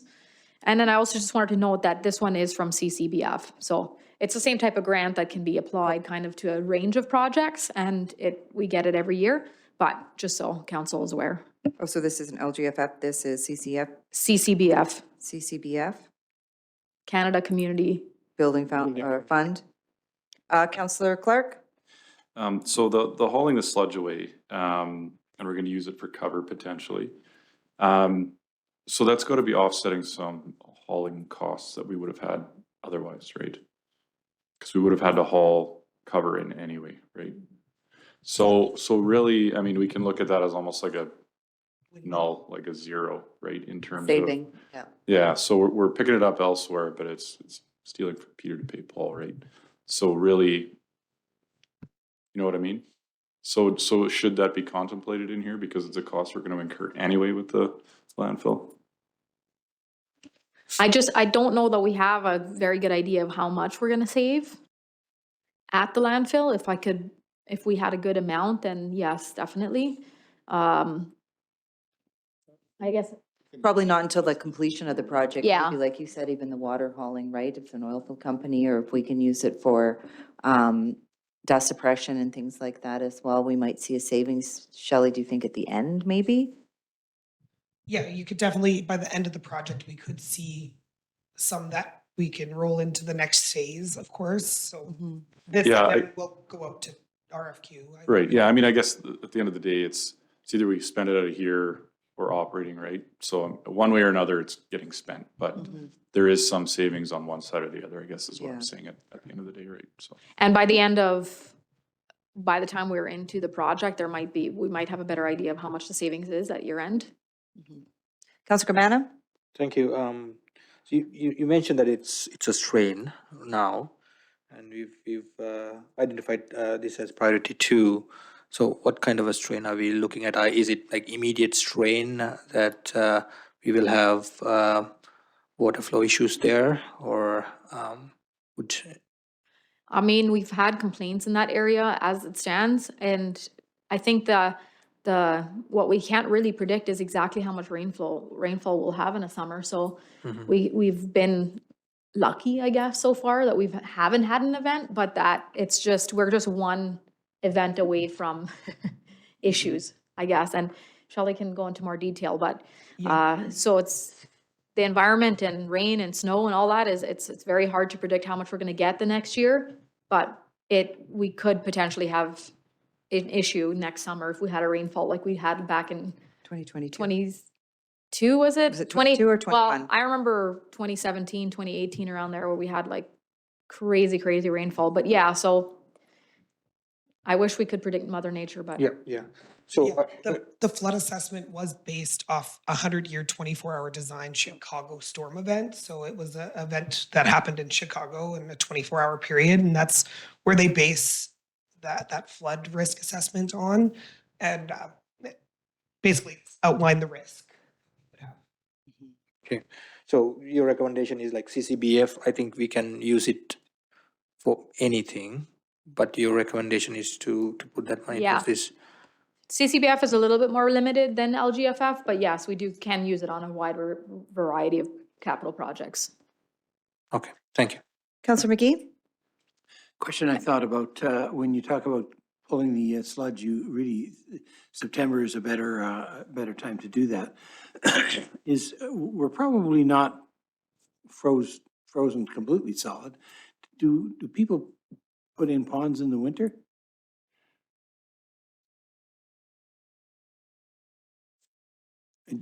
It's the drier time of the year, so people tend to do it all year round. I mean, Well, I'm just thinking if you're going into sludge anyway, it is what it is.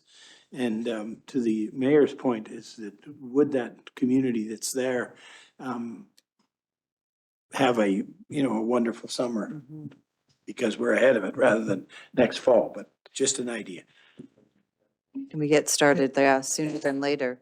I wouldn't start it when it's frozen, but people dig ponds when all year round. I just wouldn't. We'll look at it, but from what I understood when we got these quotes, they had said it's not ideal to do it when it's frozen. Your costs probably will increase because now the sludge is frozen. Okay, are we in favor? Or do you have a question, Councillor? Just a response there. Yeah, harder to handle if it's frozen. It ends up, if it's sludge when you pull it out of there, anything that's kicked around and in the job site is all going to end up being rock solid. And it's much more expensive to run the equipment in the winter. You're firing up those diesel motors and everything's running a lot longer. It's a lot more challenging. Okay, in favor? That was a yes. Okay, next up is the CPO vehicle. Any questions? Council Sheriffs? What did we spend on the Charger, on the 2013 Charger? I believe Ken said 25,000.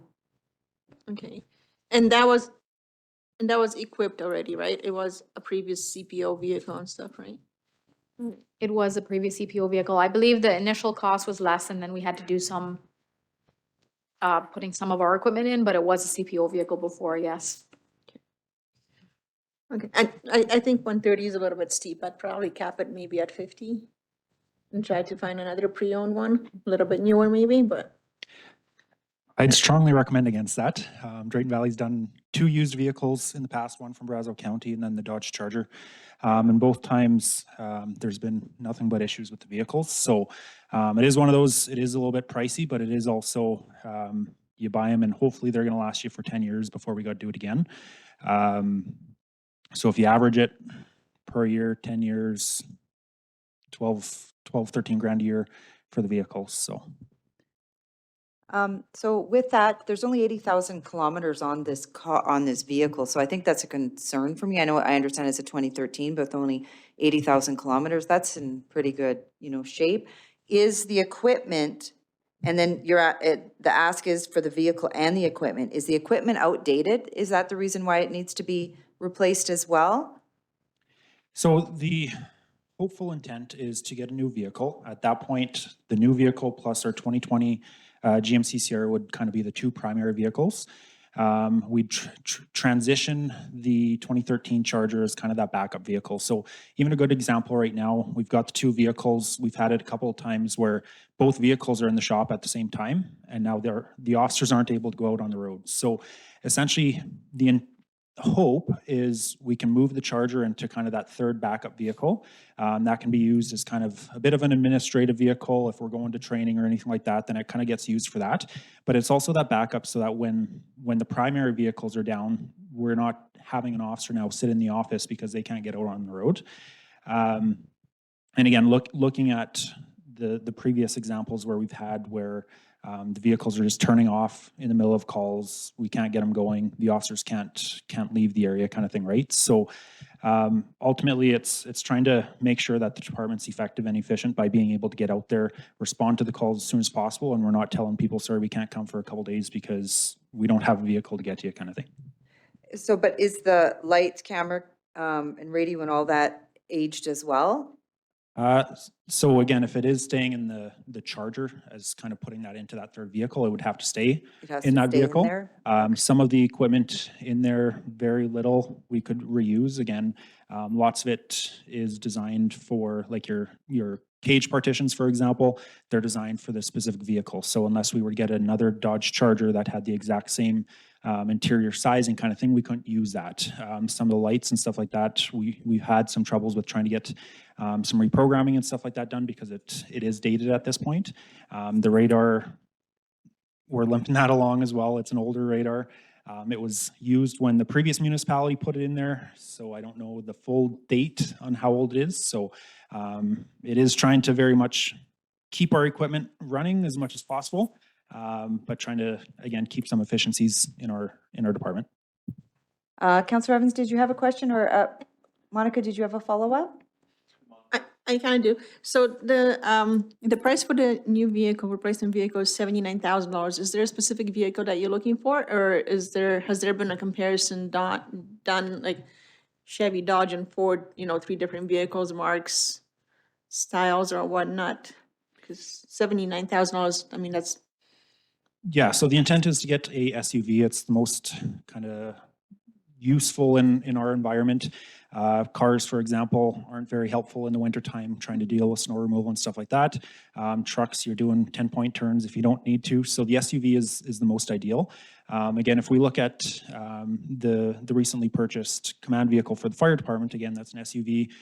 It does have the police package, the law enforcement package. So it has the enhanced braking, it has the enhanced steering, all that kind of stuff. So it helps with your get up and goes, your hard brakings, your quick turns, etc. So they're not, sometimes they're used as a normal vehicle. They're not always used as a normal vehicle. But in recent years, it has actually been your normal people vehicles, I guess, are getting more expensive than the civilian or the police package models. So, because there's less electronics, there's less fancy things inside, if you want to call it that, but they have the enhancements on some of that mechanical items. Councillor Evans? Sorry, just for clarification, you're saying you're spending 12 to 13,000 a year per vehicle on maintenance and repairs? Is that what you said? No, like with purchase of the vehicle at $130,000 for the vehicle and the equipment. If we get a 10-year life cycle out of it, the 130 grand divided by 10 years, roughly it's 12, 13 grand a year for it. However, with our current Dodge Charger, we've had it about a year and a half-ish now. And to kind of keep it operational as much as possible, we spent just over 10 grand so far. The idea being if we buy a used vehicle, it's going to last us a lot shorter period of time. So on the long term, it's not really saving us much money, but we could walk into a Lemon and we can walk into a really good vehicle, a used vehicle. But this last time just didn't work out for us. So ultimately we'll end up hopefully spending less on this per year than what we spent on the Charger, just based on its useful life. Yeah, we hope. I don't know. Yeah. So 10, 12 years before you're coming back and looking for another vehicle. If we approve this.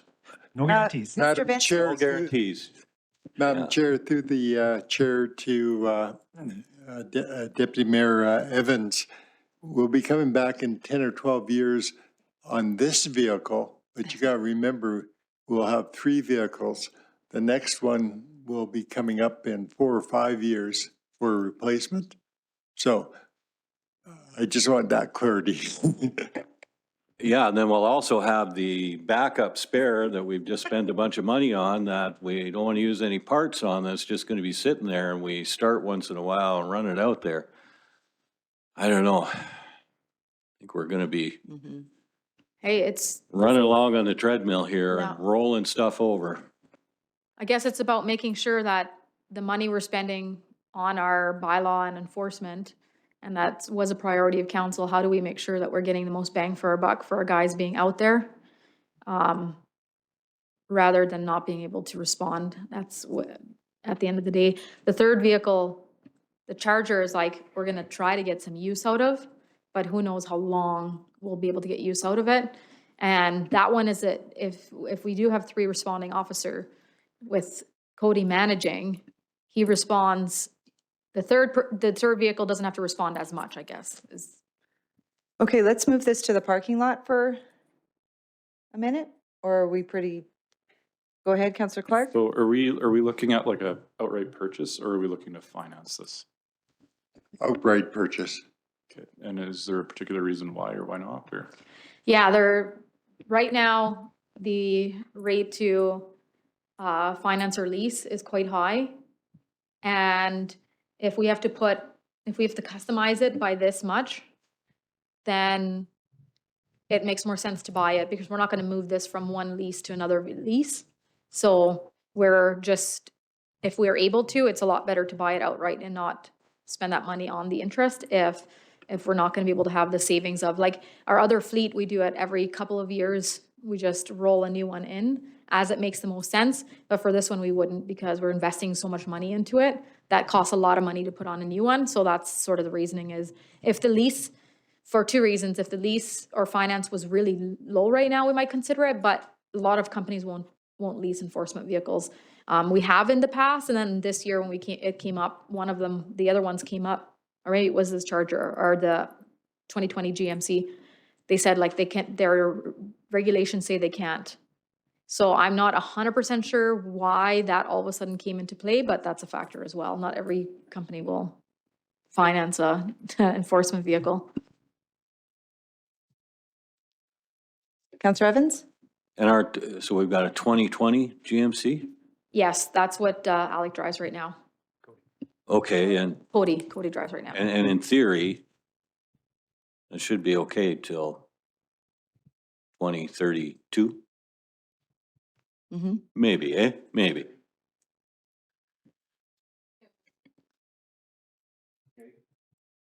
Are we ready to, yeah?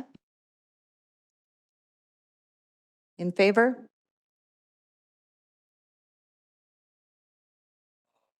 Two? What's that? Okay, we're going to put it on the parking lot for a minute because I do have some other questions for Mr. Vincent, so. Yeah, very interesting place to put a vehicle in the parking lot. Okay. We're going to put it in the parking lot. We're going to move along. Next is Common Services Mobile Equipment. That's the greater lease buyout. And this is going to be bench? This one is LGFF? For LGFF, sorry. Yeah, this is the one limitation to CCBF is we can't finance. We can't do that. so, okay. Equipment on it, or sorry, grant fund it through there. So yeah, it's coming from LGFF. Okay. In favor? Yep, okay. That one's on there. UTV.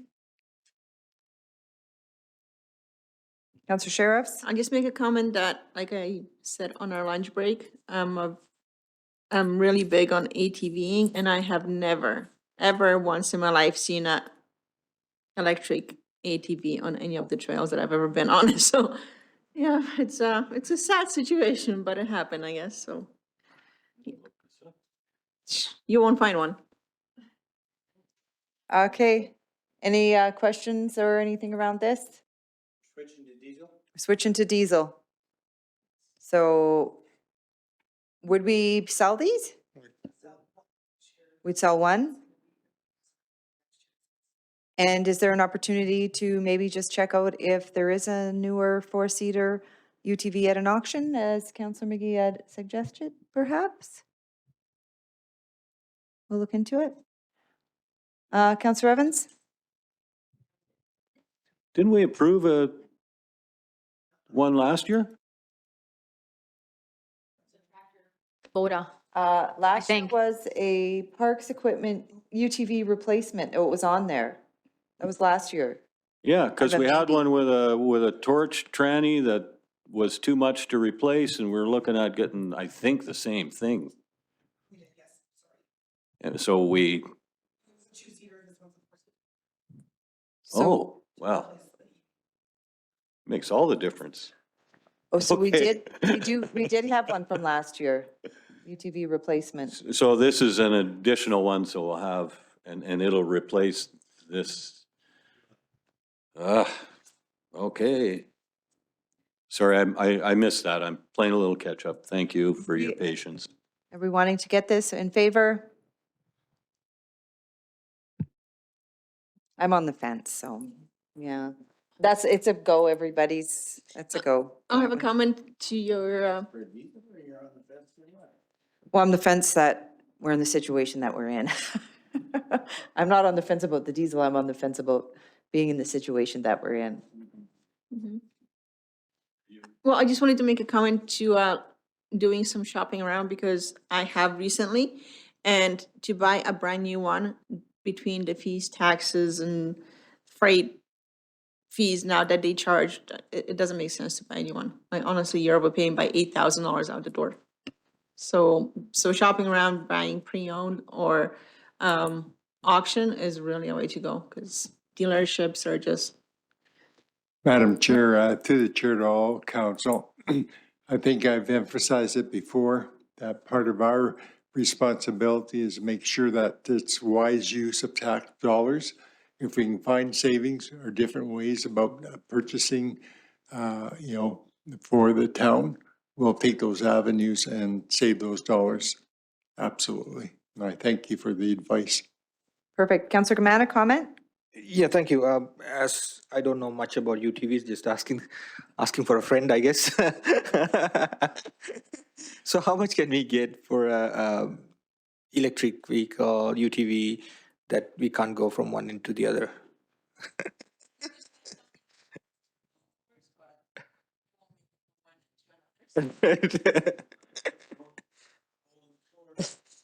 Can we get like few hundred grand, few K out of it, like 4,000, 5,000? No.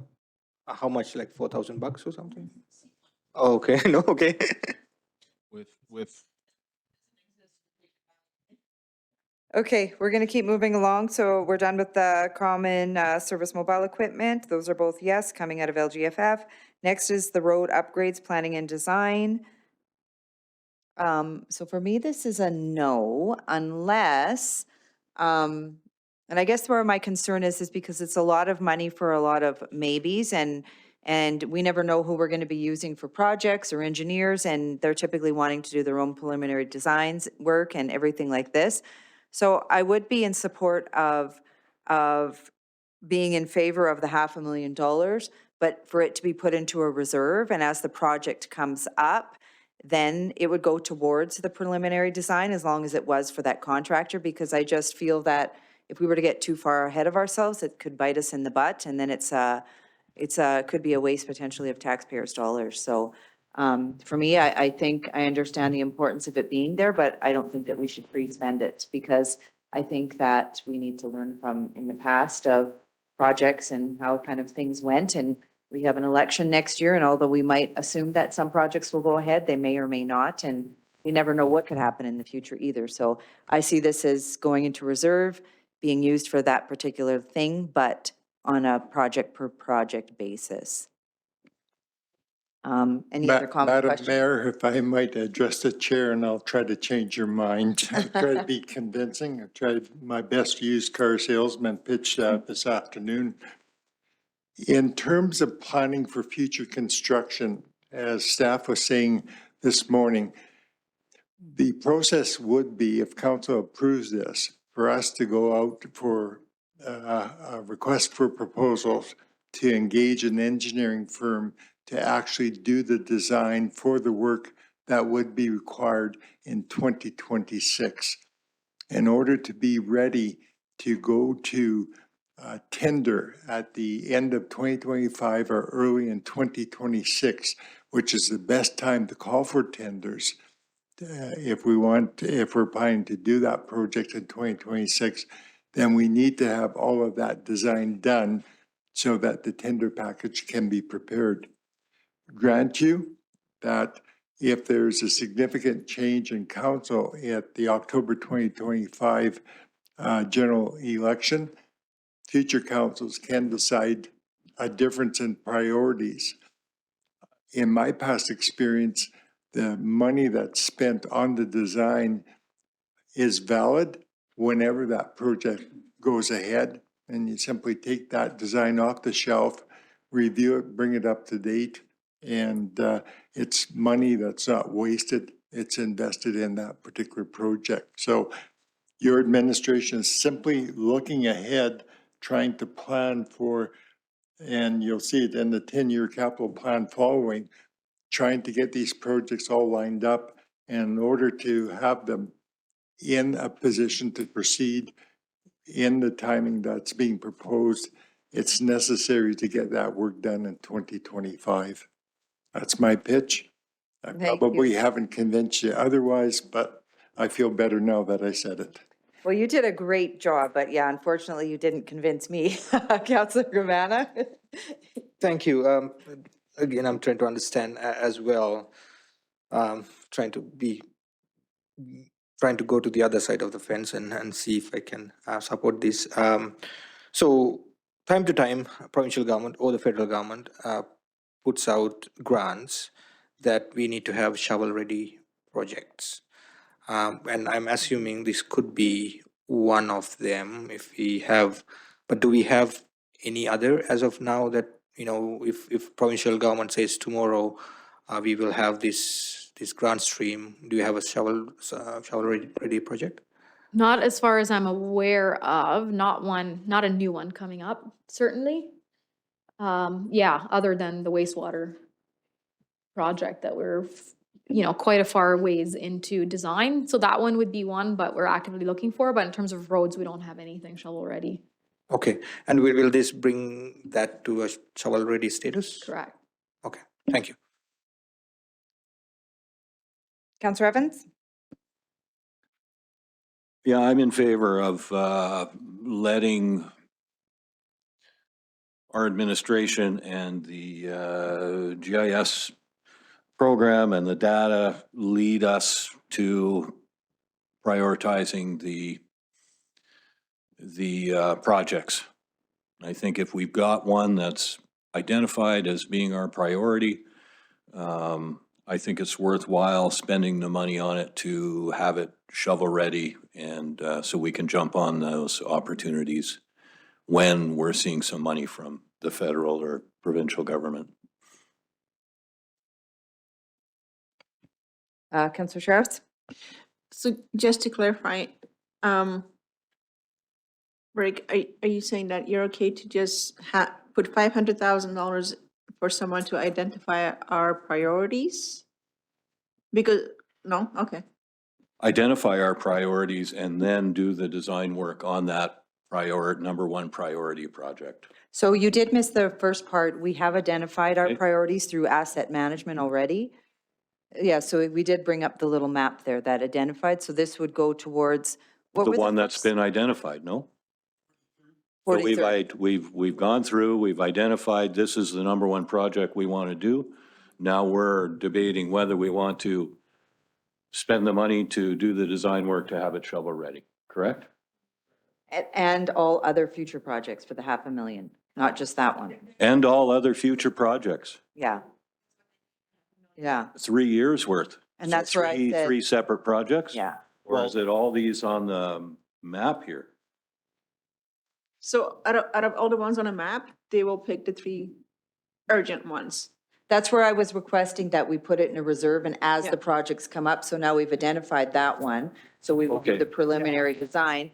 As we identified the next one, then we do, the money would already be there and we'd still be able to get ahead of the project, but it wouldn't be all of a sudden paid up front because 3 years from now, Yeah. that RFP Yeah. or RFQ could go out and it could be completely different engineer that wants a completely new set of preliminary designs, right?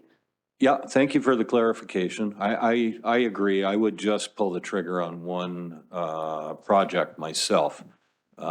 Because you never know how long they're going to get put off. And as you say, not that what is designed may change very much, but as with what happened on 50th, we changed how deep we wanted to go, how big a rebuild we wanted to go, which wasn't taken into consideration originally. So I'm pretty much agreeing with you, Madam Mayor, that, yeah, would prefer one project on the shelf, shovel ready, spend the money to do that design. And if we want then to, put it if in we a want to put reserve. the rest in a reserve So and it's do there. that as years go by, I'm fully in support of that too. But if we're looking for a few bucks, you can always reallocate. We can cover one project. Next year, we say, okay, we're doing this project. This is the next one we want ready for the following year. Allocate 200,000 or whatever As they the come up. requirement. Yeah, Yeah. yeah. So If we it's can in do it either reserve. way, and I'm in support of either way, whatever everybody's good with. But I think we should have that first priority project on the shelf ready to go. Yeah, I agree. Counselor Gamana, do you have a question? Yeah, now I'm confused. So 500,000, you're saying 3 projects. So what would it take for one project, the one that we've identified as a priority, Next year. to be shovel ready? So Madam Chair, through the chair, before Ken answers here, need some clarification. We're not talking about 3 different projects being engineered. We talked about identifying what the 3 priorities were, but I'll let Ken jump in here. Thank you, Council. Yeah, just to confirm, that original $500,000 number, where that came from, was when we originally looked at what was potentially out there to bring all of our roads that were either in poor or very poor shape, based on just the ballpark budgeting numbers that we have. We initially come up with about $3.5 million to rectify all of the poor or very poor roads. That was just for asphalt only, realizing that would be a light number because it didn't include curb and gutter, landscaping. A more realistic number would be the 5 million, which then 10% of that is the 500,000. That's where the original $500,000 number came from. But I agree with what Mayor Nancy is suggesting in that if we put that money into reserve and then we use that to engineer the first priority, which we know is 43rd Street in front of the high school, and then come back and see what's that project going to cost. If that project comes back at $1.5 million and we can decide we're going to do that over 2 years, we may not execute the second priority project until 3 years down the road. So I think the idea of putting the money into reserve and doing them one at a time with that 500,000, I think is a good idea. Yeah. rather than doing. Yeah. Okay, so putting it in a reserve, identifying as the projects come up, the first project being the 43rd, so then our administration can get started on it. Yeah, in favor of that? Yeah. Okay, so next up is backup generator electrical reno to accommodate. Comments, questions? Portable. Portable? To the ground. Yep. Portable? Do we know the price of a portable? Also, I just wanted to add that our grant, Alberta Council is comfortable or very confident that we could at least get half of the generator funded by grants. So that's a good do. So council could potentially approve it contingent on 50% grant funding, because Alberta Council is very comfortable saying that we could get half of it paid for via some grant that they could find. And then I'll let Cody talk to Portable if he has further information. Gonna take a friend here. Did we get pricing on a portable when we looked at generators?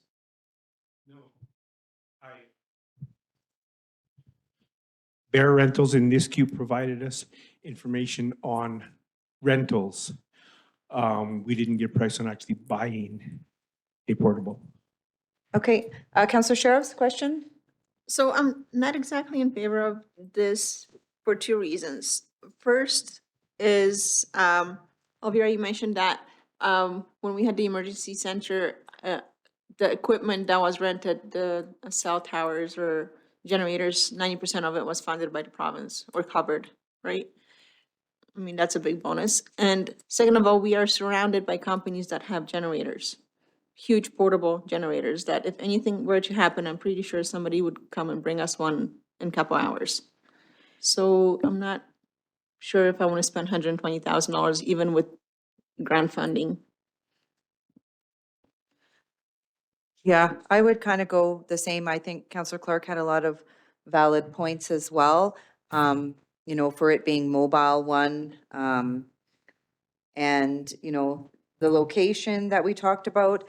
And then I think, Leah, some of the questions were, you know, we didn't have one before. We used Brazeau Counties for a little while. Then we moved to the hall, which they had their own power. We didn't have to use a generator. That the provincial funding covered about 90% of the wildfire and some of those supplies and stuff. So I understand that preventative is very important, and these natural disasters are happening more and more and more. But I think we're seeing more and more options come forward as well. And yeah, I don't know about spending the money just in case we may or may not use it. Hey, I mean, that is that's exactly what emergency planning is about, is planning for something we don't know if will ever happen. I do understand what council is saying. It's maybe we could get one in a few hours, maybe a day, but really the generator is for that period of the emergency happens, and then how long does it take to get it? Is it a few hours? Is it okay to be down a few hours? Hard to say. I But think that yes, if I this do was an understand. issue that we had went through the past evacuation and wildfire, then it would definitely be on the forefront. But since it wasn't, and everything worked out fine in this situation, I just don't see it as being Councillor Evans? Correct me if I'm wrong, but if we did get if we were to rent a generator, we'd still have to make sure that we had the transfer switch and everything else in place, and that generator was compatible with whatever we had in place. Tom, I'm thinking back to Breton Fire Hall. Did we not? Is that generator not on a trailer out there?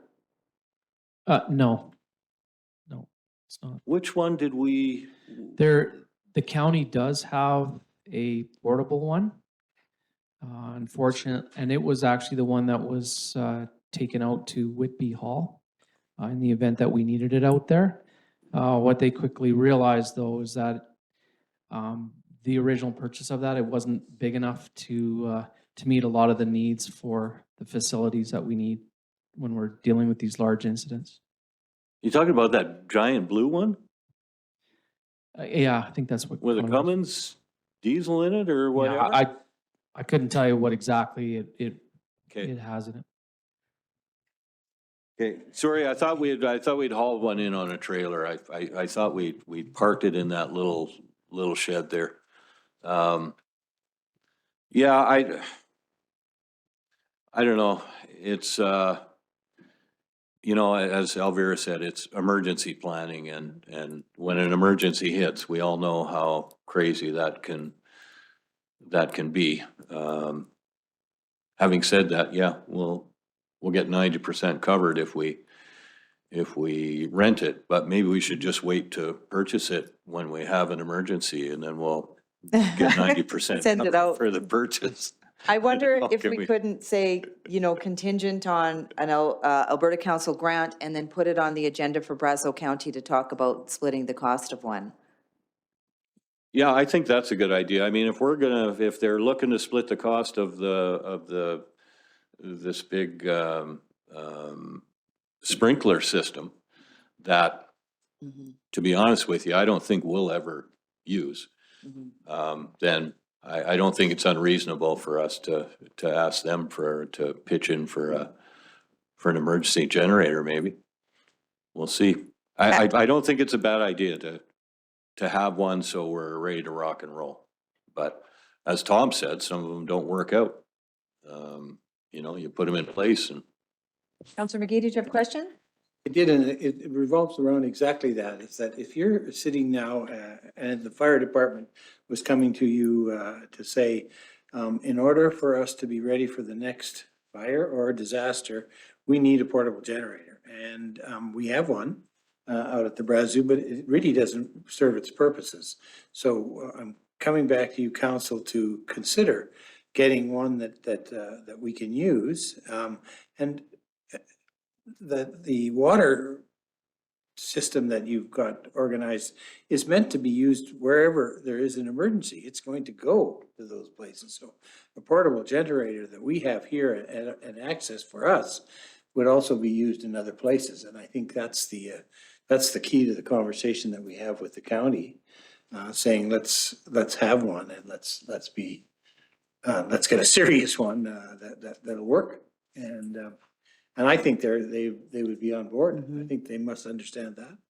But they might counter argue, as it's been argued here already, that there are lots of generators in our community, but sometimes they're not available. So I just think there's a way, and then you look right now to get some funding. And so we split that funding with the county and get one that fits, that works for, and can move around Alberta wherever they have emergencies. Councillor Kamana? Yeah, I kind of have the same thought process, Councillor Maggie.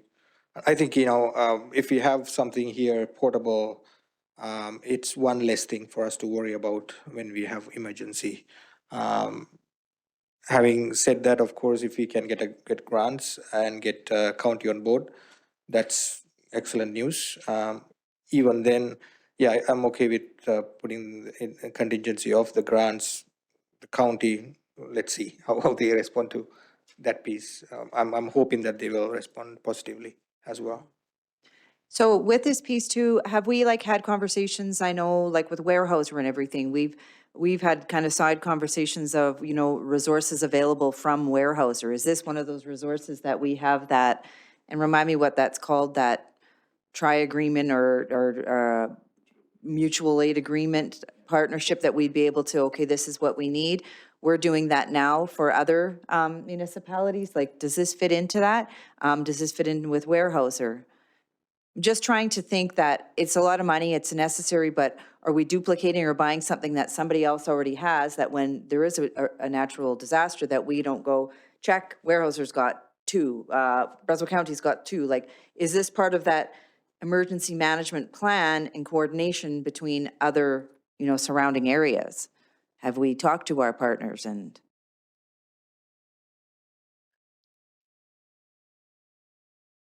Yeah, so as we kind of continue developing our emergency management program, part of that is continuing to look at our current resource list, where it's currently at, and how can we kind of expand that a little bit more. So currently my understanding is we don't have anything in place for any generators.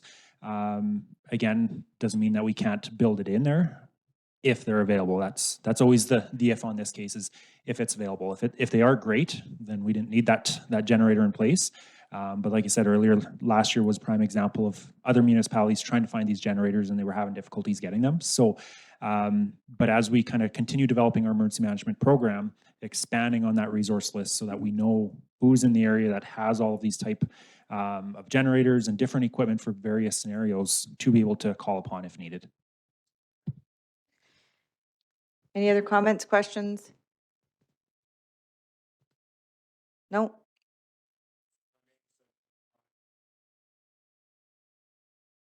As I am an electrician, so I speak the language a little bit.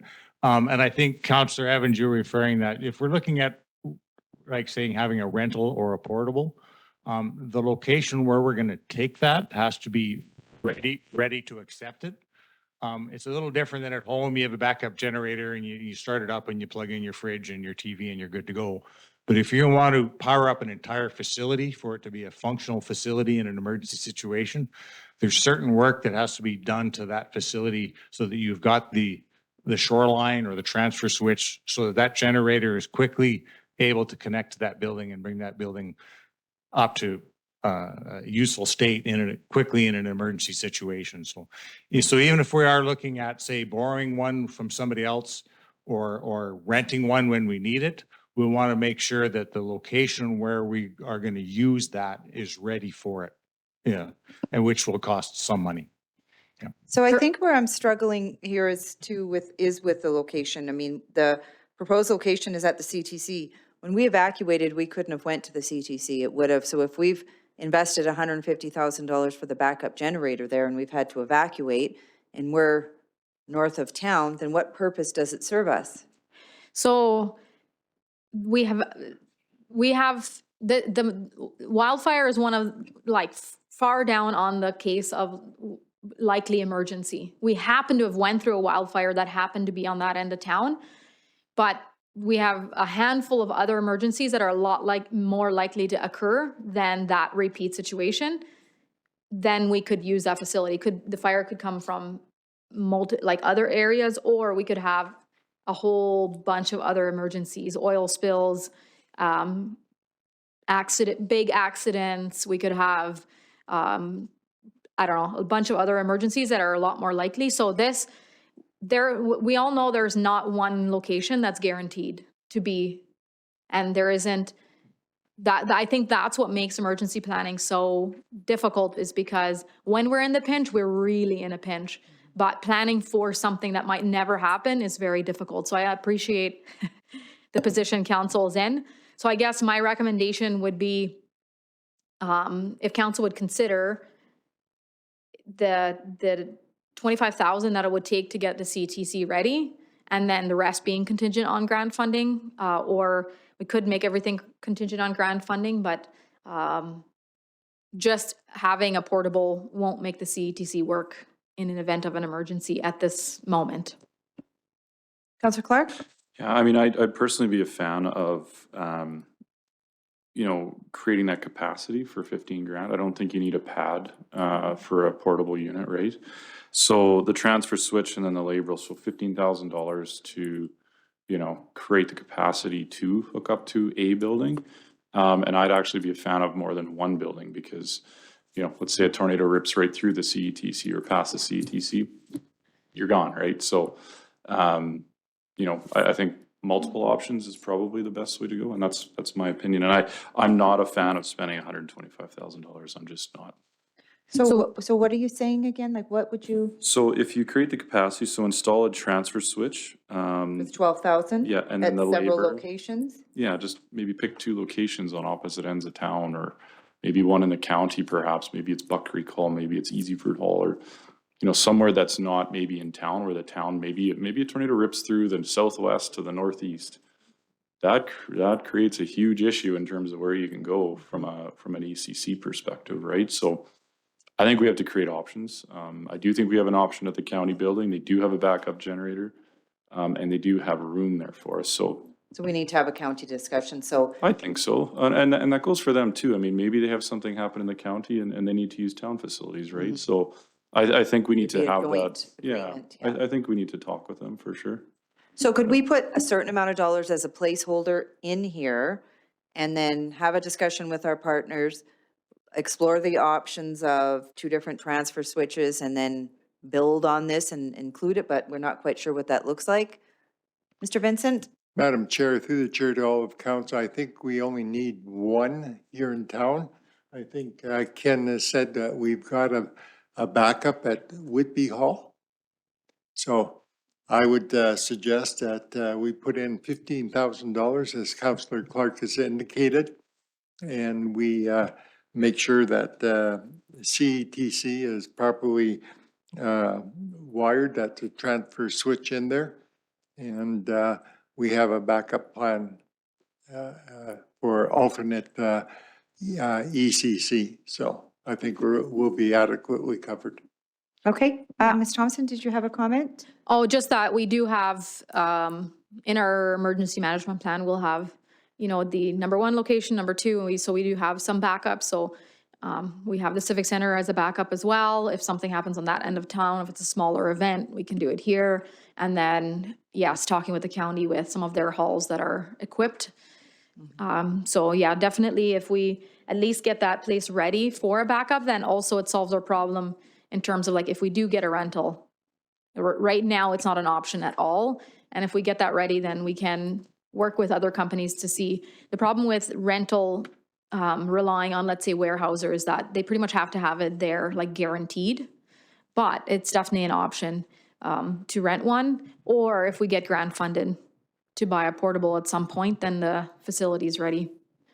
So I can have a note saying reduce it to 15, and so we can either just do the 15 or do 15 with the rest being contingent on grant funding.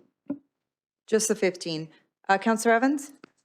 Yeah, sorry to roll it back a bit here, but I believe Tom just said the backup is not sufficient. Did you not say that the county's, that giant generator That's portable. isn't enough, or I'm not sure? Sorry, I think the idea being that we could, if we had one, Whitby Hall, we can bring a portable there. We don't need to put a transfer switch in there to get it ready for a generator if we hauled one there. I don't think we're talking about the county's generator. Yeah. Is that not what, when we were talking about what I thought was, we rolled one into the new fire hall on a trailer. Then we talked about, you said that the existing generator that the county had to run around, because they're wired, a couple of their halls and also their water plant in Cynthia, to plug into that big generator. Did you not say that that big generator was no good? It didn't work?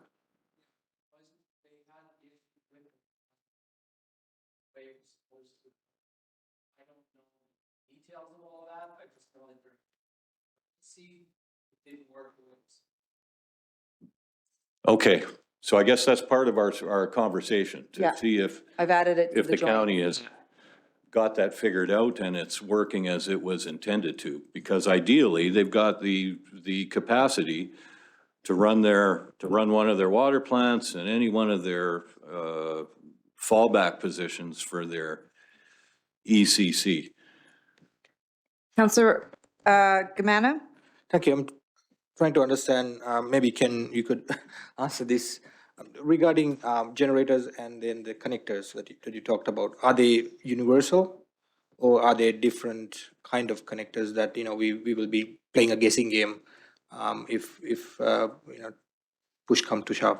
It would need to be very specific to the location. You know, your single phase, is it 3-phase, what capacity, what size? Right. Which will be all part of the emergency management plan, so that you say, okay, if we're gonna set up a emergency generator, say at the CETC, we already know exactly what size generator we need, what voltage, what capacity.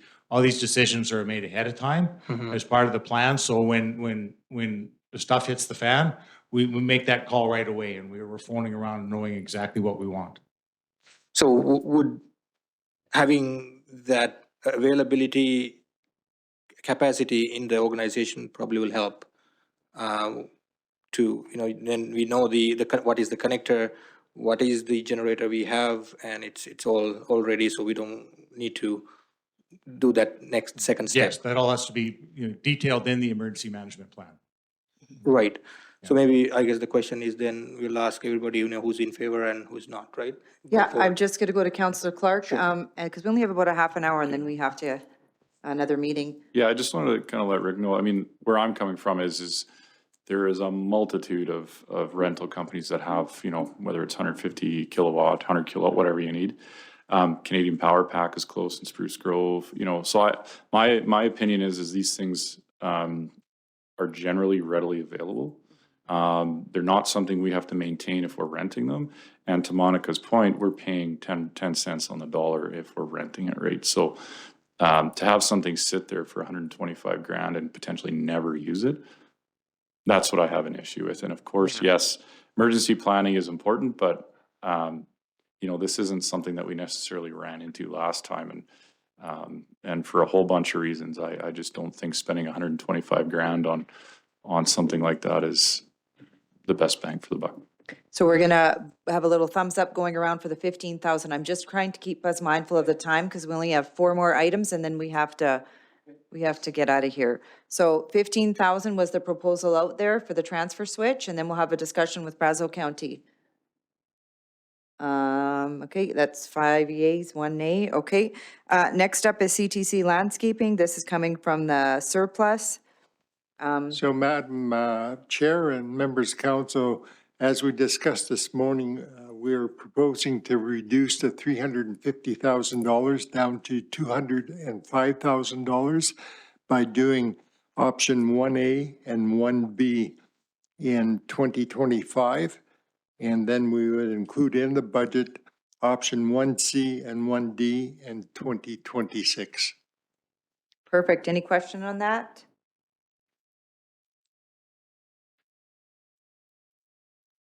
Go ahead, Councillor Clark. Yeah, I guess I struggle a little bit because that area to the north remains undeveloped. So from that perspective, you don't know exactly what's going to be there in time. I feel the right time to start landscaping this stuff is when you start getting, when you start building up that area and you can understand your building heights and all that sort of stuff. And from an aesthetic perspective, you can then probably make it look a little better than, just building it and then see what else is built afterwards. So I do think that, several $100,000 is a lot of money for some landscaping for a building that isn't super utilized, right? And in addition to, I think it should be built up, so. I guess just to comment on that, I guess my argument or comment would be is that we keep talking about ways to highlight this and highlight the building and utilize the building and get stuff going there, but we seem to keep neglecting it, right? And I know that while you were away, Rick, Tom had brought up clearing that pile of dirt there, right? So potentially, I think Shelley's comment is that this would hide that, but I mean, at the same time, we could level that as part of that and prepare. I know that those lands have been for sale for I don't know how many years, and I think that if we keep procrastinating and don't do anything down there, we're trying to hopefully increase, the rental for venues and weddings and things like that. And with that would come, when you look at some of the other surrounding areas with what their rental prices are, that maybe this could bring us into a little bit more of that higher bracket, would just be my comment. Councillor Gamana? Thank you. I have the same reservations as Councillor Clark. Unfortunately, I think we need to figure out what we are going to do with the land itself as well as the building. I don't think we have figured that piece out yet. I think that's the focus should be. Once we figure that piece out, then we can look at how to utilize the funds available for the land as well as how to utilize the building itself. Without knowing that, we don't know what we are getting into or what we are building towards. I would like to have that conversation rather than actually doing this right here. Just my 2 cents. Thanks.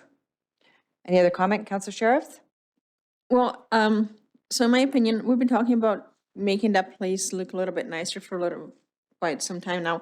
And even walking behind the CTC from the parking lot down to the pond, that whole terrain is not leveled. It's not seeded to grass properly. There's a whole bunch of brush and sticks. You can't really go and take pictures down by the water. It's not very easy to walk on. So I do think that it needs a little bit of improvement in that area and some trees, and I'm in favor of doing this.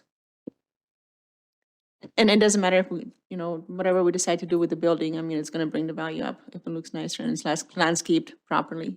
To your point, Amila. Councillor Evans?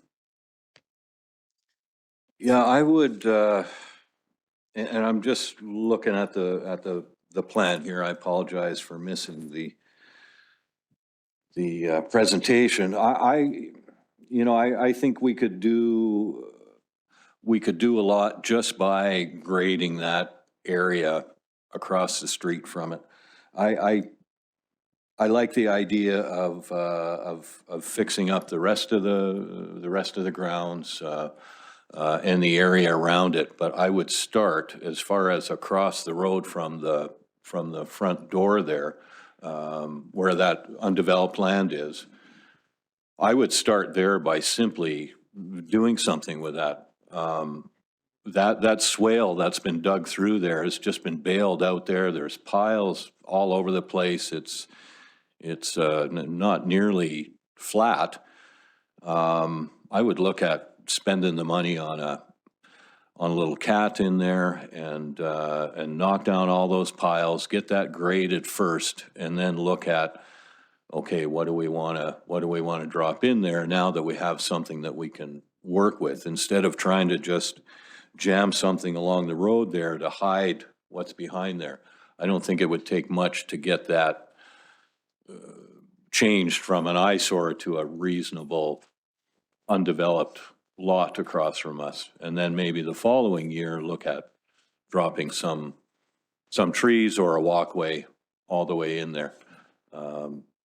I think I'd do it in that order rather than just trying to drop a bunch of trees in, so we don't have to look at that.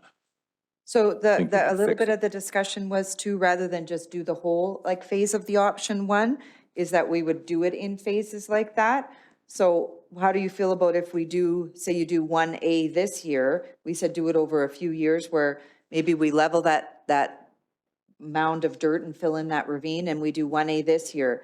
I know that Kundi's brought forward or will be bringing forward a implementation plan for down there when we're looking at branding and signage. So maybe that's part two with 1B and 1C or something, but. Personally, I'd change 1B to 1A and then call 1C, 1B, and then I'd do A last. So do 1B and 1C now and level the dirt, and then next year do 1B? Yeah, you're not leveling the dirt with 1B, are you? Or 1C, isn't that planting trees? That's what it looks like to me. And I would leave 1A until you take care of that undeveloped area. That's such a mess. That's got piles of dirt all over the place. So I would do that right away. I would just fix all that up, not make it beautiful and include trees and everything. I would just knock down all those piles of dirt and fix that swale up that's kind of cut across those, just to make it look reasonable, and then budget for the area of 1A. 1B. What do we want to do there? Yeah. So do we want to run a trail all through those trees from back at the hotel and Mr. Mike's parking lot so people can walk there? So again, I would take care of B and C and grade those lots. Then I'd look at 1A. So could we, as Mr. Vincent had suggested, rather than the 350, leave in the 200, see if that would get us the grading, the 1B and the 1C, and then see where we are, if we've got money left over, or where we're at for year 2 and year 3? That's what I would do. I don't think the grading's going to take you a lot of money. I think if you get somebody in there with a cat for 3 days, that place is going to look a lot different. And I wouldn't move that big pile of dirt. I would just kind of landscape it a little bit, because the cost to truck that stuff around somewhere. And it's good material, I think. Shelley, do you know that pile of dirt down there? Is it good usable material? Is what got stripped off that area, or? It's good clay. And where would we use So- clay? Snow dump? Wastewater plant. So it's always nice to have, right? But we could just landscape it a bit so it doesn't look like such a, Yeah. the whole up a area bit. there just needs to be smoothed out and graded a little bit, and then I think it won't be so much of an eyesore. There won't be such a push to block it off. We can actually put up with it and then slowly develop what we want all the way along the north side of the road there, because I think it's ideal to put a little trail there. And isn't the other trails gonna come up along the back there? Yeah. So maybe we can hook that trail in so people can park at the hotel and come in, walk to the CETC, even if it's just, a mulch trail or something like that. So that would be my recommendation. Leave 1A till the end, do 1B and C and the grading. Mr. Vincent? Madam Chair, through the chair to all council, my understanding is 1A includes what the deputy mayor has just suggested. I just asked Shelley to confirm that for me. Oh, okay. And I apologize for missing. Oh, that's okay. We're just trying to bring you up to speed here, so.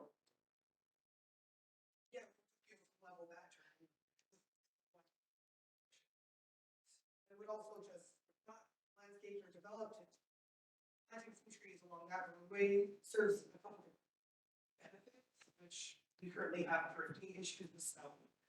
And it will also, line some of it until it's been developed at least.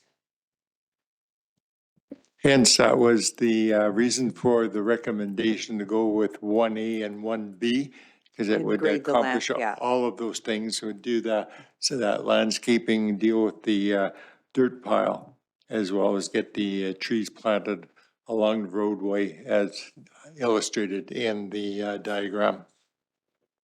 Okay. Any further question on that?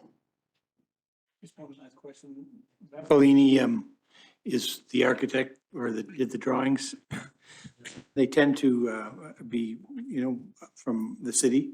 So you never know what you can get if you get right to town and say, okay, what do we got? Here's what we do, $65,000 for some poplar Using some trees. local contractors, yeah. Right, so it's amazing. Yeah. Yeah, and that's why we go to tenders, so we can try to get some local businesses involved and our prices drive down quite a bit. Yeah. Okay. Yeah. Okay, looking for a thumbs up. 1A So and 1A, 1B, that would B for include the grading of 5,000. the land adjacent for 205. So I got 2 down, 3 up, and 4 up. Okay. Next up, we have Public Works Bay Door surplus, 50,000. We get it done, thumbs up.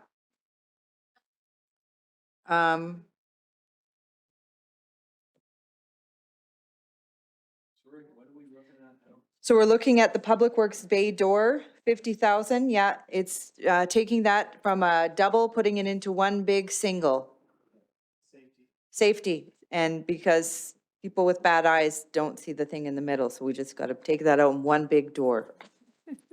I'm just trying to, I'm just being silly. I'm just trying to simplify it. One door instead of 2. Thumbs up? Yeah, for the door? Yeah. Okay.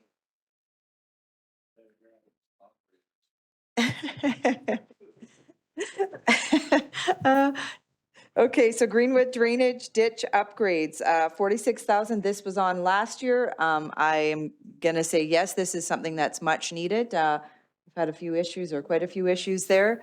If there's no other questions, one question from Councillor Clark.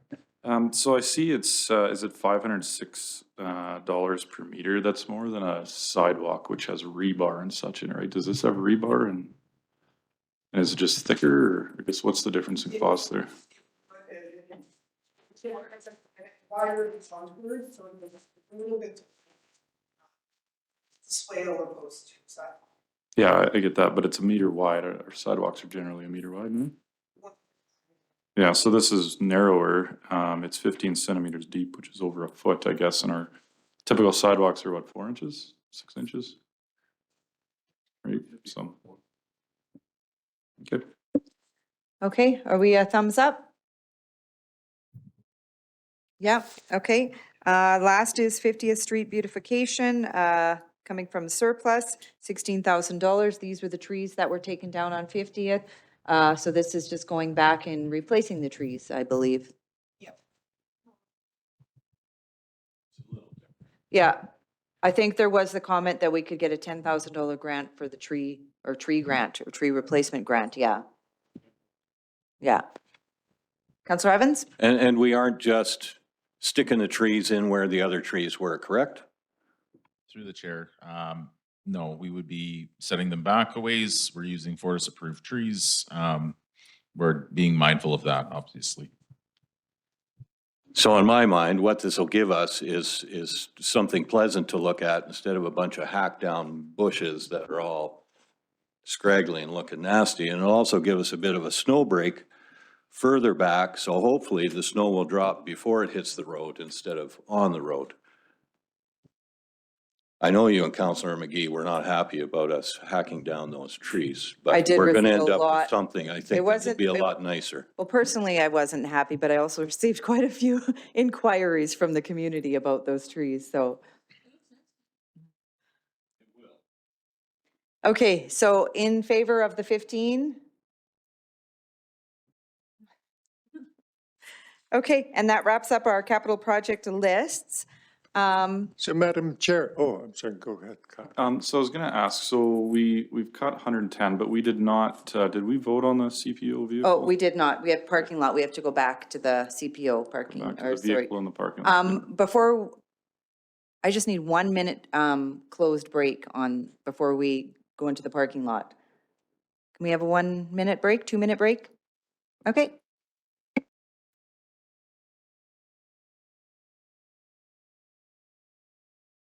Got about 15 minutes, and we have to wrap it up. So we've gone through the capital project listing. We've identified the projects that we are keeping on the list. We have to circle back around.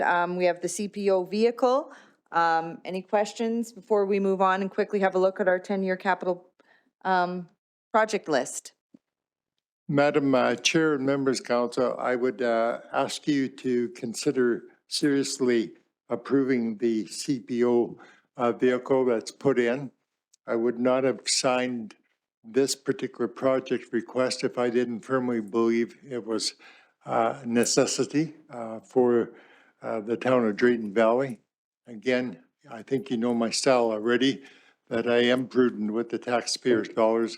I think this is a good investment, and I ask for your support for this particular project. Thank you for that. Any other comments, questions on the CPO? In favor?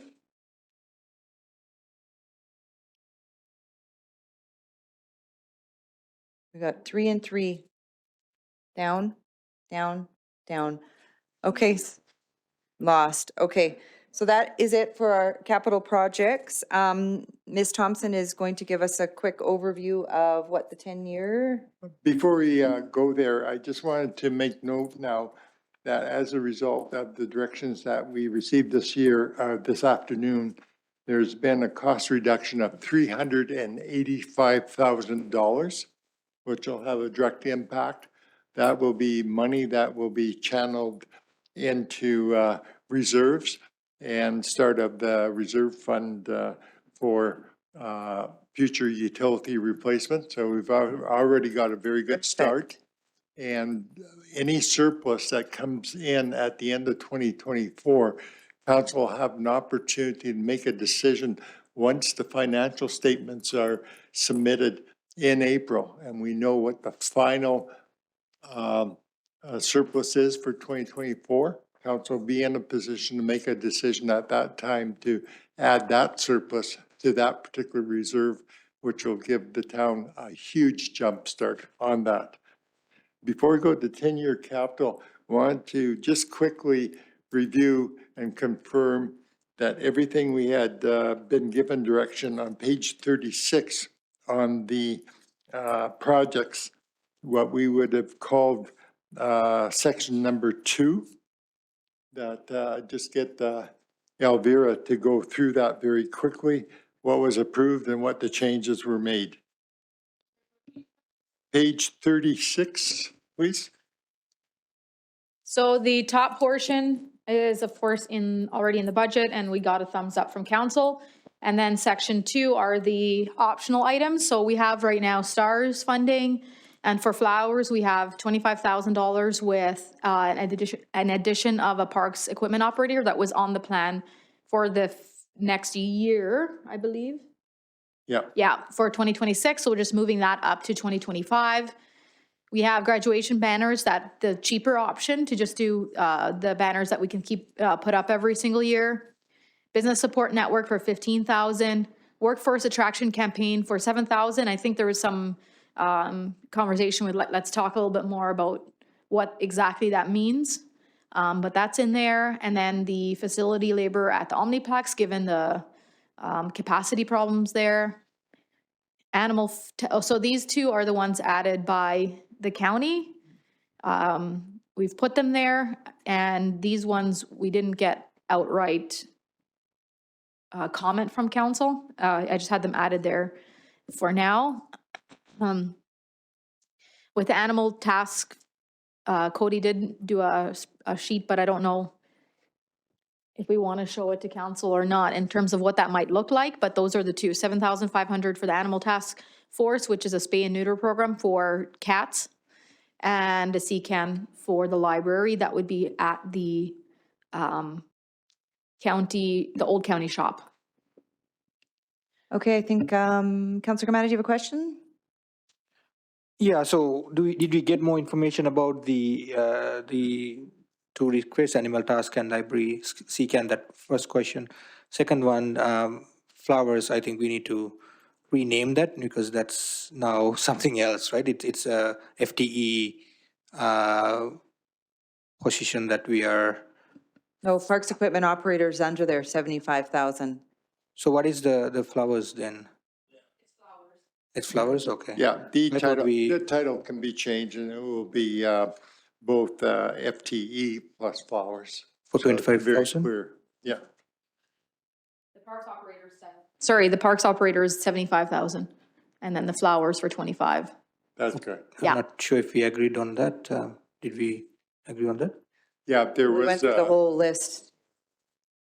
Instead of the 140,000. So the yeah, 140 went down to the 25 to add to the flowers, and then we said we would try to go out there and do more sponsorships and all of that this year as well.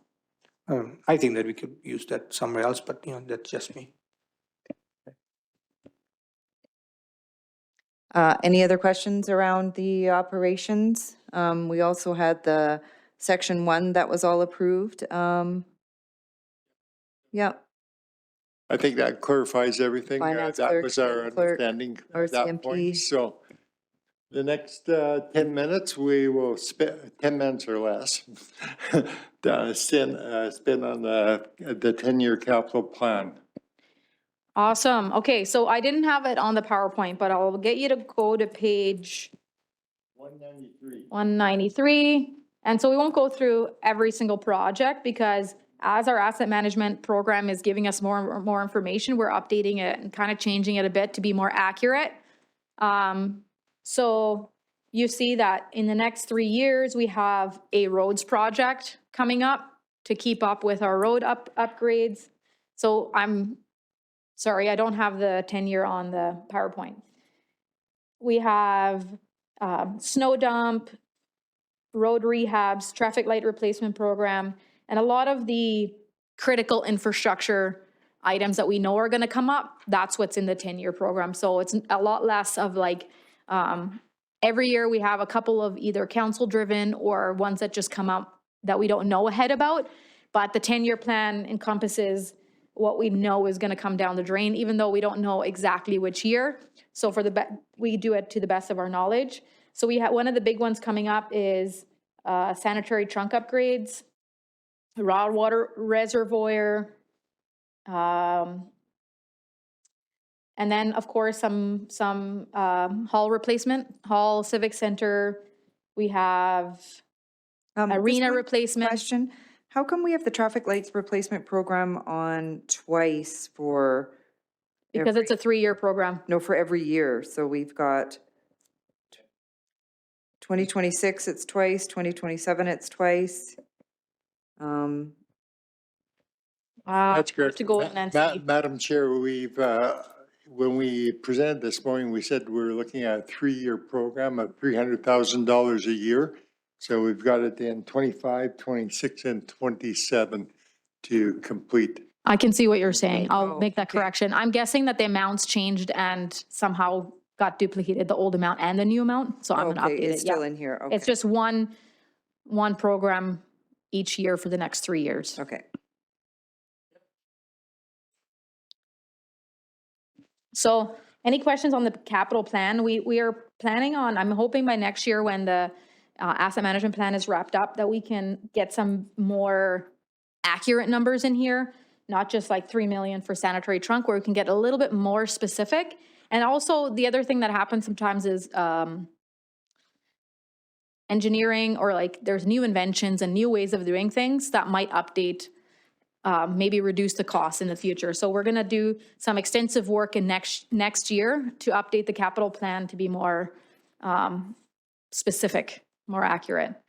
So then we go to the debt limit. So this is where, this is my spreadsheet. I'm not gonna go over all of it because I don't know that council cares all too much about all the specifics, but essentially it's my calculation where we have the surplus coming in, what we're, what's outgoing for reserves, what's going into reserves, debt funding, and then what our ending position is. And so we want to stay, so at the very bottom, those little numbers, which is also on page 194, you have that at the end of 2025, if we do the borrowings, we complete all the borrowings that is projected, we'll be at 47% debt limit used. And the debt limit expands as our revenue expands. That's what the limit is based on. So that's a factor. But we do have a fair amount of borrowings. We do have some debts that are being paid off in the next few years, but we do have a lot coming up to be borrowed on, which is a big reason why we need to really focus on reserve transfers, with the knowledge that reserve transfers, the more we borrow, the more our operating impact is every year repaying that debt as well. So I just wanted to highlight that we have from 47%, and then it goes up by 1%, goes back down in 2028 because of 1 or 2 things are being paid off. And then in 2029, we have a big bump, which is the Civic Center and Fire Hall replacement that is right now projected to be around that year. So if we get a more accurate asset management plan and a more accurate facility replacement plan, I don't know if that's what it's called, then potentially that could change depending on if we can shove that down the road realistically or not. So that's where that is coming from. And then we have our 2025. Sorry, just go back.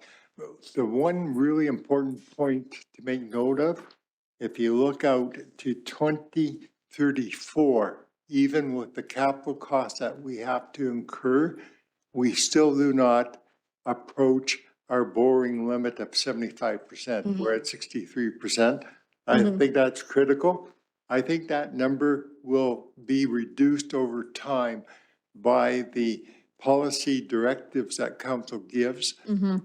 This year, with starting to fund the utility replacement reserve. And I think the other key will be council adopting the financial framework policy document that we talked about last week. Those two things in and of themselves, I think will have a significant impact on that going forward in the future. So, thanks. Awesome. No, that's absolutely correct. And then when we go to the page 197, oh yeah, go back to my, there we go. I'm just pulling up my capital here.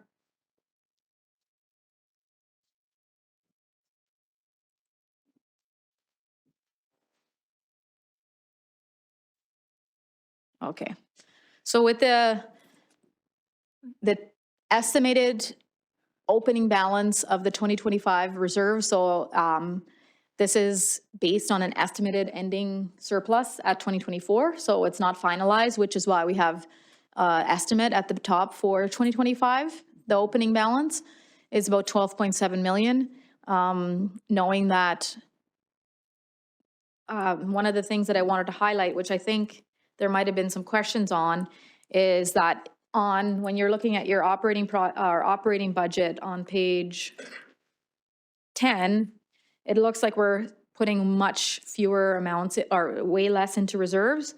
And that's taking into account the almost $800,000 that we're accounting for in our operating budget for the liability at the landfill. So when they add together, it's only about $100,000 less. And that includes the extra $300,000 last year that we got that's currently going to flow into the unrestricted due to the tax assessment growth if you remember passing the mill rate bylaw in May. So we had set a budget. We said, hey, there's growth, there's assessment increases. Then there was that extra 300,000 of council members that is flowing into reserves in that 1.5 million in 2024 when you look at the comparison to the only 668,000. So I just wanted to make that clear, is that we're contributing slightly less in reserves to make everything work this year, but marginal. But with the changes that we've made now. Yes, that's true, yeah. And so that's true, we have cut some, so it'll balance it back out. So we have the 12.7 million, and then we're putting 1.3 in and taking essentially 1.3 out so we're ending the year at just higher than what we were beginning in it. And also, one thing to note is that with the changes that council made in that capital, the ending 2025 is actually 12.9 million in the reserve balance rather than 12.7. That includes isn't it 300,000? Is it the 385? Yeah, so not all of it is reserved. Some of it is grant funding, so it's going to be in a different place on the financial statements in deferred revenue. So it'll be 12.9. 12,901,920. So yes, that's right. Like we have more than that, but not all of it was reserve funded. Some was grant. So all that means is that grant funding will stay there for the next year. So just to clarify, last year was our 2024 opening balance estimates were at 7 million, and for 2025 we're expecting 12 million. Yep. So it's a 5 million. So that's because that landfill liability and how we changed the way so now we're required to take more out every year. It's just a change in the way we're doing reporting. So we had essentially overfunded, and they're like, oh no, this is how we have to do it. We put it all in reserves, and now we're going to claw out of it really quickly and put it into, it stays in reserves, but it's landfill. Landfill airspace? Yeah. Okay. And then the increase to the recreation reserve is coming from? Operating, from taxes, yep. From operating? So in 2022 for 2023 budget, council committed to $166,000 a year to save up for a new ice plant. So that's what that is. Okay. And so we have the recreation, and then the protective services is for the AFRAX radios, enforcement services for the 45,000 is Travis funds. We have perpetual care, and then the capital reserve for 165,000. That is for council also that same year committed to 1.25% of tax revenue would go into a capital replacement. So that's what that is. And the operating capital contingency, that's to get our operating reserve back up, because we use that money to fund our wildfire, the 500,000 we had to pay out of pocket, the 10%, that is to bring that up to that balance. And then, So, if I may, Sure, go ahead, Councillor Commander. just to understand. Yeah, we are getting late. So from 7 million to 12 million, but dollar value wise, we've done some accounting differences there, but dollar value wise, what is the actual dollar value increase? I'm not, the dollar value from 2023 to 2024? Right, for the reserves? I'll have to bring it up. I don't remember the exact. Yeah. It wasn't very much. It wasn't very much. I can get it for you though. Thank you. So we do have to pause here. I know that we have a council meeting that's happening next week. I'm just wondering if we couldn't take an hour prior to passing this to kind of just wrap up the fee schedule, go over everything, make sure Elvira has a chance that we're not feeling so rushed, just to kind of clarify everything. If we can just spend an hour. Madam Chair, I was going to suggest, since we have a separate item on next Wednesday's council agenda called fees bylaw, that the last section in your budget binder, which is the fees, will be dealt with under that particular bylaw, so we can take sufficient time to go through there. Okay. And I know that we'll have time here, just a few days, to get everything polished up and to get everything prepared for the budget. But at this point in time, I believe that we're still proposing to go forward with the operational budget as has been confirmed now by council, the capital budget, which has now been confirmed by council, that that council approved the budget with a 2% increase on the residential taxes and no increase on the non-residential taxes. Perfect. Thank you very much for that. So we have a few days to think about that proposal and all the projects that were presented to us today on the capital side, as well as the operations, and also consider over the next 10 years what we have coming forward, along with grants and funding and all of that other stuff.